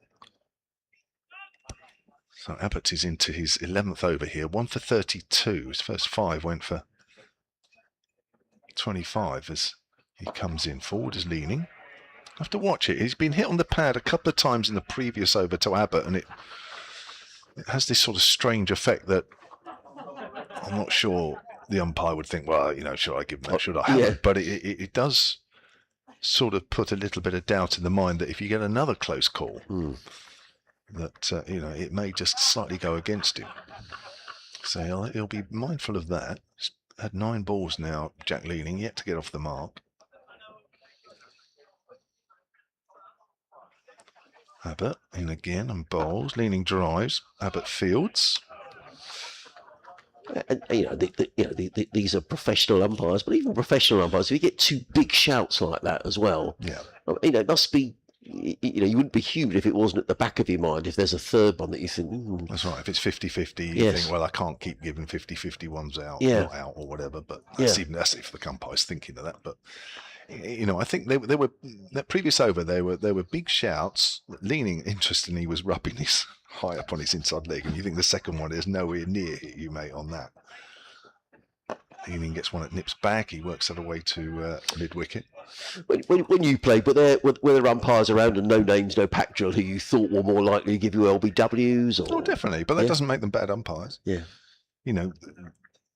What as a player you want, whether you're a batter or a bowler, you just want umpires to be consistent. So when you see the 2 umpires rock up in the morning, the start of day 1, you know exactly what you're going to get. Right. And if somebody's an outer, they're an outer. If somebody's more of a not outer, then that's fine. You know that. But what you don't want is an umpire suddenly giving decisions that you think, well, hang on a minute, I've seen you umpire for the last 5 years and you have never given those out outside the off stump, and that's left alone. End of the over. Just the 1 run off that Abbott over. 92 for 2. And there are just 9 overs remaining here at Hove. So it's fine. As I say, there's no right or wrong sometimes with umpiring, but players need to know where they stand. And the minute they don't, that's when you start getting problems as an umpire. Voice of Kevin James from BBC Solent, former all-rounder with Hampshire. Myself, Adrian Harms, Isabel Duncan, the 3rd member of our commentary team here for the first 3 days at Hove, where it's been a lovely day. And enough of a breeze as well down here on the south coast to make it very pleasant watching conditions.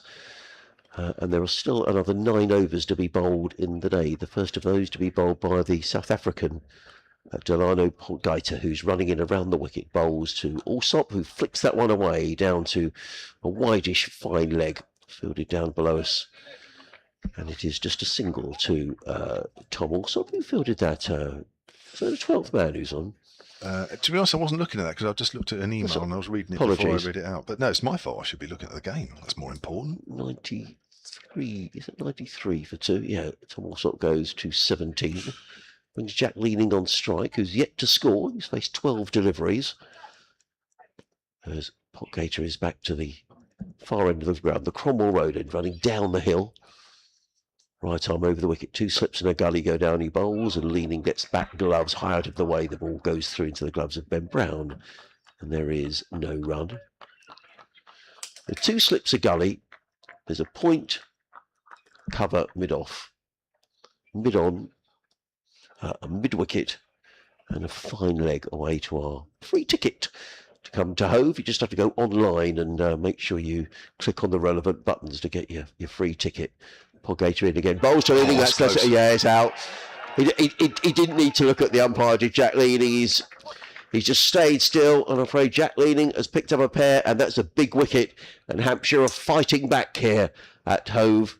Leaning goes without scoring, and Sussex are 93 for 3. And it means that James Coles, who batted so beautifully last week for his double century, I think it's much too early in the day for a night. Well, I might be wrong. We'll have to see for a night watchman to come out. The new, coming down the stairs. We'll have to see who it is.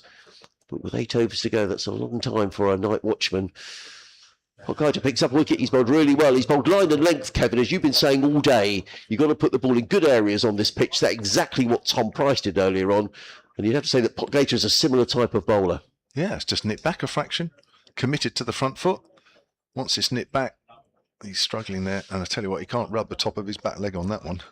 That's not going to fool anybody. That's hit just below the knee roll on the front foot, plumb in front. Good bowling. So 90 for 1 has become 93 for 3. And we did say that, I think that is James Coles who's come out, that the Sussex could get through to the close 2 down, they'll feel they've had a very good day. If Hampshire suddenly finish up picking up 3 or 4 here, they'll feel they're right back in this match. Well, it's, even though it's not happening as much with the ball, there's still a little bit in there, as Potgieter has just shown there. So, there is a little bit of movement from time to time. It might not be as often, it might not be as much, but it is still there. But that means you've got to put the ball in the right spots even more so, and you will get rewarded. I mean, that's a 13 ball duck or so from Jack Leaning. Didn't look really comfortable at all out there.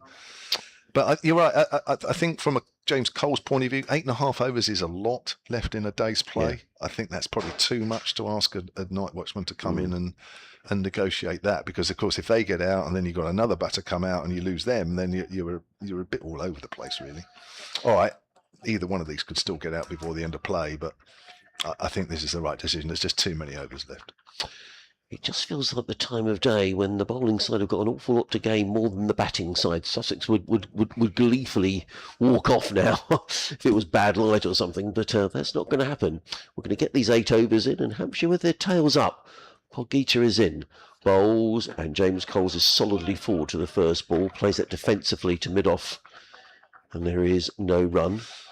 And also, he's almost walked into that one as well. And also, if you're never confident after scoring 220 odd not out in the last game, you're never going to be confident. No. So I think, even if there was 2 or 3 overs to go, I think if I was James Coles, I think, I want to get out there. I don't want to be stuck in the hutch and, maybe the night watchman sticks around a little bit. I'd want to be out there after scoring a double 100. This is an interesting field change. Aliora's gone from gully to mid-wicket because James Coles likes to whip that shot through mid-wicket as Potgieter is in bowls, and Coles picks up a single, just plays that off the hip down to deep fine leg for one. Ben Brown will know James Coles from his time here at Sussex. In fact, Ben was probably playing in that game at the Oval when James Coles made his debut, just 16 years of age, the youngest player to play for Sussex. In fact, Ben would have almost certainly been captain. I need to look that up. Coles is on his way with a single, 94 for 3.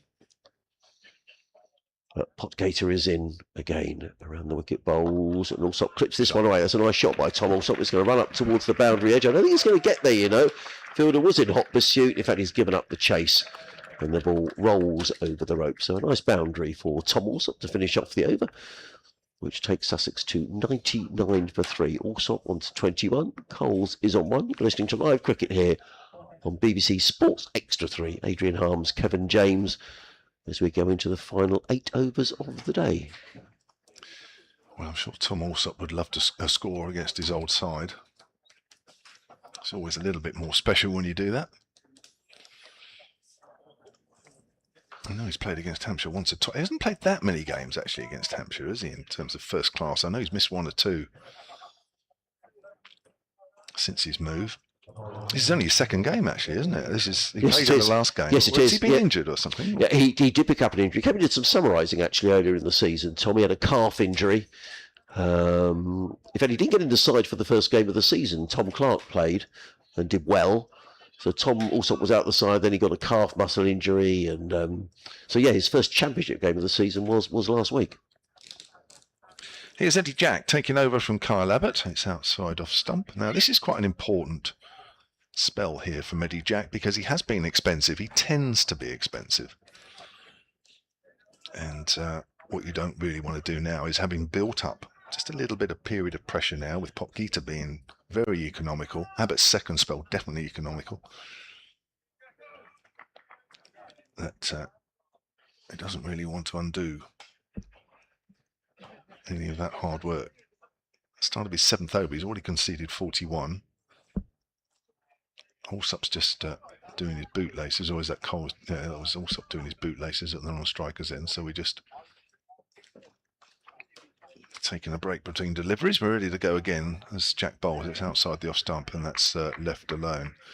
I'm just looking at Tom Allsop's scores in first-class cricket against Hampshire since his move at the end of 2021. And in terms of games, I think he's only played 3 games. Played a couple last year. Yes, because the game down at the Ageas that Sussex won. And of course, this one now. There's Jack Bowles. It's outside the off stump. Nice carry as Coles leaves that one alone.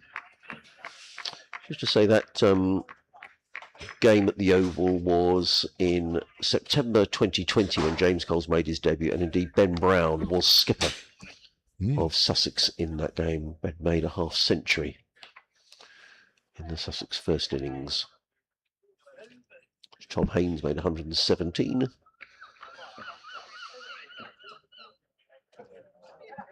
It's Jack again, right arm over, 2 slips.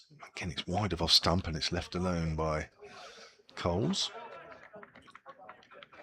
Just watching that again on the replay, it's very wide. Coles is hoping that the umpire might just fling out his arms, but that was borderline. The goals are circling. Can smell the evening food. Here's Jack again, Bowles. It's come back, and Coles a little bit late on that one as it goes off the inside half of the bout out towards square on the leg side. Jack's just come a little wider on the crease, that one, angling it into the right-handed Coles. He moves on to 2, 99 for 3. Sussex trail by 92 on the first innings.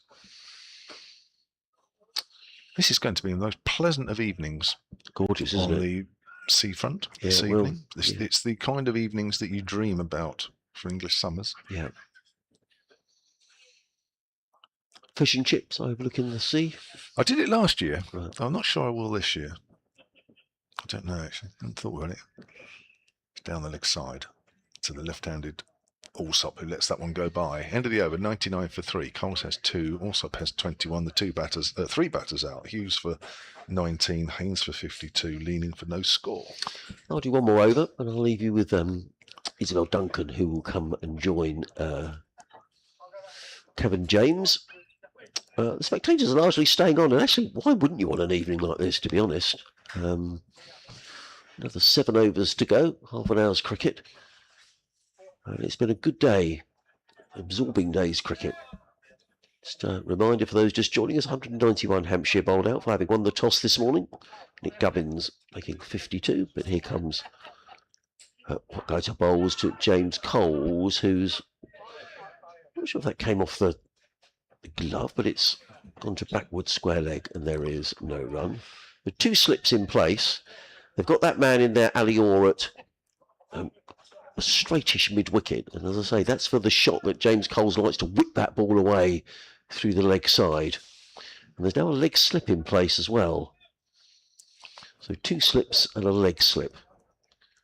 As Potgater is in again, Bowles, and Coles lets that one go. An exaggerate leave outside the off stump taken by Ben Brown, and there is no run. He's walking into some of these shots, even the leaves he's walking into. I wonder if Ben Brown might think about standing up to the wicket. The offside field, there's a backward point and a mid-off, so a big gap through the cover region. Very much a leg side field. There's a mid-on, straightish mid-wicket, a square leg, a fine leg, and a leg slip.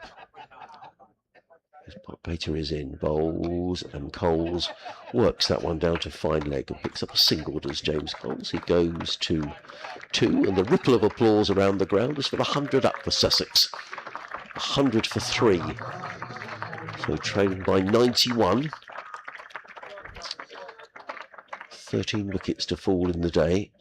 Hughes for 19. Haynes for 52. Jack leaning without scoring.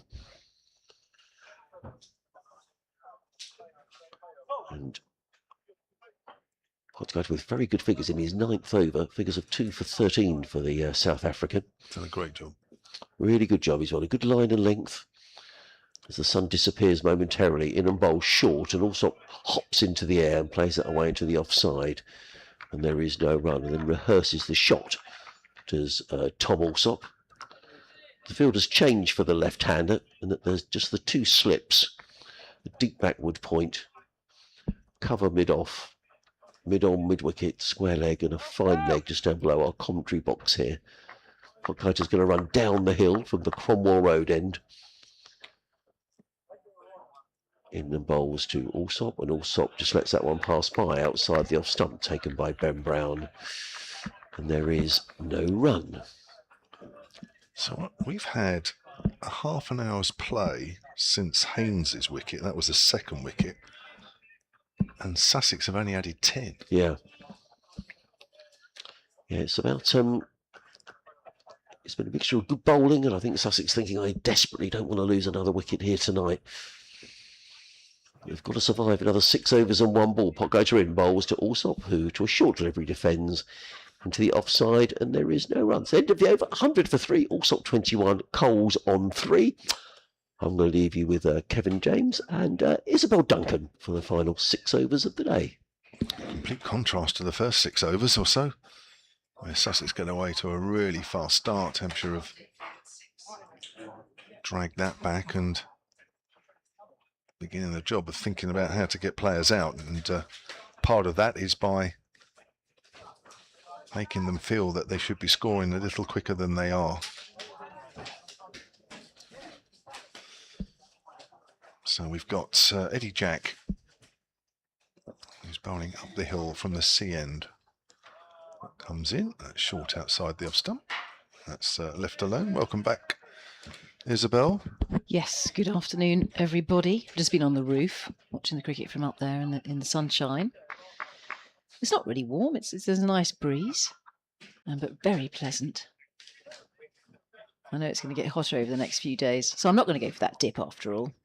I'm just saying it's not warm enough. I'm being a wimp. You're not. Is Jack Bowles length ball to Coles, who pushes that towards mid-wicket, fielded by Ali Orr, who made just 3 against his former county today. He was the second wicket to fall at 65.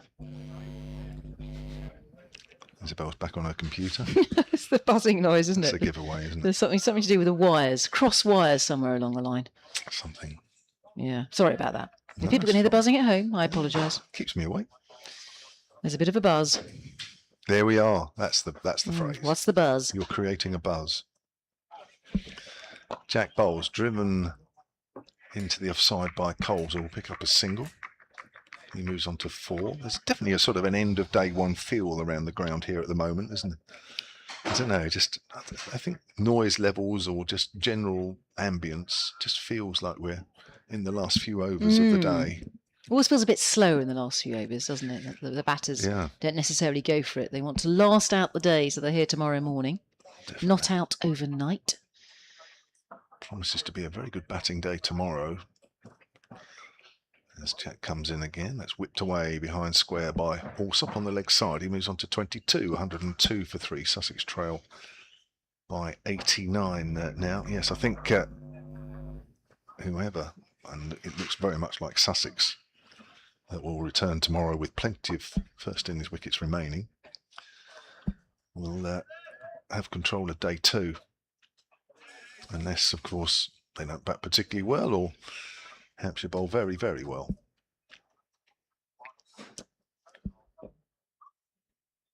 Jack again. To Coles. Coles gets a length ball. Goes quietly out to Gubbins.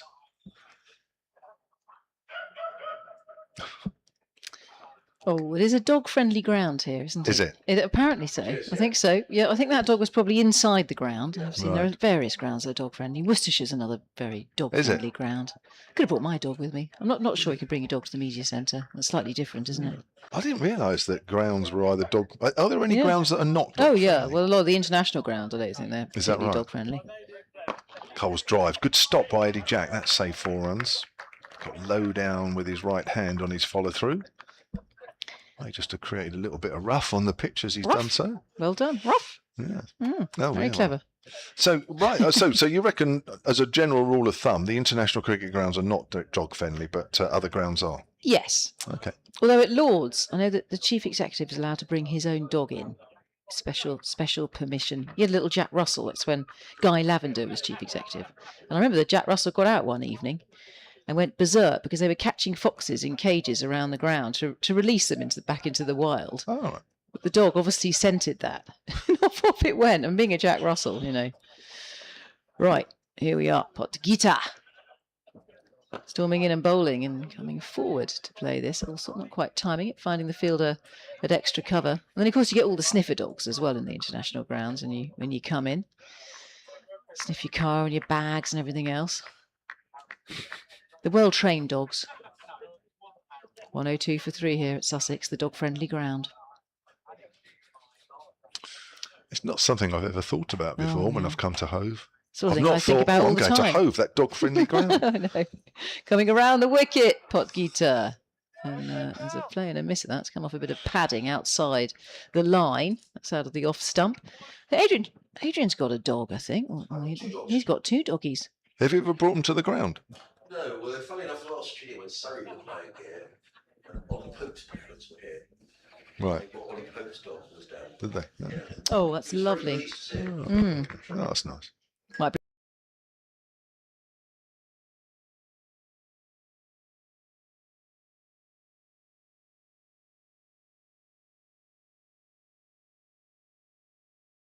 Media stand. Let me say to Killjoy. In fact, I'm going to make You love my dog. even if there's not a rule, I'm going to make the rule Yeah. now that the media centre is not dog friendly. But Kevin, you're from Hampshire. This is Sussex, so I think Adrian gets the final shout on that one. I'm Well, 2 against allergic 1. to dog hair, by the way. 2 against And 1. you think I'm making that up, you but wimp. I'm actually not. We're not, he's It's short-haired. It's very fine. true. He's short-haired. The mo. He's not molting. 106 for 3 here. Allsop on 26. Potgieter. Here he is, up onto his heels and bowls. And there will be a single here. It's pushed into the offside. And the score goes up to 107 for 3. Is that the end of another over? No, sorry, it's the right-hand, left-hand combination. So the fielders are rearranging themselves. 107 for 3. Coles will be facing on 4. I mean, I'd hate to get to lunch and say, sorry, Adrian, sorry, Isabel, but I can't do any more commentary because I just feel too unwell. You feel too unwell. Yeah, So I'd what hate to happens do to you? Do that you come to out in you. a rash? I get really nasally and I can't hardly breathe, yeah. Oh, really? Yeah. I had one of those tests when I was little, that they find out if you've got anything. You used to do those when you were at school. Allergy tests, you Yeah. mean? And Yeah. that's what came out. Animal hair. Yeah. What else are you allergic to? Oh, Hard work. everything. Yeah, Oh. yeah, definitely hard work. Potgieter coming over the wicket to the left-hander. Yeah. Coles off the back of a big double century against Glamorgan. 224 not out. So his tail will be up. He'll be feeling bushy-tailed and confident. Let's see what he can do. He's 4 off 16 so far. Just trying to settle in and find a bit of rhythm. 2 slips in place. Keeper standing up. Ben Brown. Potgieter again. Bowls. It's on leg stump. That will go down towards long leg for a single. A little flick there from Cole. So go on to 5. 108 for 3 now. How many overs remaining in the day? 4 overs remaining in the day. And you're so lucky to be staying here in Brighton and Hove. Kevin James, you can have a nice dinner on the seafront. I recommend Rockwater. Have you been to Rockwater before? Yeah, Rockwater. Yeah, no, You'll love it. You'll love it. Other restaurants on the seafront available. Exactly. Here's Eddie Jack then to Coles. Coles gets hit on the thigh pad. The ball makes its way down to fine leg. 109 for 3. Coles remains on 5. Allsop on 27. That's come off 68 deliveries. So that's out of the question then. Never mind. No, but here you are. You've got your hotel with a sea view. When the fret isn't in town, you've got the sea view. That's nice. I mean, it's just a shame that there's been all too few fixtures between these two sides, first class, over the years. Yeah. I mean, last year, of course, it was kept a bit low. Allsop's playing straight, fortunately for him, as the ball squeezes out on the offside.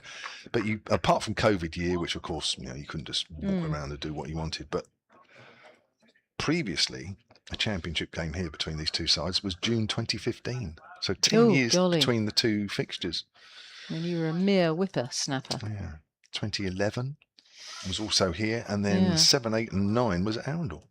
Gosh, okay. 07, 08, 09. Not quite so close to the seafront. No. Here's Eddie Jack. Allsop very watchful on the back foot there. Score remains on 109 for 3. And, let's be honest, there's half a chance that there won't be a championship fixture here between these two sides next year, unless something amazing happens in form for both these sides. Well, we're only halfway through, aren't we? We are. Only halfway Still through. plenty of second against ninth this game, starting this morning. Second from top, second from bottom. Oh, it's a leading edge there. It didn't quite carry to second slip. It's gone very quickly. It's run up the hill for 4. But there's another example of a leading edge. Went very low and very quickly to Albert's left. Couldn't quite get there in time, but it would have bounced just in front of him as well. But we haven't seen a leading edge for a little while. Saw a few in the Hampshire innings. It'll be heartening for Jack to see that. He's found the edge, causing a little bit of trouble for Allsop. I think that's the first boundary for a while, isn't it? Oh no, there was one in the 31st over.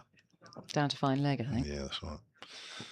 Jack bowls length ball, and Allsop is in behind that one. Prior to that, there was a 4 at the end of the 27th as well. So even though the scoring hasn't been particularly quick since those opening few overs, there has been the odd boundary. It's pretty steady, isn't it? About 3.5, 3.4 and over now. Was venturing into the 6s, wasn't it? First few overs. It was at 7 at one point. Yeah. People enjoying the cricket on the balconies around the ground as Allsop pushes that towards mid-wicket. Of course, we're surrounded by flats here, many of which have balconies. Well, a friend of mine called Paul, he's got balcony just over there to the right. Yes. I think it's the top floors, the building immediately to our right here, facing that way, just on the top floor. Well, no, not them, quite those guys. No, he's to the right, but I think right at the top. Okay. I'm sure I saw him there earlier, having a bit of a sunbathe. On the picture feed, that's to our right as well, I think, isn't it? Yeah, it is. Oh, yeah, there we go. A jolly time up just there. Over the scoreboard. They're very square on to the pitch. It's got to be worth a few bob, that, isn't it? I mean, Look. balcony overlooking the... It's the Andrew Neil show again. Oh, right, so here we are. We've got some left arm spin, and this will be the first time we've had some left arm spin since Liam Dawson decided to stop playing first class cricket, and Andrew Neil will bowl his first delivery in first class cricket, not only for Hampshire, but as a left arm spinner, because in his 2 previous matches for Leeds Bradford, MCCU, which I mentioned earlier, before COVID, he was a left arm seamer in those days. Ah, that's right. He's reinvented himself. Well, They're had to, always in injury-wise, demand, yeah. injury-wise, yeah. But they're always in demand, left arm spinners, men's and women's cricket. And he is a good one. Yeah, here he is. From the Cromwell Road end. Oh, just finding a slight misfield there as Cole's turning that into the leg side and finds mid-wicket. Let's see what we can do here with some left arm spin. Andrew Neil. 2 or 3 steps up to the crease and he's in. Bouncy spin he's got there. A bit of bounce off the seam. 1-1-3 for 3. Cole's facing. Just defensive. There is that one slip in place. So a backward point is a deep extra cover. And an extra cover in on the single. And a deep mid off as well. A long off. That's going shooting out towards long off. A very wide long off. And they'll trundle through for 1. Cole's on to 6 now. Allsop will face. This is the... Well, there's only 2.3 overs remaining in today's play. So we should all be over with by about 6:30. That's a little bit earlier than I thought, actually, a little while ago. Yeah, go and enjoy some rays on the south coast. I'm quite envious because I've got to go back and I promised I'd cook supper for my dad. So I've got to race back. He has had the dog all day, so that's fair enough. In fact, he's got the dog for 3 days. Doing me a big favour. So left-handed Allsop facing. There's a short leg in place here. All suited and booted with the lid on and shin pads and everything else. It's just defended into the offside, no run. Just playing out these overs now, you get the feeling. Allsop and Coles want to survive. These last few balls. Getting into a little bit of trouble there. Getting a little bit of grip and turn. Just about gets to the pitch of the ball, Allsop. Andrew Neil again. Left arm over. Slow left arm orthodox. And that's pushed out into the leg side. And they'll come back for 2. So 3 off that first Andrew Neil over. with his slow left arm orthodox. 2 overs remaining in the day. 116 for 3. Coles on 6. Allsop on 33. We'll be looking to stay there overnight if they possibly can. To see out these last 2 overs. That's not a bad start. It's good to get the first over out of the way.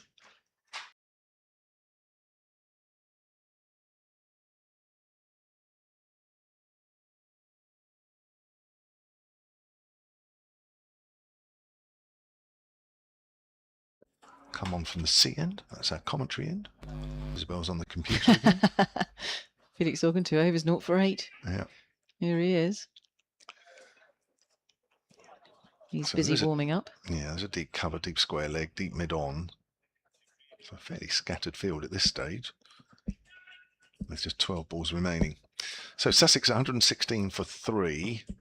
Trail Hampshire currently by 75 on the first innings. It's going to be bowling to Matt Coles. Got a short leg in.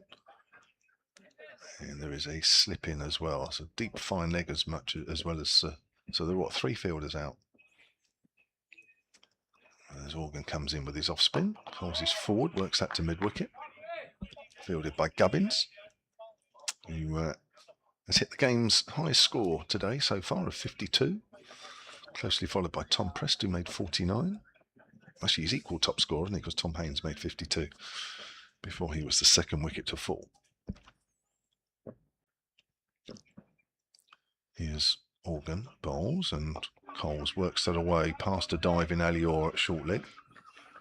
But fielded at mid-wicket, no run. Just a hint of turn, but not much really, and not very quickly from Felix Organ. But it did go off the straight. Probably bowling into some of Haynes's rough. Sweep shot there, which he didn't quite get hold of. Fortunately for Alior, who was sat at short leg, he realised that something was going to come at him at a fair rate of knots, but it actually didn't, because he didn't quite get the whole bat on that one, did Coles. He's on to 7, on 17 for 3. Yeah, Organ has a ready-made area for the right-hander there. That was the end that Haynes was bowling, and umpire was looking at his follow-through on several occasions, coming round the wicket. But with the left-hander, he's having to switch to round the wicket.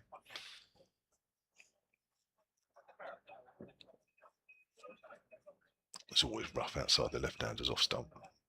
As Allsop pushes into the ground, fielded by Orr, who's now at silly. Well, it's not silly point, it's more silly mid-off, isn't he? One in front of the bat. That's a horrible position.